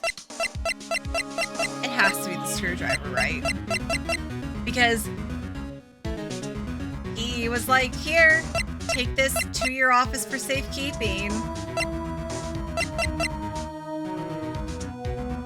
Take that! This is how he moved Detective Goodman's body. What's that? A screwdriver. But what does that have to do with this case? Mr. Edgeworth, think back to the day of the crime. What is the screwdriver doing here? It's here because...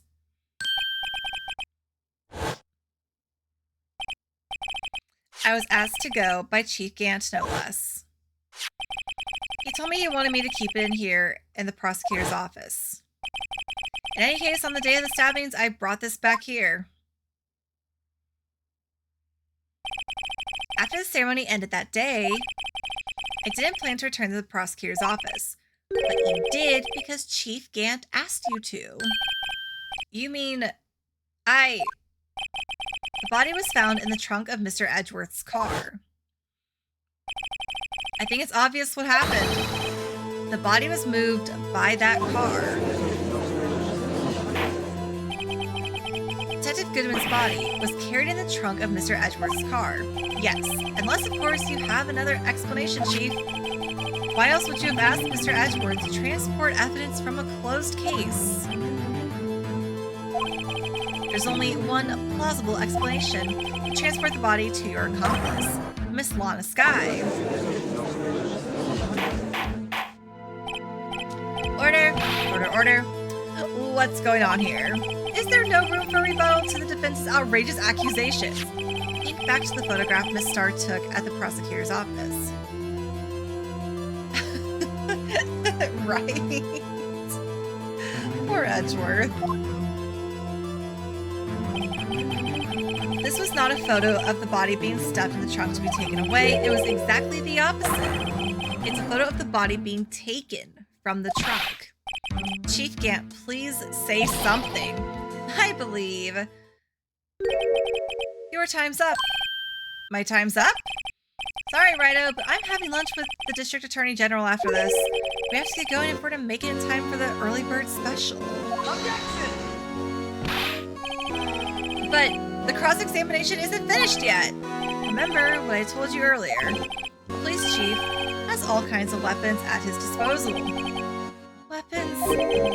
Like the right to refuse to testify. I'm invoking that right now. What?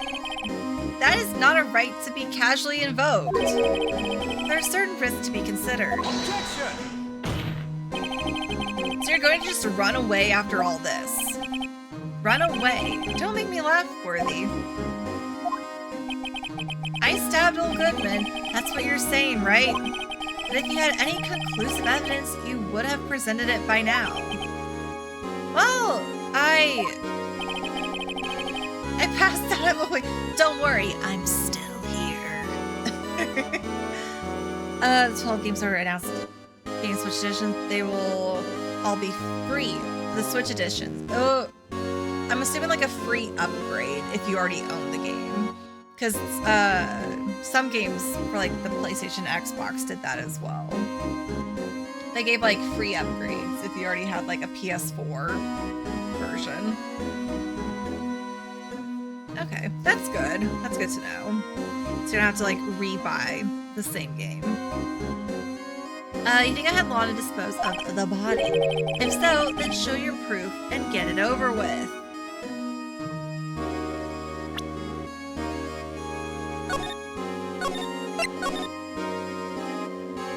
Did Kubi carry you?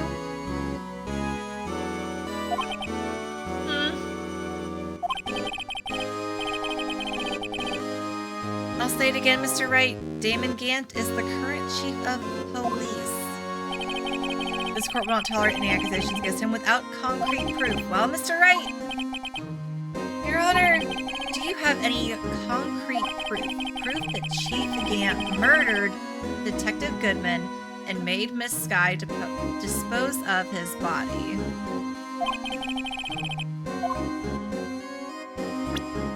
I don't know. I don't know if I do. I bet that's gonna be a busy day at Universal.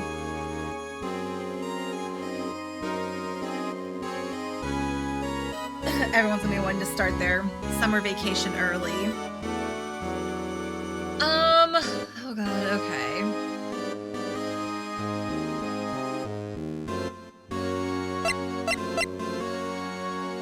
Do I have proof? I mean, I have that.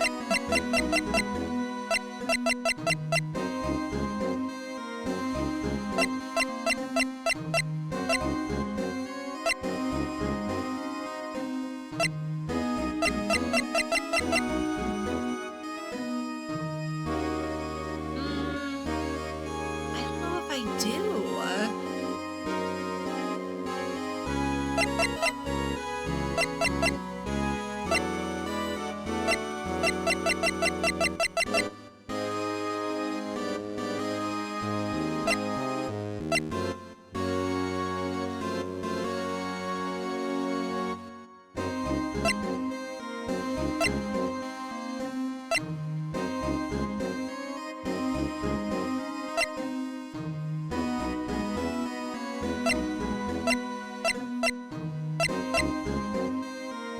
Is it the knife?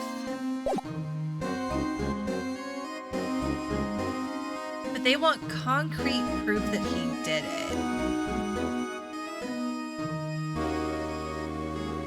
I saved, right? We're double saving.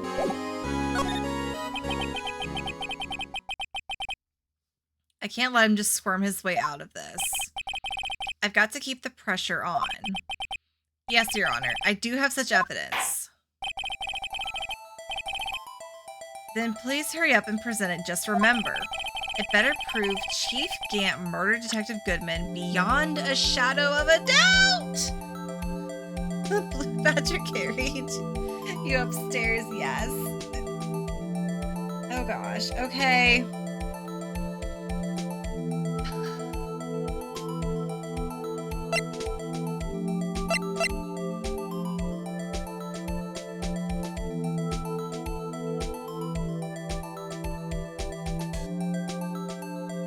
That's the one that Lana said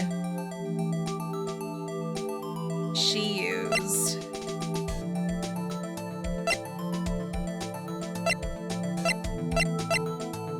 I just present Blue Badger.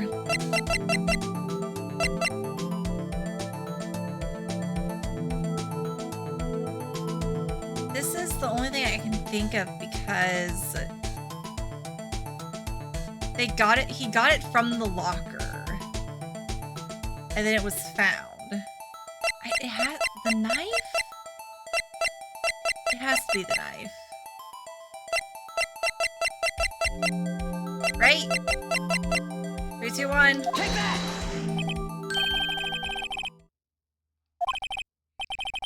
It's proof as to whether or not it's enough to demonstrate the chief's guilt. I'll let you be the judge. But I am the judge. All right. Well, what do you think, Your Honor? Oh my God. Guess I'm gonna be late for lunch. Oh no.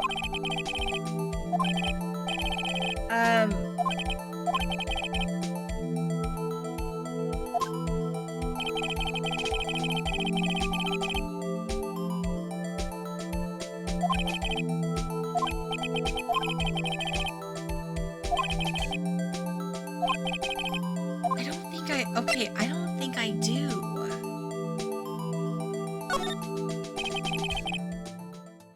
It's no use showing evidence. I'm not even sure of myself. At present, I have no conclusive evidence. CIG.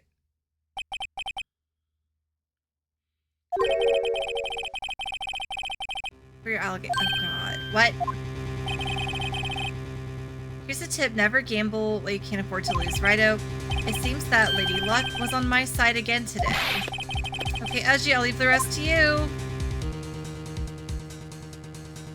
Yeah, it's game over. Or not? I warned you earlier, Mr. Wright. This is an affront to our senior officer in our nation's law enforcement agency. Objection! Oh my God. Bless Edgeworth saving me.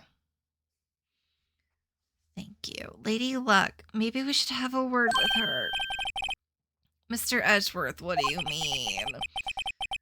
There's one lady who knows the real truth behind this trial. We haven't yet had the honor of hearing her testimony. A lady who knows the truth, another witness. In the absence of conclusive evidence, the only other method of proof is testimony. But Chief Gant has invoked his right to refuse to testify. There's still someone else, one more witness who can answer all the questions raised in this trial. Someone right in this very room. Mr. Edgeworth, who is this person? Judge, please. Why are you asking me, Your Honor? Have you forgotten? The defense is the one calling witnesses today. Mr. Wright, does such a witness exist? She may not be willing to tell the truth, but we can't just stop now. Defense calls for... Take that!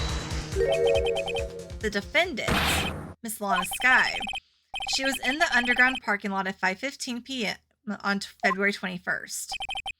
Her task to dispose of the victim's body. In accordance with certain someone's orders. Prosecution has no objections, Your Honor. At the moment.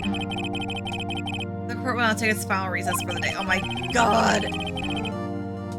15 minutes, we will reconvene to hear the defense testimony. This court is now in... Hold on. Huh. Chief Gant, I thought you were going to eat. Listen good, Lana. He's talking to Lana. I don't think you need me to tell you this, but if you accept Mr. Wright's claims, there will be terrible consequences. It really does never end. That's right. Your sister will be found guilty for Neil Marshall's murder. This isn't good. Of course, you'd never support such outrageous claims anyway, right? Just something to think about. All right, then. I've got a lunch date to meet.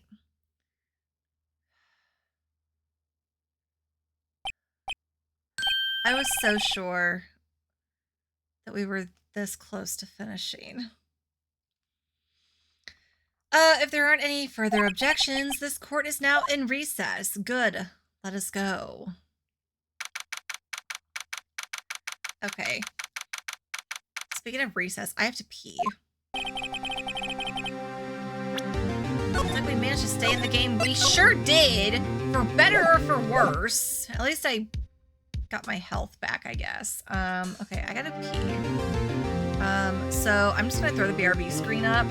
I will be right back. I will try to make it quick. I might grab a little snacky snack while I'm away. No ad break, because y'all just sat through one. So yeah, sit tight, stretch, grab snacks, grab water if you need to, and I'll see y'all back here as soon as possible.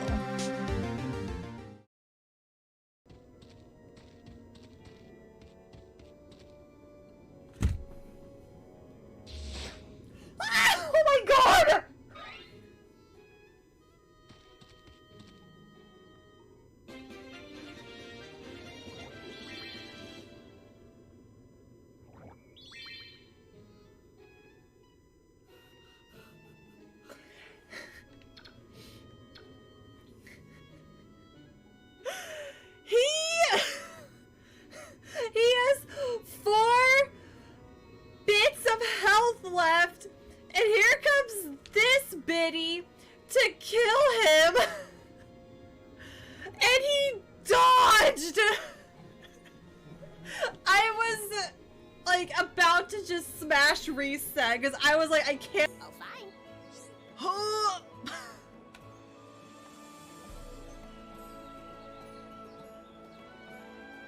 This is the most friend-shaped friend I've ever seen.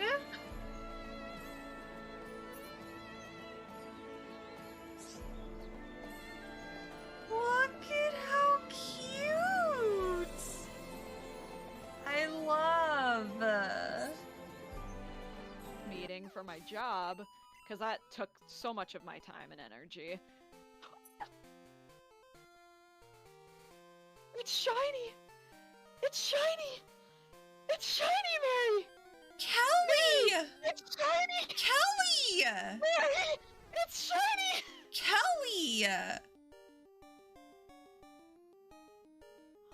Catch it!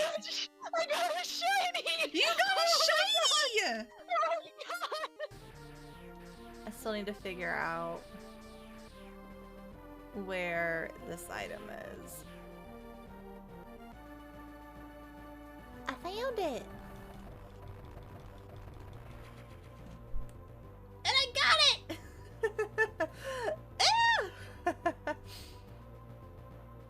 I just wasn't hitting the right part of the ceiling earlier.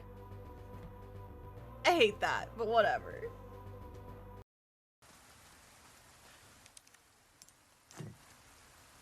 Okay, can I move them around now? Yes!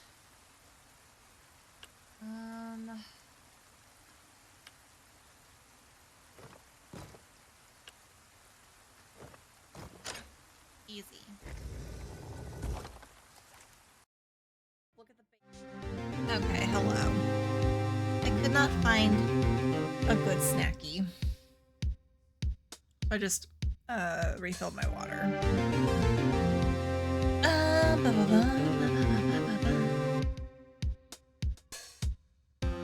Kyrie has begun shouting because it is almost bedtime according to her. I know.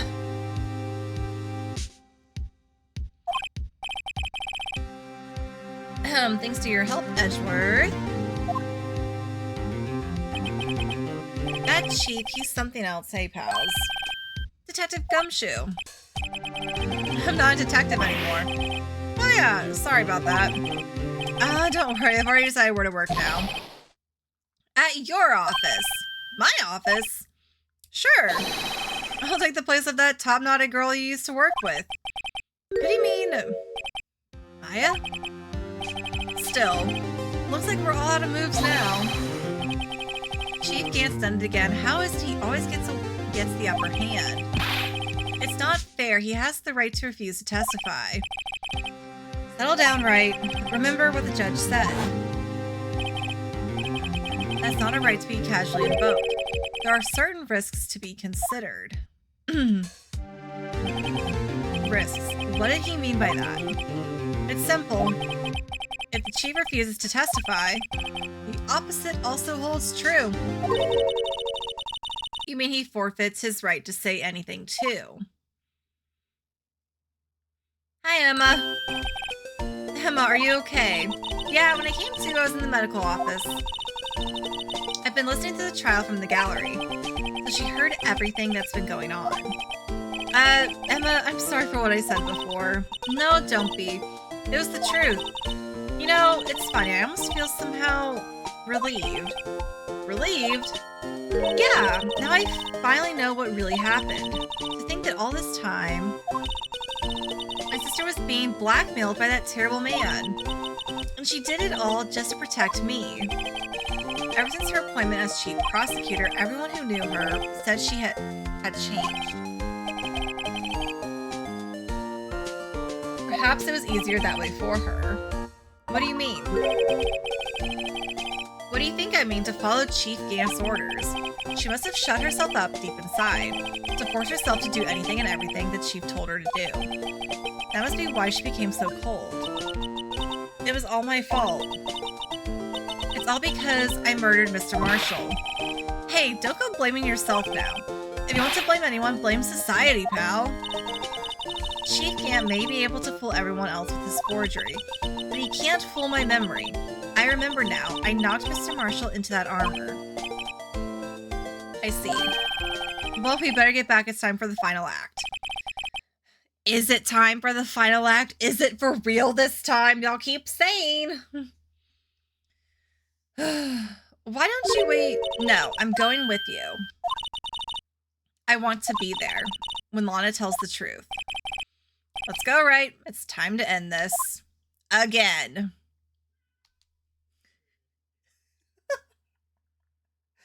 I wish y'all could hear Kyrie. I think she's too far away. But she is just shouting.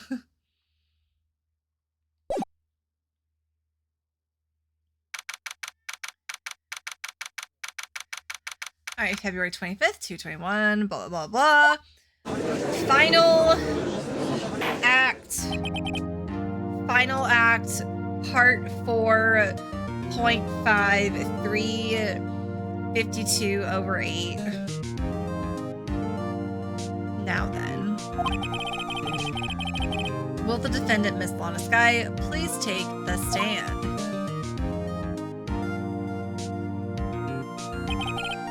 Miss Lana Skye, you are the chief prosecutor.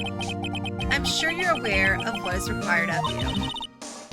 But Mr. Edgeworth, you already know everything. You know all that I've done these past 2 years. Please provide the court with your testimony, Miss Skye. And remember, you are under oath. We want to hear the truth. Of course, the truth. Lana, no matter what happens, I'll always be your sister.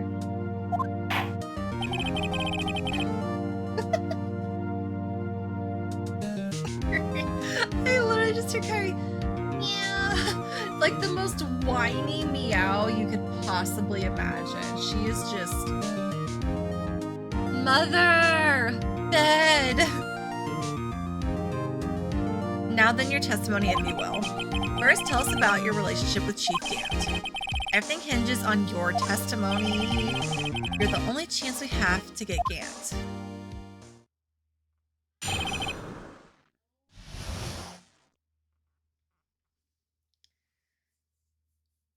And for some reason, they decide to put your yes. Yeah. I do feel that pain. I worked alongside Gant for years. There's no truth to this blackmail theory. I fabricated the evidence 2 years ago all by myself. When I found Prosecutor Marshall's body, I rearranged the crime scene.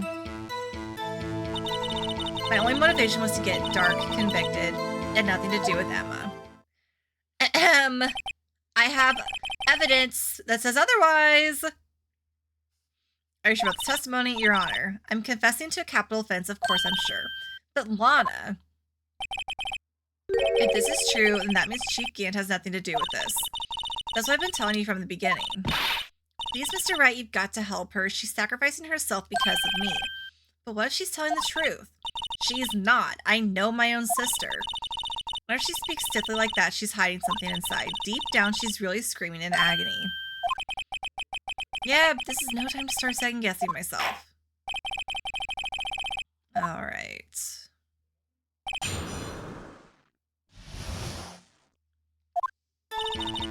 Hold it! Okay. How many years exactly? Ever since I made senior detective. Let's see, I was 24 then, so that would be 5 years. Detective Gant and Detective Skye were legendary partners. I personally saw them testify in numerous cases. She must have been good coming from the same school as Mia. Damon Gant was a respectable detective, that's why.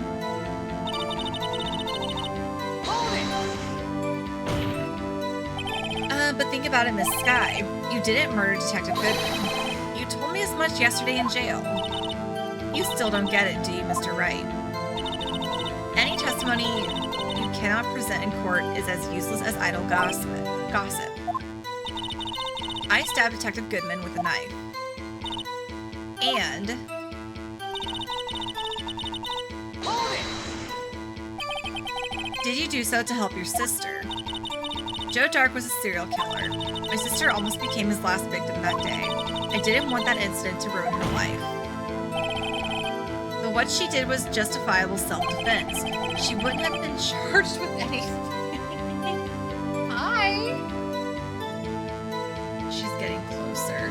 Hi, come here. Hi. Hi. Hello.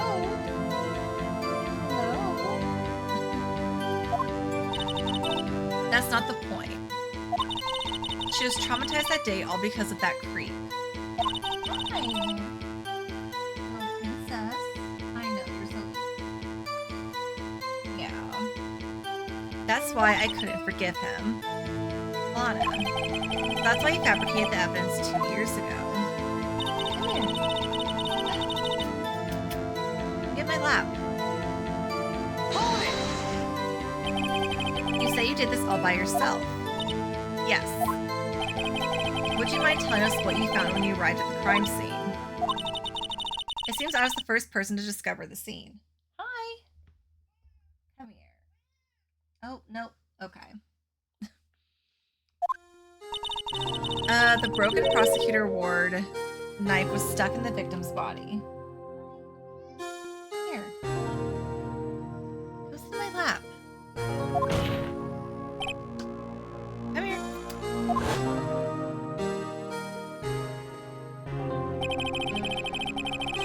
The prosecutor marshal died from an unfortunate accident. That's only a situation you dreamed was possible. The reality is, it wasn't my sister who took the prosecutor's life. Fantasize all you want, Mr. Wright, but I'll never change this statement. Hi. Hi. Hi. Hold on.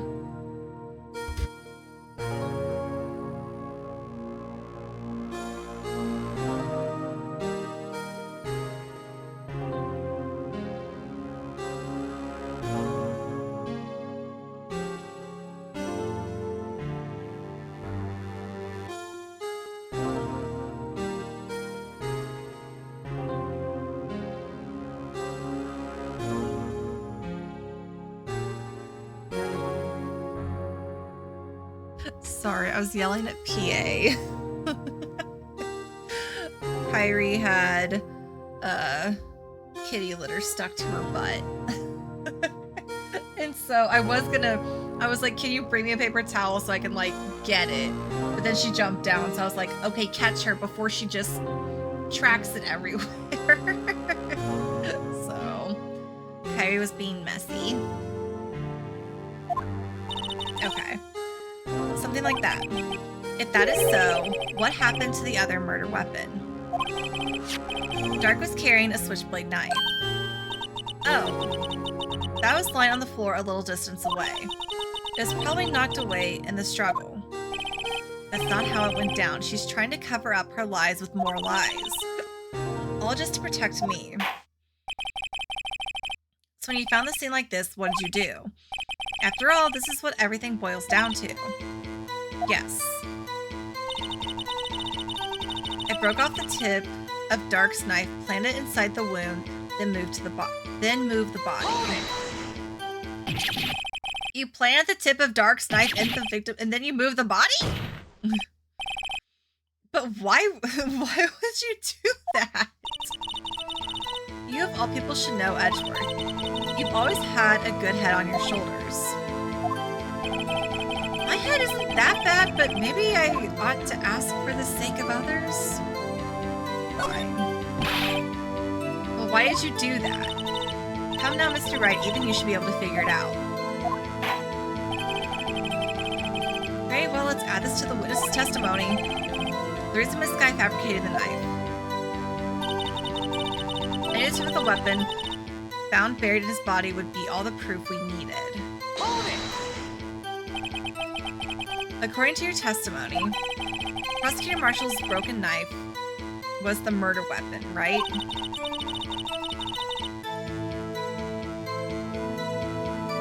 I wish that was an option. And leaving it at that point, oh my gosh. and leaving it at that might point the blame away from Dark. I felt the most effective way to get him convicted will be by having the tip of his knife found inside the victim's body. So you buried it inside the victim's stab wound. Yes. Because I hated Dark for what he did. My only motivation was to get Dark convicted. It had nothing to do with Emma. So you rearranged the crime scene. Are you sure you didn't do this to keep Emma from looking like the murderer? How many times do I have to tell you, Mr. Wright? Emma didn't do it, period. Are you so desperate to hide that fact?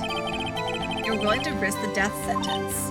She's lying. She did it so I wouldn't be blamed for what happened. In any case, as a prosecutor, what I've done is unpardonable. There's nothing I can do to make up for my actions. Mr. Wright, my sister's lying. Looks like she's determined to protect you to the end. She insists she fabricated the evidence by herself. There's no way she could have done it all alone. Or done it alone. I've got to get Lana to talk more. If she's lying, then she's bound to slip up and make a contradiction. Okay.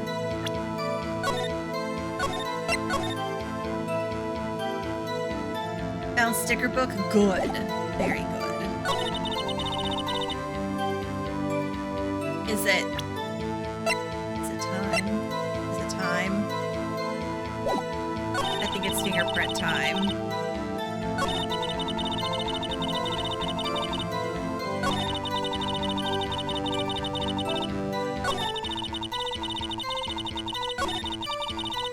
Because none of this matters. The blackmail.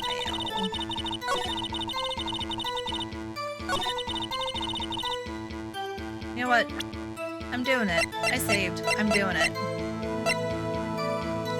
First laundromat. Picking what should you name?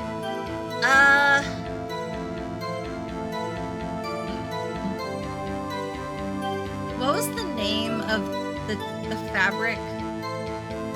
Could be Tom. I was gonna say, what's the name of the fabric softener teddy bear? If that brand even still exists. I think it was a fabric softener teddy bear.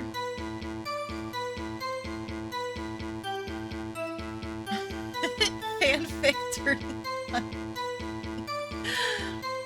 I would say socks or something. Anyway, I'm doing fingerprint time.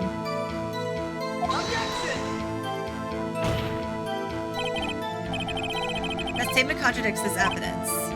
How is that wrong?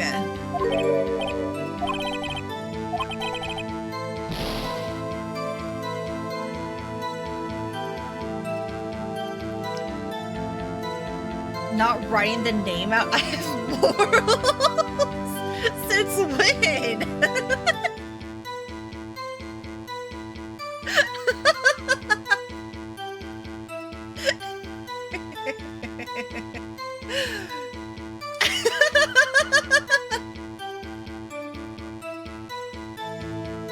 I couldn't resist.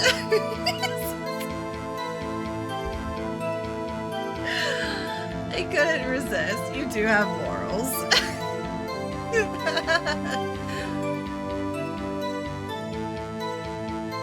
Sometimes. Exactly.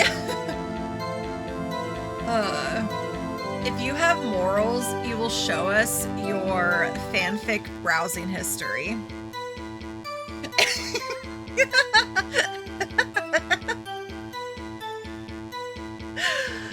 Okay. Anyway, I'm trying to get Lana. It wasn't fingerprint time. I'm too overexcited to present the fingerprint evidence and be like, this is the blackmail. And I know it is. That's because you know your friends won't judge you. Or your real friends will not judge your fanfic browsing history. Twitch, what do you mean? Twitch is censoring my mod, Golden Rupee? How dare?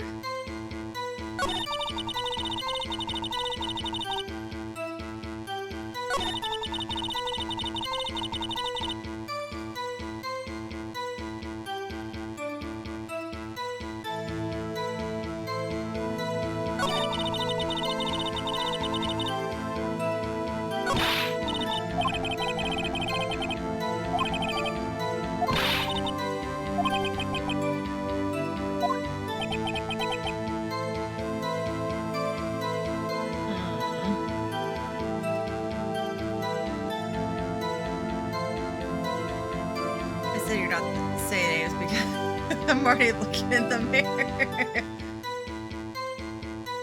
A book talk, book concept, because I'm so fascinated by the mind. Oh my gosh. I love the internet because I am having so many issues with book talk though. And y'all know why. But also, I had this realization the other day that like the last time I went to about what?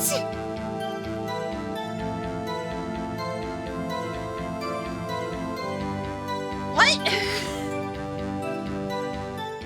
Oh my god. But I realized that the fantasy section at the bookstore has just turned into romantasy section. And like, I like fantasy books. I don't always need it to be a romantasy, especially when I saw someone on TikTok talk about this. I'm like, it's just the same story in a different font. It's starting to feel that way with romantasy books. I'm like, y'all are just changing the names, changing the colors of the covers, but y'all are all ending up at the same, which like, it's fine, but there's a romance section. Like, read your romantasy, read your romance, but what if I just want a fantasy book that maybe doesn't have romance, or romance isn't like a key focus or like a main focus in the plot. It's just more of like a side thing. I'm like, but I just want fantasy. I don't need a Court of Thorns and Roses and various different storylines. Okay. All by herself. She says.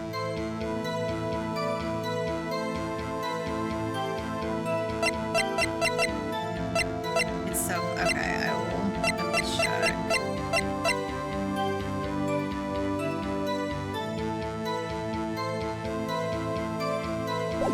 Okay, so we're talking about the 2 years ago. What was the wound, then move the body. How would... Hold it! Give me this again.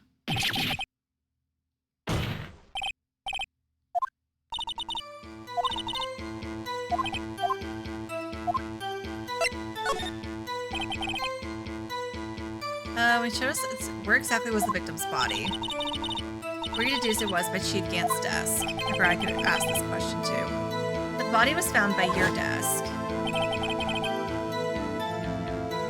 It's called Snuggle. I vote Snuggle or Socks. Why did you move it there? The reason for that is simple. Let's have the witness explain this in more detail. The reason Miss Sky moved the body. Okay. The pieces of the jar that shattered during the events threatened my plan. Uh-huh.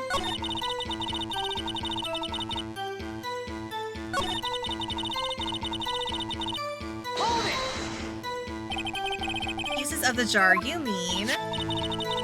Yes, that wretched jar you showed us earlier.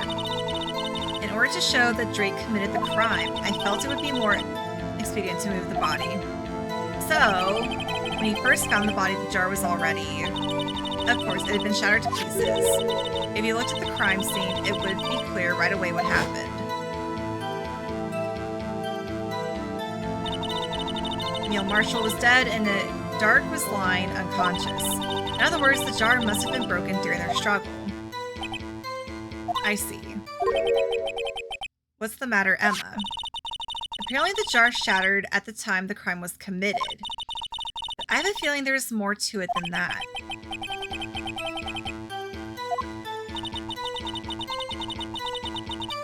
Anyway, I committed this fabrication completely alone.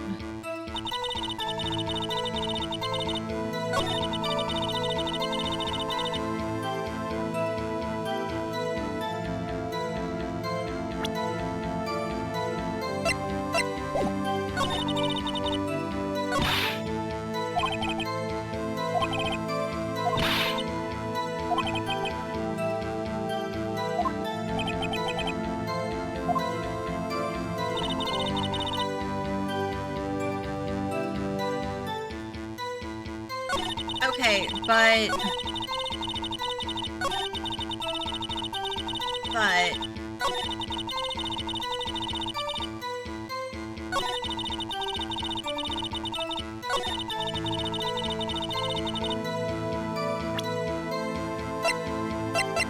we can't see where this was broken, right? This wasn't, it was, the name was in multiple pieces.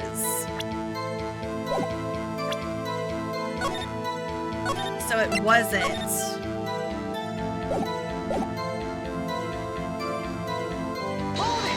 Oh, wait. Okay. Yeah.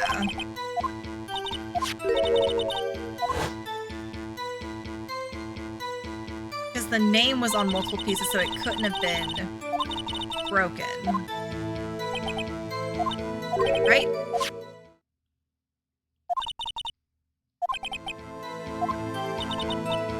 Okay, go back. I meant to present, not press.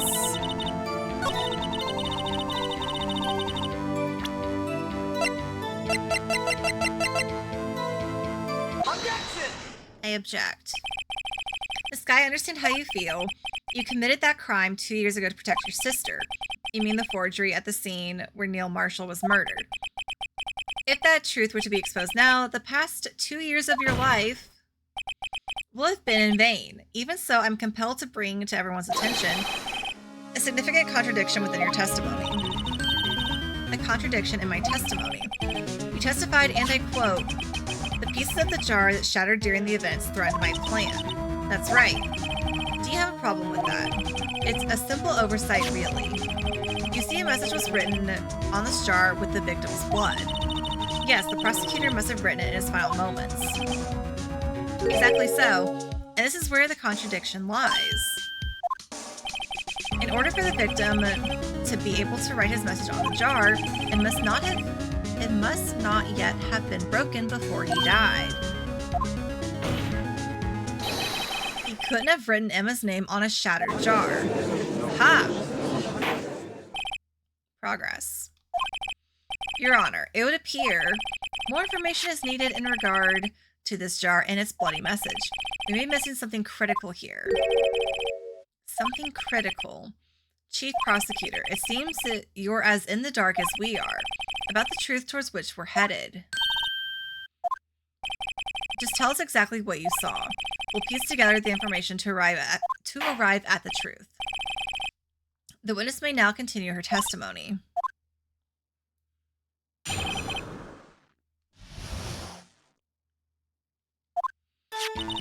I immediately noticed the blood traces on the jar, but it was dark in the room and I didn't have time to check it out. To be safe, I wiped away the blood. The fragments were large, so I'm sure I got them all. All I could think about was wiping them clean before they were discovered. You were the one who wiped away the message in blood. I wasn't chief prosecutor at the time. She didn't think Dark was the real murderer. That's why she tried to erase the real evidence. Very well, the defense may now begin its cross-examination. Okay, Hold it! So the jar was already broken. It's a miracle that thing hadn't broken earlier. It certainly looks as feeble as the defense's case, but not as feeble as the judge's judgment. Thank you. You were an ace detective who never missed a detail. Do you really expect us to believe you didn't investigate what was written on the jar pieces? Normally, I would have. But it was dark in the room and I didn't have time to check it out. you didn't know your sister's name was written on the jar. No. If I had known, I would have gathered all the pieces and ground them to dust. Well, that helps my case. Lana, you do that for me? It seems you two might make up yet. Anyway, I just barely had enough time to move the body as it was. If someone happened upon the scene, you'd lose your chance to erase the evidence. You must have been in a hurry. I was. I knew I had to destroy the evidence before anyone came. This is rather shocking. Hold it! With what? I'm afraid this action of yours reveals what really happened. What do you mean? If you really thought Dark killed Prosecutor Marshall, he wouldn't have wiped away the blood. What else could I have done in that situation? I only had a few moments. There wasn't enough time for me to gather, or to do anything else but gather up the pieces. Hold it! But how could you see with the power out? It should have been pitch black in that office. A detective is always prepared, Mr. Wright. Even now, I always carry a pocket light and a camera with me. Even I carry a bottle of emergency liminal wherever I go. I never miss anything. I got every last piece.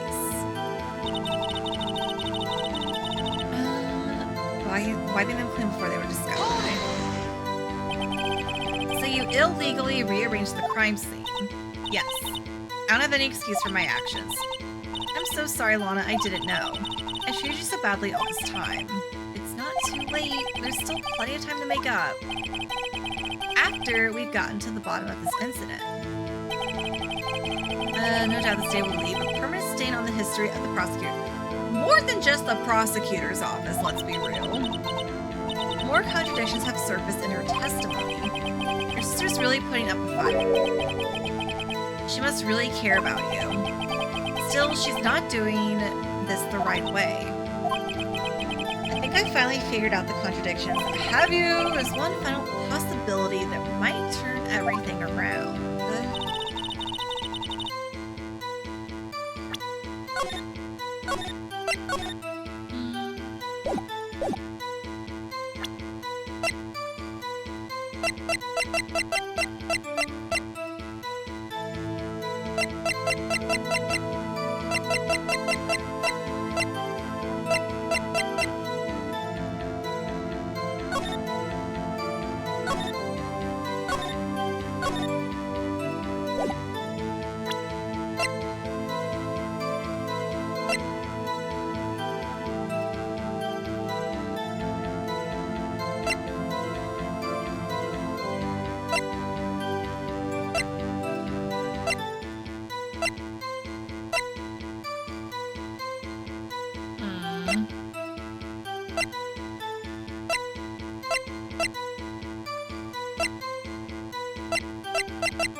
So, okay, notice the blood traces on the jar.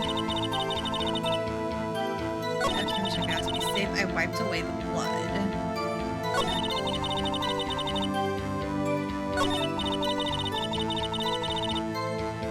What I can think about was wiping them clean.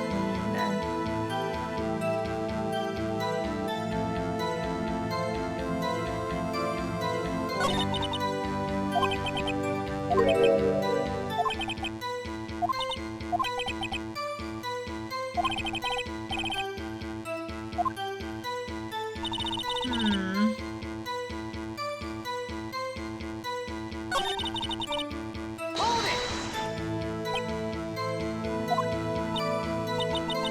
If I had known, I would have gathered all the pieces and ground. Okay.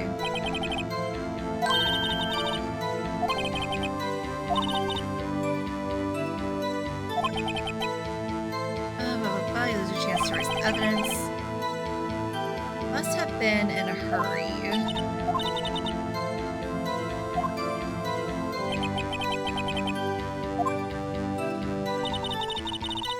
Hold it!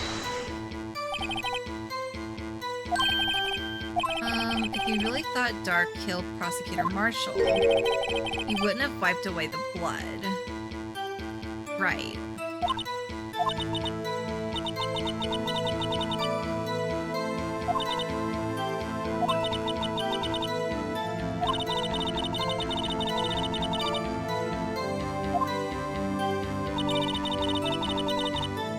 Hold it!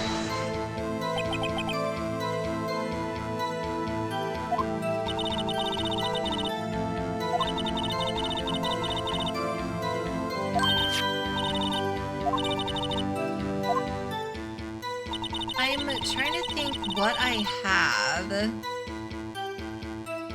Hold it! that helps with the contradiction.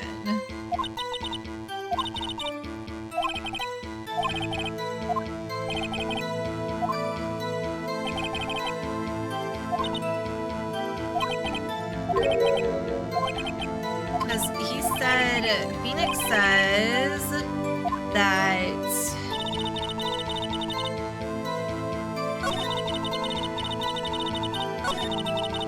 to be safe, I wiped away the blood. This one, I think. Yeah, this is where this action of yours reveals what really happened. Is it the jar again? You wouldn't have wiped away the... Yeah.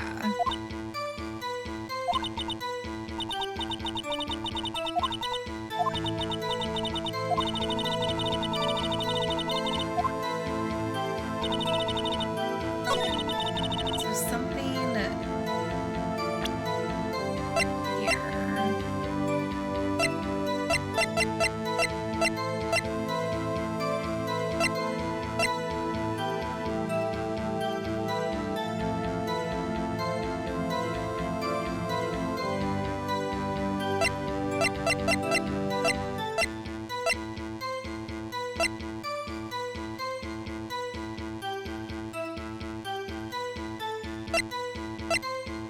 Objection! Okay, conceals a truth even you were unaware of. What? We found the... Okay, it was the jar again. I was like, is it the jar? It was like, it has to be. I was like, it's the cloth. I was like, because the cloth, I was like, but that has Emma's prints, not Lana's. In the chief's safe, but how? Has a small cult following on Twitter. Oh my gosh. Every character has a fan base. I knew it. She really didn't know. There's something even more disturbing about that final piece. There was still blood on it. But the witness just testified that she gathered every last piece and wiped the blood off of them. Yes, which leaves us with only one explanation. On the night Prosecutor Marshall was murdered, you were not the first one to show up at the scene. Chief Gant got there before you. But couldn't the defendant have simply missed a piece? Objection! I'm afraid that's unlikely. The pieces are too big for anyone to miss, let alone an ace detective. That may well be, but everyone makes mistakes. Even I once wasted an entire day looking for my dentures. They were in my mouth all along. Ha! Can you believe that? I can't believe you did that. Have you forgotten, Your Honor? When this witness arrived at the scene, the jar was already broken. Oh, that. There's no way a name could have been written on a shattered jar. Another person discovered the scene prior to the witness. I hope you're not implying that this person was Chief Gant at the time he was looking for Dark downstairs. Besides, even if he was there first, why would he break the jar? Objection! The question is, if he did arrive there first, why did he hide that fact for 2 years? Well, Your Honor, can you answer us that? Kyrie. She's like, Mother! My poor little child.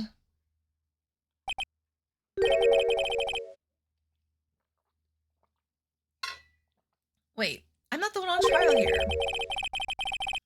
Damon Gant arrived at the crime scene prior to the witness. He proceeded to break the jar and purposefully hid one of the broken pieces. Question: what is this action called? fabrication of evidence. But why would Chief Gant do that? In light of what happened afterwards, isn't it clear? What happened afterwards? Discovering the scene, Lana Skye believed her sister Emma killed the victim. Determined to help her sister, she sought Gant's aid. Lending her his aid, Gant helped her create evidence that incriminated Dart, sparing Emma, and therein lies the reason why Miss Skye became the Chief's puppet. No, I did it on my own. Please, sis, stop trying to protect the Chief. I can't watch you suffer anymore for my sake. No, you didn't. It wasn't you, Emma. You didn't kill anyone. Don't believe anything Mr. Wright says. Defense attorneys make up the most foul lies to defend their clients.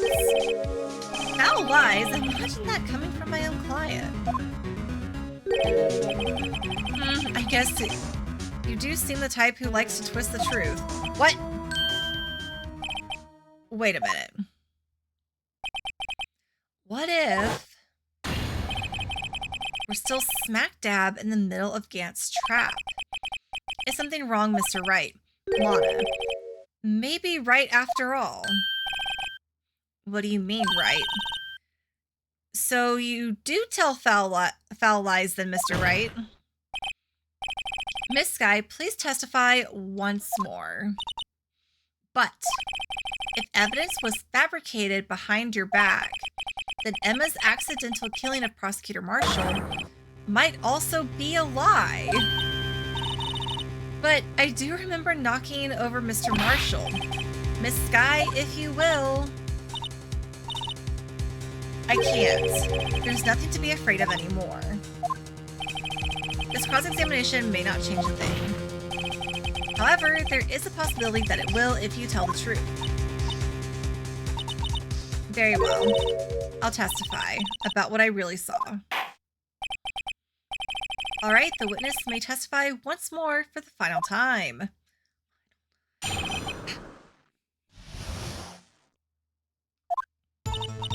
When I arrived, I found Mr. Marshall's body impaled on that suit of armor sword. Emma and Drake were lying unconscious on the floor nearby. When I saw what had happened, I thought she did it. That's why I erased all the evidence that linked her to the murder. I had Chief Gant help me remove the body from the sword and carry it. But if it all really was a fabrication, Emma might be innocent.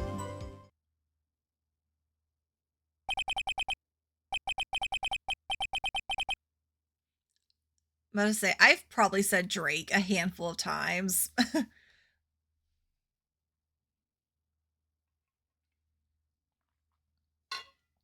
I've tried to catch myself. I know I've slipped up because it just looks like Drake.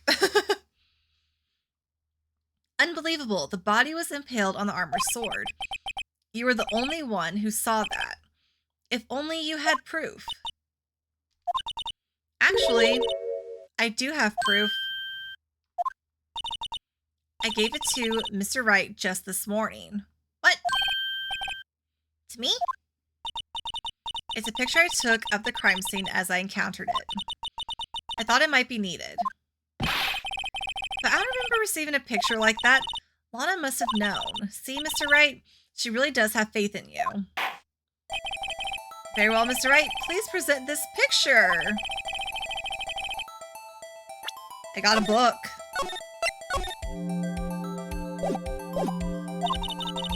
Said she gave it to you this morning, right? I seem to remember getting something from her then. Check that evidence again. There must be a picture in there somewhere.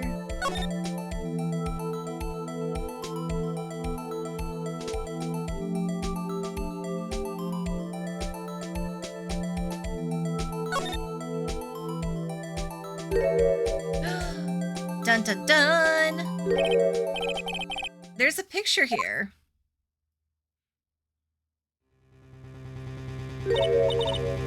Also meow. Meow silently. Oh my. This is the actual crime scene. No other detective saw the crime scene like this. Because I contacted Criminal Affairs only after I had rearranged everything.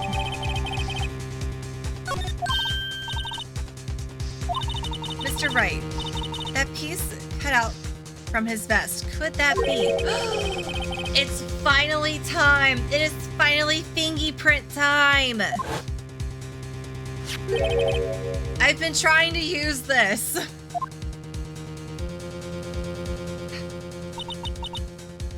It's a handprint, and it's your handprint. Oh yeah, she doesn't know that yet. It has fingerprints on it. Whatever fingerprints those are must be the real murderer. But those fingerprints, they're yours. Why are your lips turning all purple, Mr. Wright? Don't worry about it. Anyway, let's get on with the cross-examination. As long as you tell the truth, we should be able to flush out the real murderer. May now begin its cross-examination.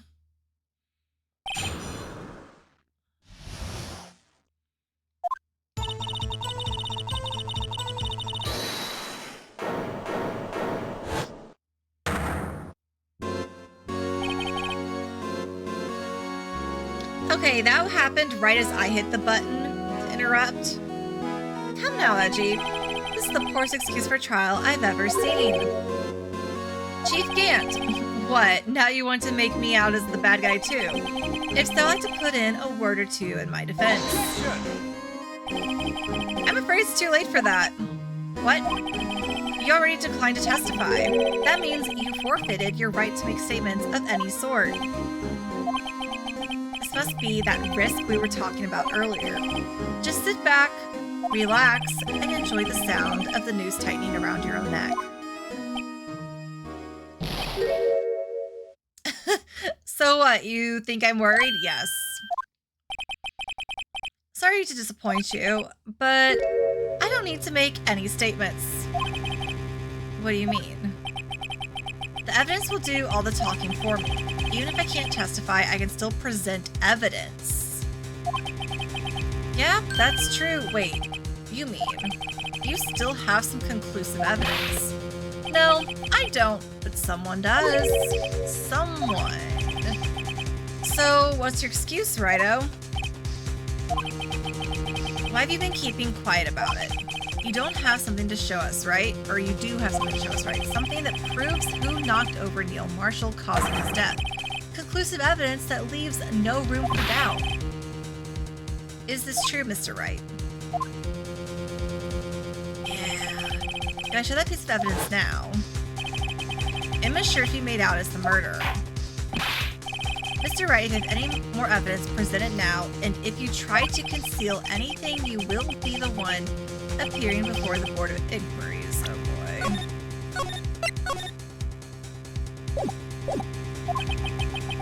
What do I do now?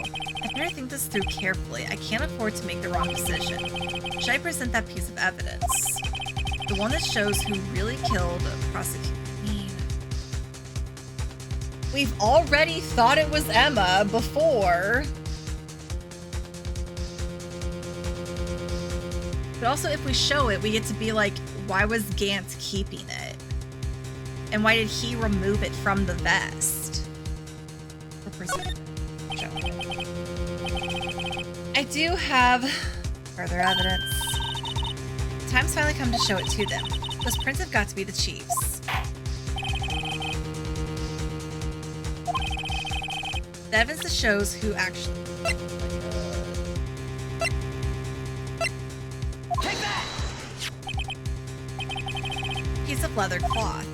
Yes, it's most likely was cut from the victim's vest near his chest. What's this? There's a big handprint on it. Surely it must have been left on the cloth by whoever shoved the victim into the sword. Whose fingerprints are on this? I'm sure Righto has checked, haven't you? Well, whose are they?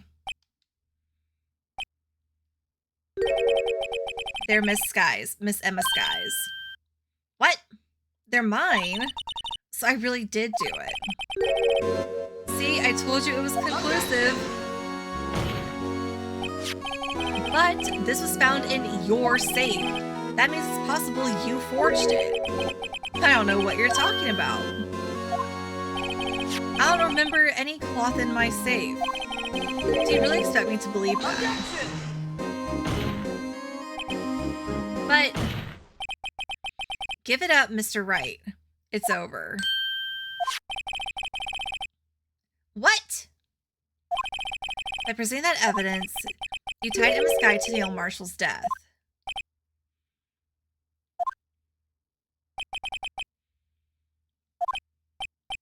No. I did mess up. Did I? I did. Oh my god. Yeah, because it's like... Okay. I'm glad we had the same thought process.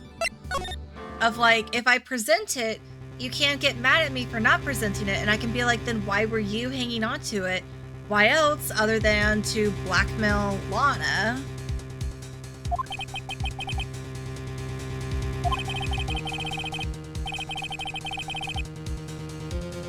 Yeah, I was like, we're talking about truth and honesty and yada yada yada.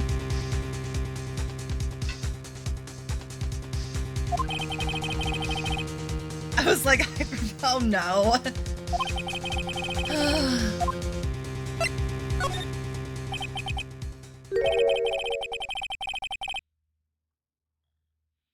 Oh no. Yikes. We only care for the law. You lie. Chief Gant. You open. Okay. This is the reaction I wanted to me having the fabric. But now he's admitting. But now he's like, you opened my safe. So you knew what was inside of it. Okay. At least I'm getting what I want eventually. The conclusive evidence. I don't know what you're talking about. Mr. Wright, why don't you show them? We found it together. Oh, I see. It's because you know the truth, don't you? You know whose fingerprints are on it. That's why you won't present it. What are you talking about, Chief Gant? Can't you figure it out? Take a good look at this picture. See the victim's vest. Notice anything odd about the chest area? It looks like part of it's been cut out for some reason. You mean you had this in your safe? That means you, the chief of police, have been concealing evidence. This is going to be the biggest scandal in the history of the police department.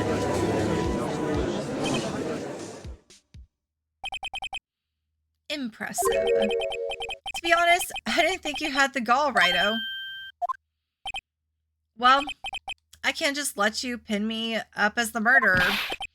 I'll tell you what really happened. What? You mean you admit to it? Oh my God. I was the first person to arrive at the crime scene that day. We haven't even gotten to the Detective Goodman part yet. We're dancing around the most recent victim. It then occurred to me that I could use the situation to control Lana. So you really were manipulating her. I knew Lana. If I made it look like the blame lay with her sister, that when she saw the scene, she would ask me for my aid. So you assisted Miss Sky. I told her to arrange all the evidence. I had her plant the knife tip in the victim's body and move the body across the room.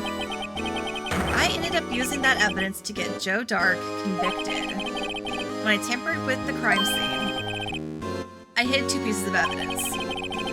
This is before Lana arrived at the scene, mind you. 2 pieces of evidence. You mean those items in your safe. But why? For insurance, of course. Insurance.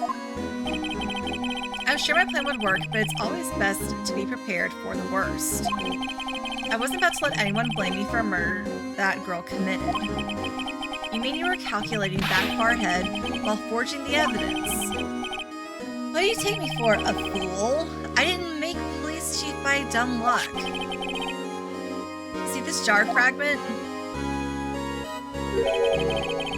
I hid the most legible part of Emma's name. I didn't expect Lana to go and wipe the blood off all the pieces. Objection! But if you fabricated all the evidence, what's to say you didn't fabricate the message on the jar too? Some people just don't know when to quit, do they? That's why I kept one more item for insurance. You mean that piece of cloth. Come on, Righto, cough it up already. I know you have it. What are you waiting for, Mr. Wright? So you admit to it then, Chief Gant. That you were hiding the cloth you cut off the victim's vest in your safe. Yes, I admit it. I didn't want to have to do that, but being chief and all. But it's a lot better than being portrayed as a murderer. Well, Mr. Wright, what do you have to say for yourself? Just a moment ago, you said you didn't have any evidence you could present.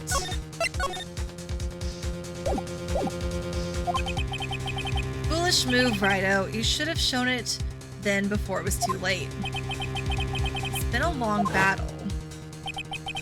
But the moment of truth has finally arrived. As long as I don't mess up here, victory is mine. Okay, now do I show it? I've been dying to, and then when I finally got to, I was punished for it.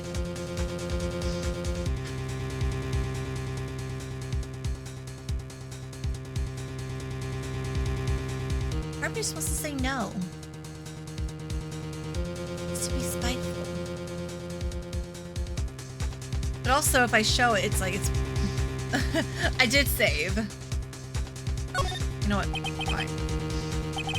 I do have evidence to present now. Alright, then let's see this conclusive evidence.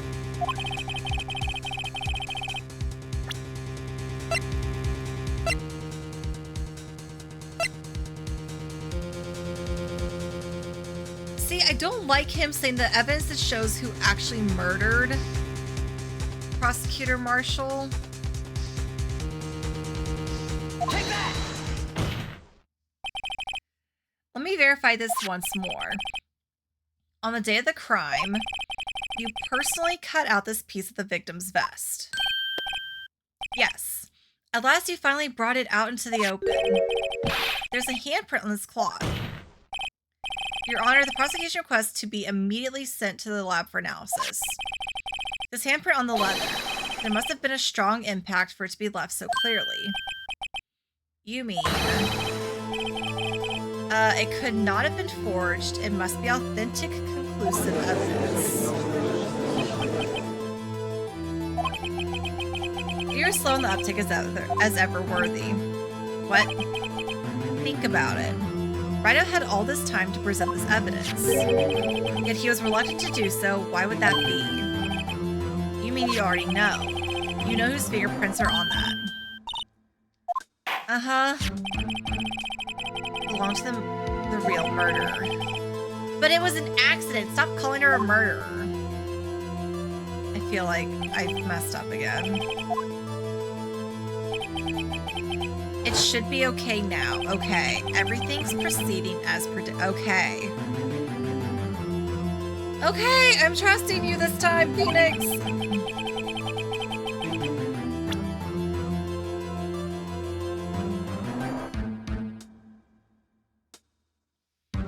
I mean, the fingerprints are Emma's. Like, we know. Take that!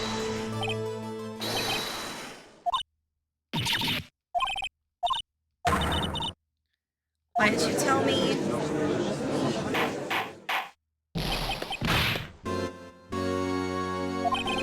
You're really something, Righto. You knew this girl did it all along, and you still tried to pin the murder on me. So it's true, tragic, but true. You really did shove Prosecutor Marshall to his death. How could you, you monster? Miss Sky, you knew whose fingerprints Those were all along, yet you acted like she really did it. Miss Sky, it's not over yet, okay? I'm like, Phoenix, I'm panicking. I said this trial isn't over yet. But I'm afraid it is over, boy. Not only this trial, but your career too. You purposely concealed this conclusive evidence. That, my friend, is a serious offense. I'm looking forward to pressing charges after the defendant is convicted. I'll have your badge, boy. What's the matter, cat got your tongue? Aren't you going to tell us how it feels? How it feels to be the one who single-handedly turned a poor little girl into a murderer. Before I do that, there's just one little thing I have to clear up. Oh, and what's that? Who really killed Prosecutor Neil Marshall? What? Chief Gant, you are absolutely right. This piece of cloth proves who the real murderer is. Who killed Neil Marshall, you ask? It was Emma Sky, wasn't it? I'm afraid that's not possible. You see, this piece of cloth contains a critical contradiction. A contradiction.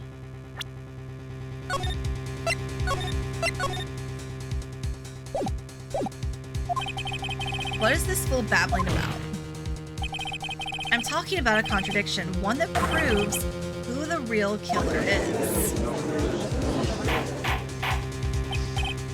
Mr. Wright, this piece of cloth, what could it possibly contradict? Chief Gant, your tyrannical reign ends here. Behold, piece of evidence that contradicts this cloth. Oh God! I don't know!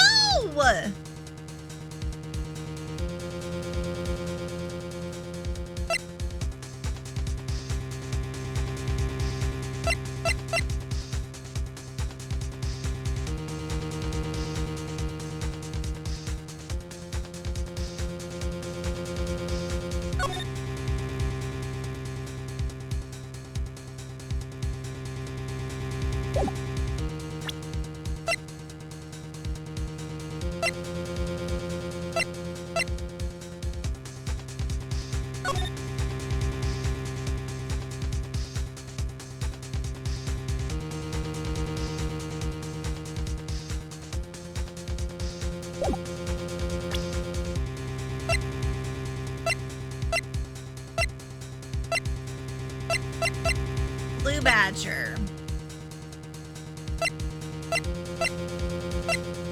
When in doubt, Blue Badger.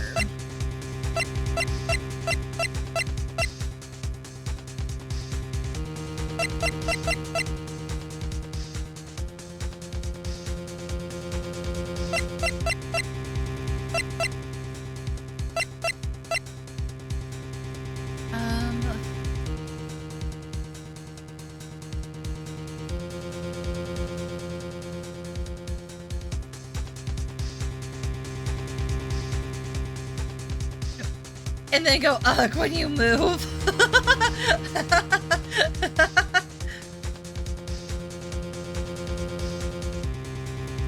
I'm like...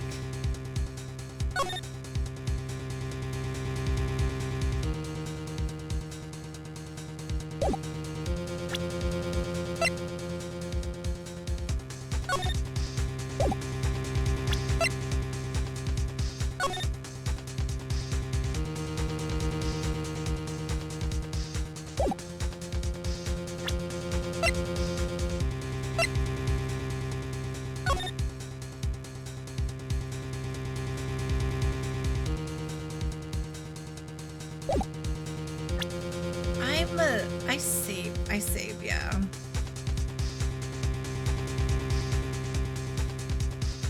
I feel like it's the picture for some reason.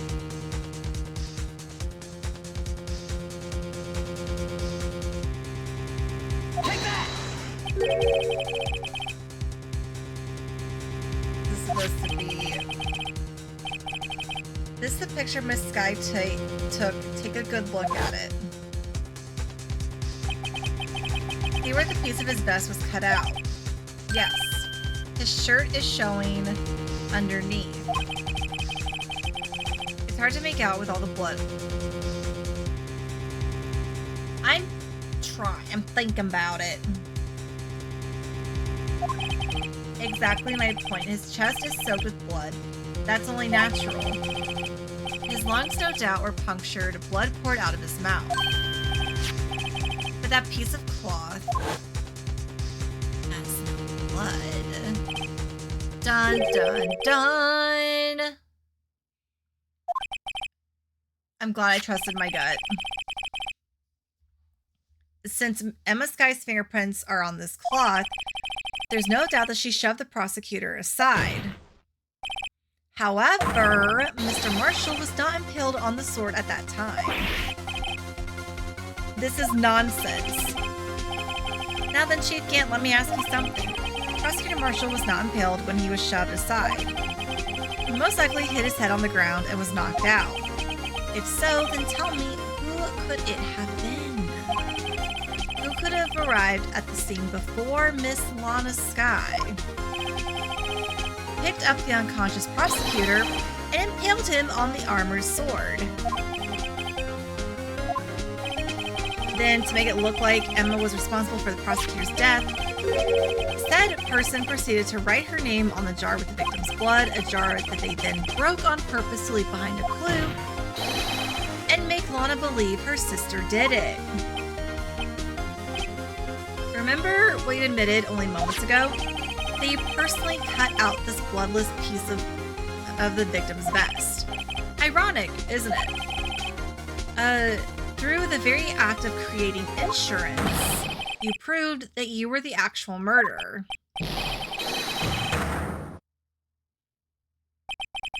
It's finally all over. Is it?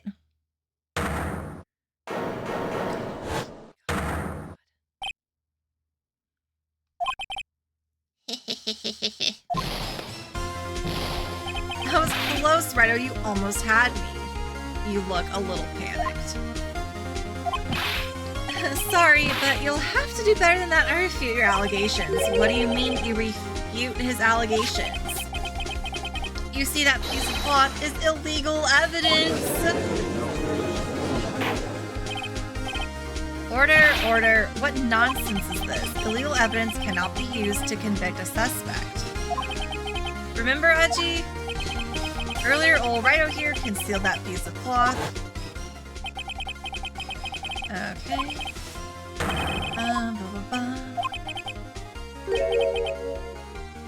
To present at the, he said at this point in time. Well, that's true. The defense did refuse to present evidence at that moment. A piece of cloth ceased to be legal evidence. But that's not fair. Did you actually think you could best me in court? Looks like the last laugh's on you, son.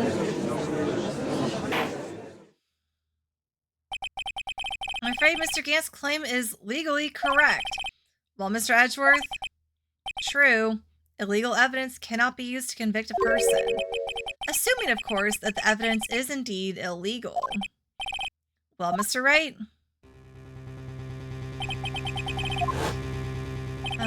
The time for me to reveal my plan has finally arrived. Have we not revealed a plan?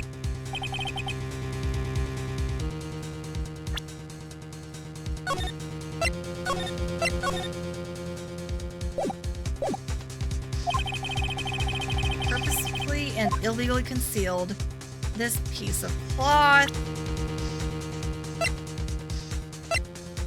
What exactly did this book say?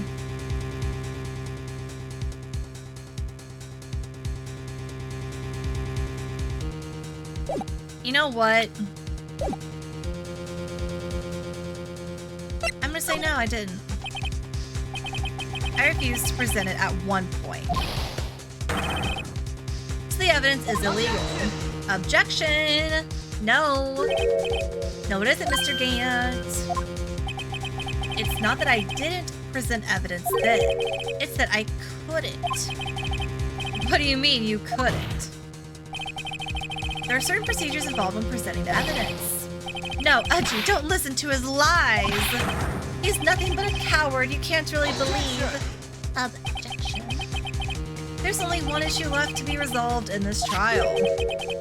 Is this evidence legal or not? Very well, let us settle this once and for all. Earlier, you refused to present evidence. If you can prove your conduct was not in violation of the law, then do so now. Look. Right? Take that! This is my proof, Your Honor. Evidence law. What's this? I've done my homework too, Chief. Indeed, Emma Sky's fingerprints were on this piece of cloth. However, at that point in time, this was merely a piece of cloth, nothing more. What? You see, it's written right here in this book. The second rule of evidence law. Rule 1, no evidence shall be shown without the approval of the police department. I found this piece of evidence myself inside your safe. It goes without saying, I did not have approval from the police department. Rule 2, unregistered evidence presented must be relevant to the case on trial. And here's the crux of the matter. You see, at the time it was impossible for me to prove the relevance between the cloth and the SL9 incident. What kind of nonsense is this?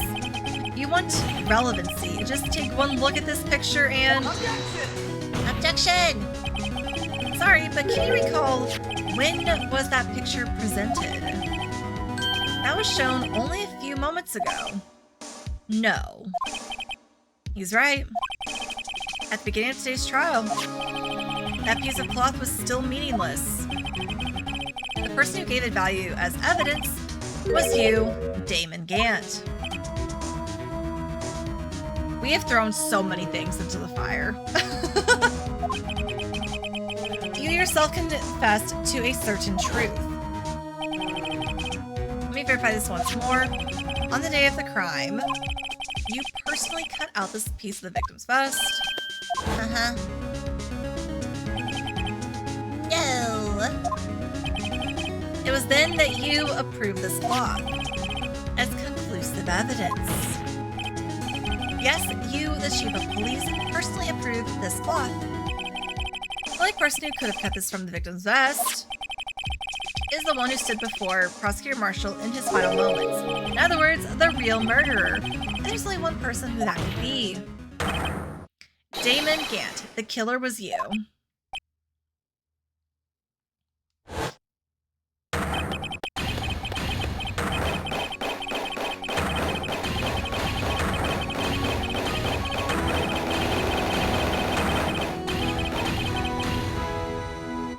Okay. The answer is no. I knew I should have gotten rid of him. That good-for-nothing scum. For 2 years, he's been snooping around the department, trying to get something on me. Crimes are being committed every day, yet he insisted on hounding me. So now he's just like, I want to murder the cowboy. The yeehaw man. Well, your crime wasn't exactly petty. He wanted to reinvestigate the case. He recruited Angel Starr, then convinced Bruce Goodman. Detective Goodman. Yeah, that's right. If the evidence transferred, I'll lose my only chance to find out the truth. Please, you gotta help me.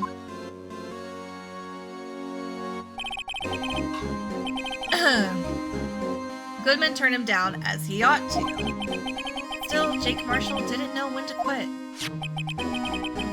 He stole Goodman's ID card and tried to take the evidence. Goodman came to me that day. He wanted to file a lost item report. I went with him to the evidence room, and all of a sudden he decided to speak out. Finally. What are you talking about, Goodman? Can you please reopen the investigation sheet? We can't transfer the evidence out. There are too many questions left unanswered.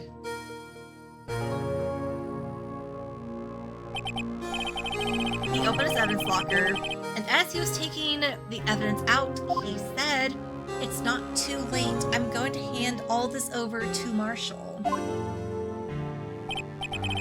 Well, to be honest, I was a bit taken aback by his words. I had a bad feeling when he came to see me, but I never thought he'd bring up SL9. That's when I saw it, that accursed knife.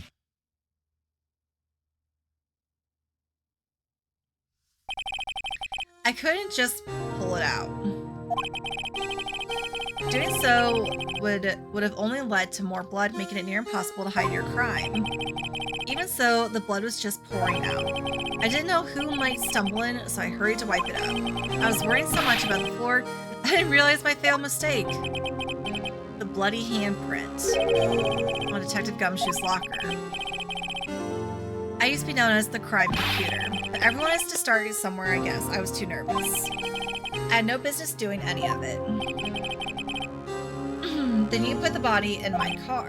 I'm sorry, I couldn't think of any other way to move the body. I broke your trunk, but what's the big deal? You make a lot more than us detectives ever will. He's like, my car? Leaving the prosecution's car aside, how could you get Miss Sky involved in all of this?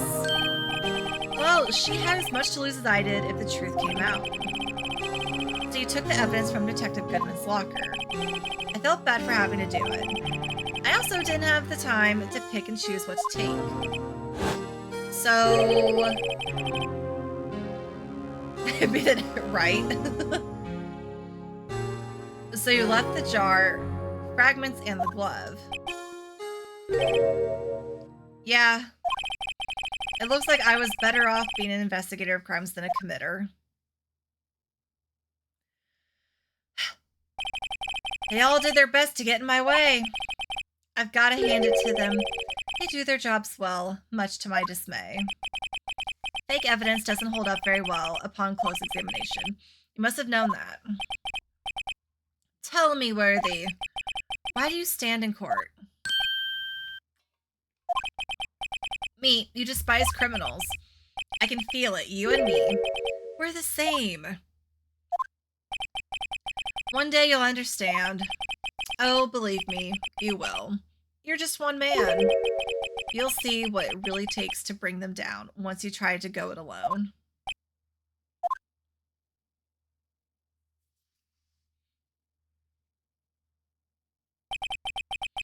Well, looks like it's time to say goodbye.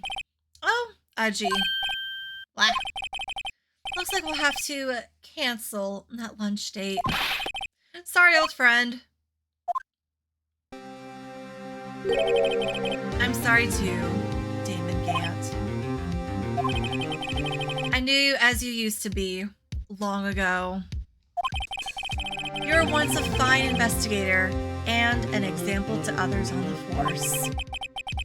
I'm sorry to learn that you are no longer that person. Those days are gone now, Aji. Thanks for all the memories, though. Don't worry, you'll be fine.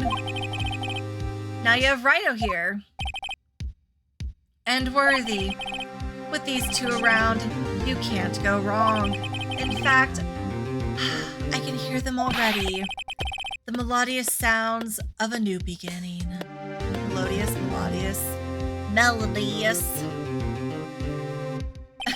Just to find out he's a murderer, actually. There are two things I want you to understand. Yep. First, your sister never hurt anyone. Second, Damon Gant betrayed you from the beginning. You see, Miss Sky, you no longer have any reason to keep silent. You're right. When this trial is over, I'll tell everything. All that I've done these past 2 years, from the time I had Gant help me forge evidence up until today. Excuse me. So, it seems all the questions raised in this trial have been answered. Finally. I'm sorry, Miss Sky. I couldn't get you out of all your trouble. Excuse me. Oh, is it Koopy scream time? Kyrie scream time has finally stopped, I assume because she's in bed waiting for me. My, what high standards you have for a rookie. I can see why Mia thought so highly of you. Who knows, a few years from now, you just might make it to the top. I I owe you my thanks, Mr. Wright. Miss Sky. And to you too, Mr. Edgeworth.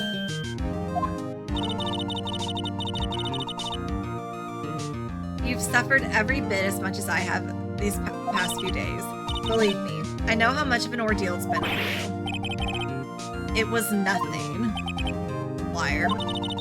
I was worried the pressure might break you. And yet, you rose above it all and guided Mr. Wright to victory. You've done well, Mr. Edgeworth.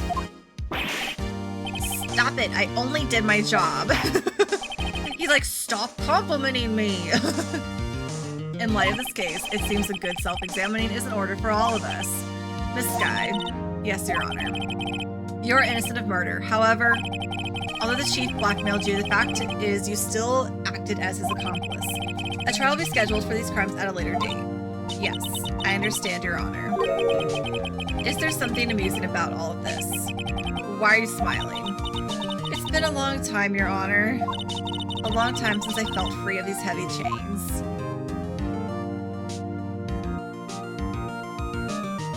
Say the thing! Well, this trial has gone on far too long already. Agreed.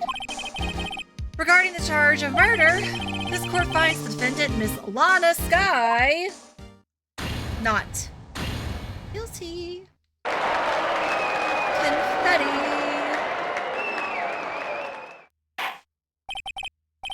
That is all. This court is adjourned. I heard a sound. Maybe Kyrie is not in bed. At long last, it's finally over. Emma? Why the long face? I'm sorry your sister didn't get completely off the hook, but at least she wasn't convicted for a murder she didn't commit. No, that's not it. Just now, after the trial ended, I can see why Mia Faye thought so highly of you. I owe you my thanks, Mr. Wright. And to you too, Mr. Edgeworth. So I've heard it every bit as much as I have these past few days. You've done well. You know, I did my best too, but Lana didn't say a single word to me. Hope I'm not interrupting anything, pals. I guess I am. I'll come back later. Wait, Detective Gumshoe, what is it? You're doing this on purpose, aren't you? Making a detective run around. Okay, yeah. Todd Rock called me here. I've seen happier people at funerals, yada. Same thing that you've been saying. Light up, pals. I'm only kidding. Oh, are you here because of my sister again? Nope, not this time. I came today because of you, pal. Me? That's right, I thought you'd like to see someone. Lana, should you be doing this? She's still under arrest, you know. Well, I won't tell if you won't. Emma, I owe you an apology. It's okay, sis, don't worry about it. That day 2 years ago was the first time in my life I ever panicked. It was all I could do to keep myself from screaming. All I could think about was keeping you from getting wrapped up in that mess. Sis, I asked Ann to help me cover up the truth. I thought I was doing it for your sake, but now I realize I was wrong. I changed after that day.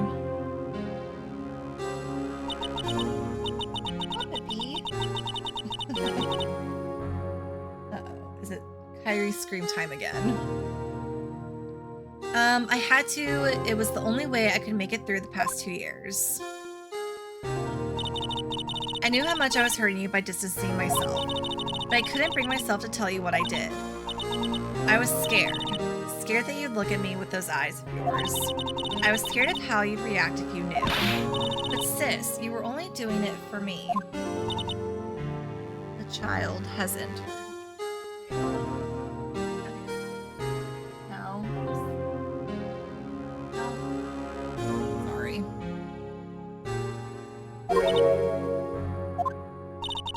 I turned my back on you that day. In hiding what I believed to be the truth, I was deceiving you. Sis, I'm such a fool. It took me all this time to realize it. Emma, I'm so sorry. But sis, you don't have to apologize. I'm happy now. You're happy? Of course.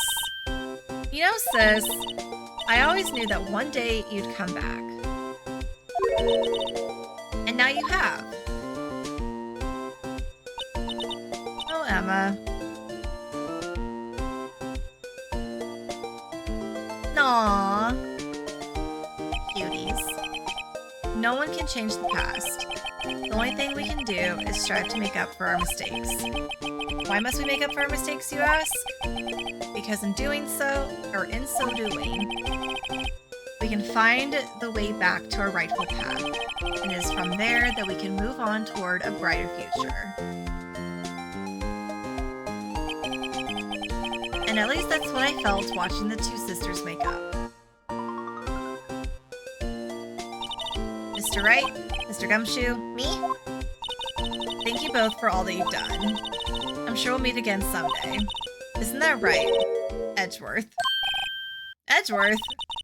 Stop hiding and come over here.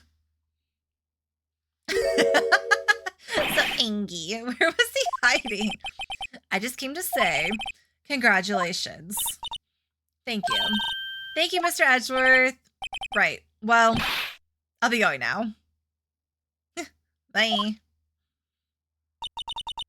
Mr. Edgeworth, I hope you don't blame yourself for what happened.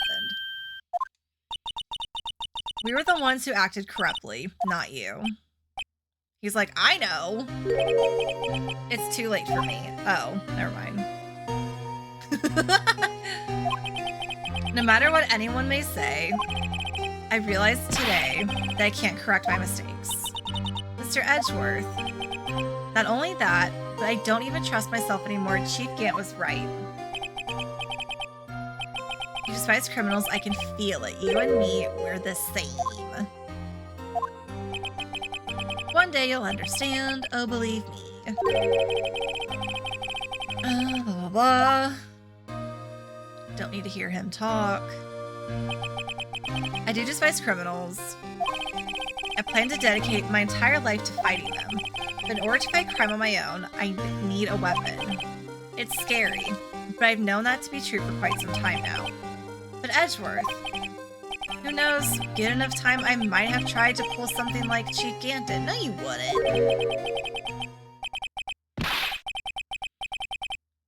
And the bar is just Kubi choosing his. I heard sounds. I don't know what Kyrie is doing right now. That thought terrifies me. That's why I can't continue on as a prosecutor. Edgeworth, don't you understand? And on cue, here she is. Come here. Damon Gant and your mentor, Manfred von Karma, were both the best of the best when it came to fighting crime, but they both made the same mistake. You said in order to fight crime on my own, I need a weapon. That may be true, but think back to today's trial. You weren't alone.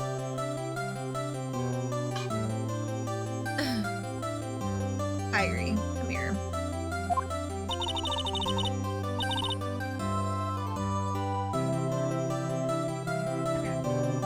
No, not the desk. She keeps wanting to jump on my desk behind me, and I'm like, no. You're working together with Mr. Wright, and because of that partnership, you were able to present evidence that otherwise would have gone undiscovered. Isn't that right, Mr. Wright? What? Oh, yeah. What is this? Come on, Mr. Wright, show him what Lana's talking about. What? What?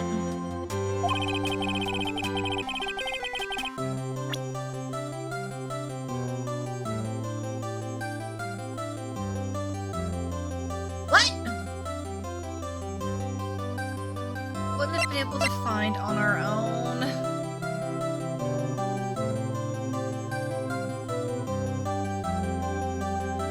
trophy.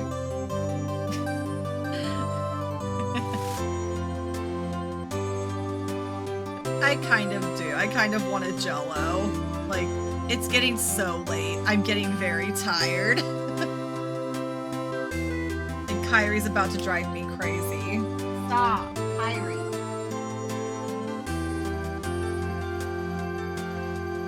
Child.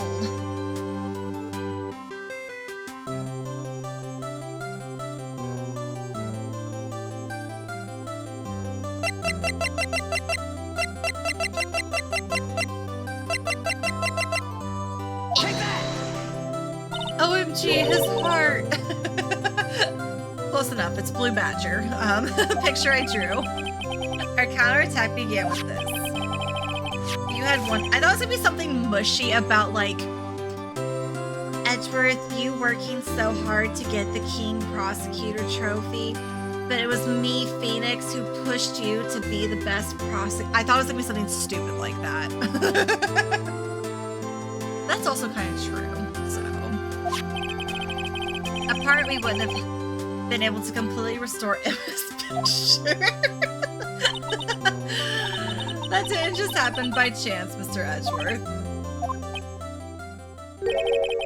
Kyrie, I know, baby. I know, but you can't jump on my desk. I know. It's time for me to go. Kyrie is also saying it is time to go. Come here. But don't jump on the desk.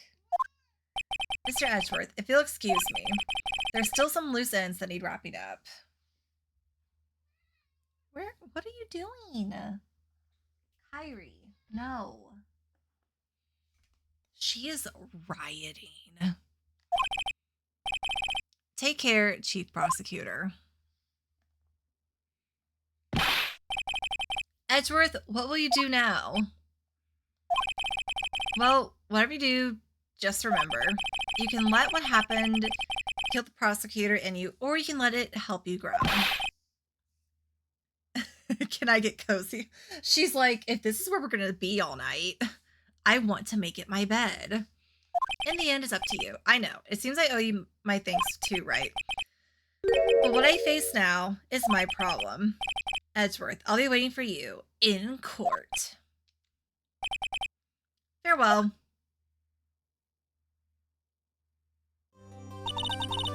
I better be going too. Okay, but I'll be by to visit soon. It seems we both have a lot to learn and catching up to do. Here's a little something for you. Scientific investigation. It's the first book I ever bought. Study it well. Get on his lap. Thanks, sis. I will.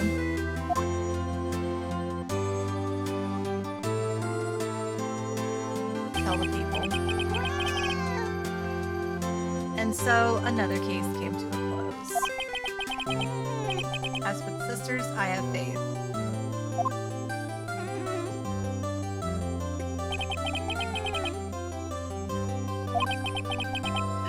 So pouty.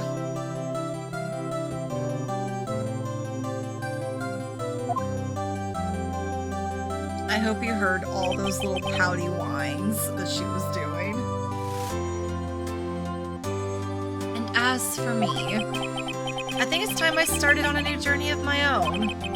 A journey to rediscover myself.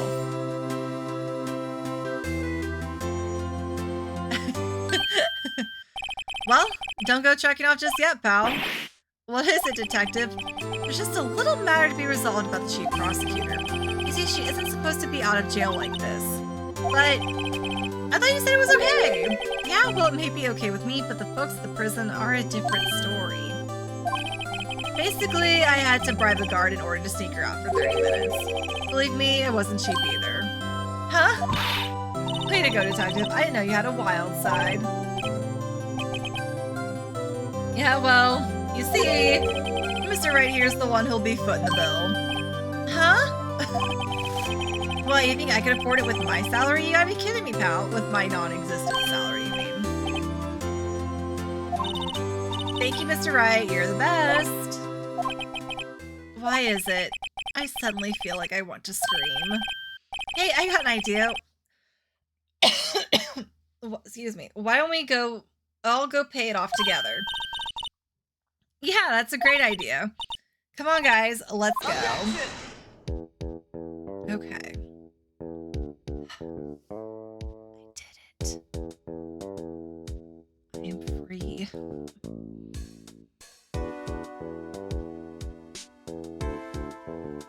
I hope she'll be. Oh my god, never mind. I'm not free.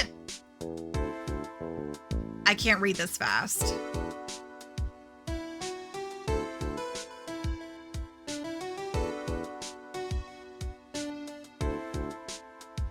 Okay, we're almost free.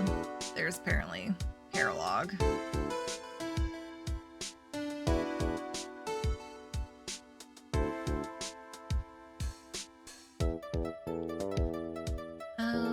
I was like, I don't want to fast forward through it.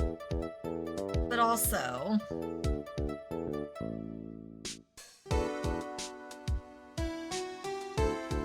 Emma's going overseas.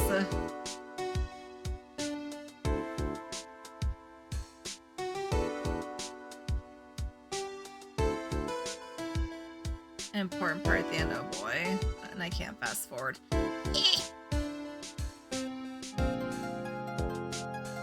Kyrie's now sitting on my feet, being very displeased.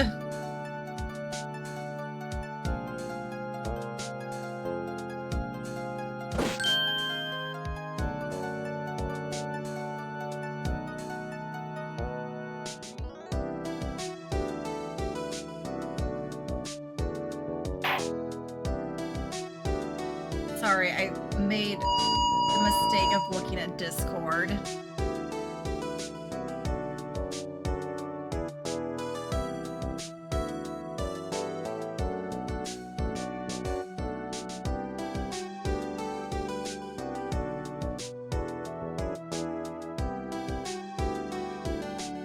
I'm reading the book talk stuff that you said.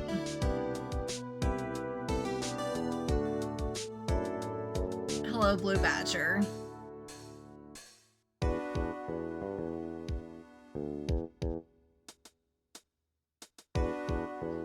Oh no!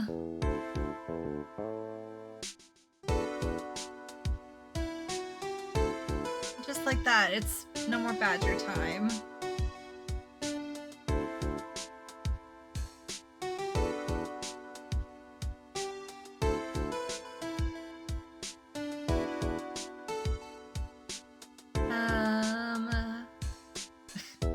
Miss Star and all her boyfriends.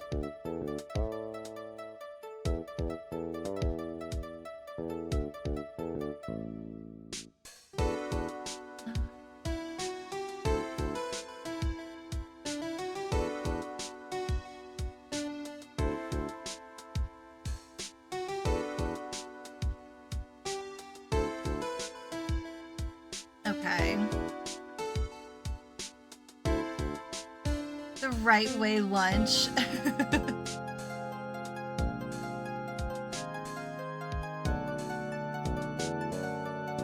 Interesting.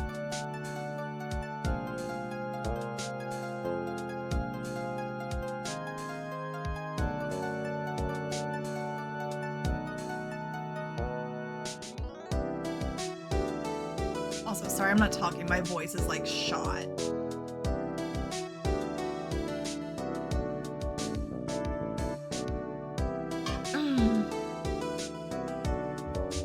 I'm reading and I'm vibing.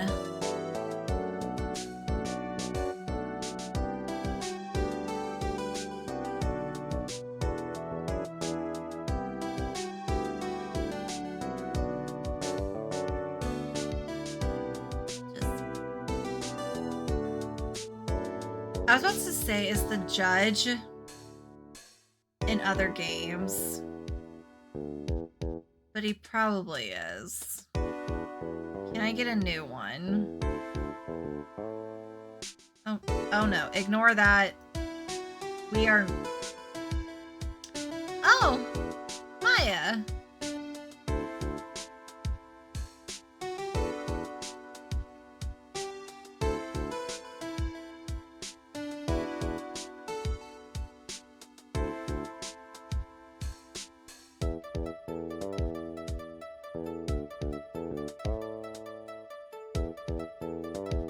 But yeah, ignore the ad thing. I snoozed him. I was like, we're literally watching credits roll. We're not, this is not going to be a night where we spend an hour processing our feelings post-credit scene.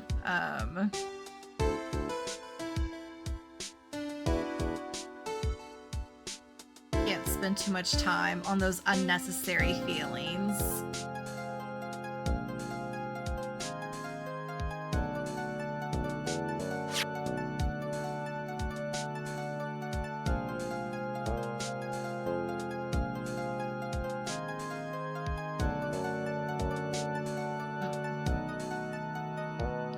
That was the last episode for this first game, which is the only one that I'm going to play on stream because it's so much reading. My poor voice cannot handle the amount of yapping. Yeah. Oops.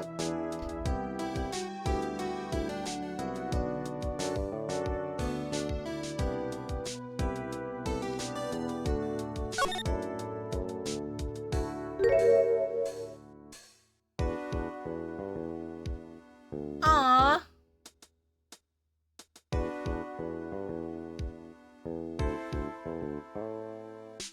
Cutie patooties.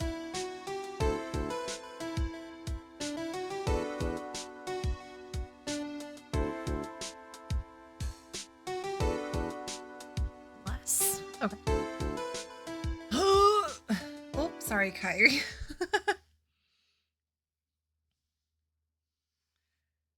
I did it.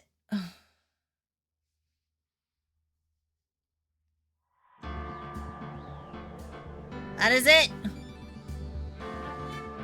That is it. I am free from Ace Attorney. It was fun though. It really was. I will most likely end up continuing these games just off stream because, like I said, it is a lot of yapping for just me to be doing. Yeah.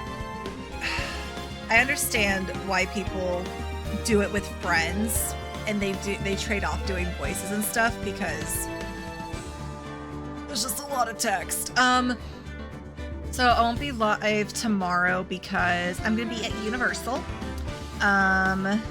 in LA.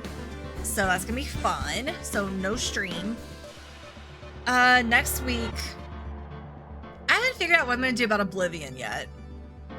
Cause it's like I want to continue Oblivion, but also I'm getting really antsy about playing Clair Obscura Expedition 33, and I downloaded it, so I think, I don't know. I have a 3-day weekend to figure out what I want to do. But yeah, thank you everyone for hanging out with me tonight. I really appreciate it. Thank you for all the lurkers, the follows, the subs, the resubs, the ice cubes, all that good stuff. I hope you all have a wonderful weekend. I already checked. There's like nobody live because it's almost 1 a.m. on a Thursday, technically Friday morning. So everybody, good night, sleep tight, and I will see y'all next time. Okay, bye.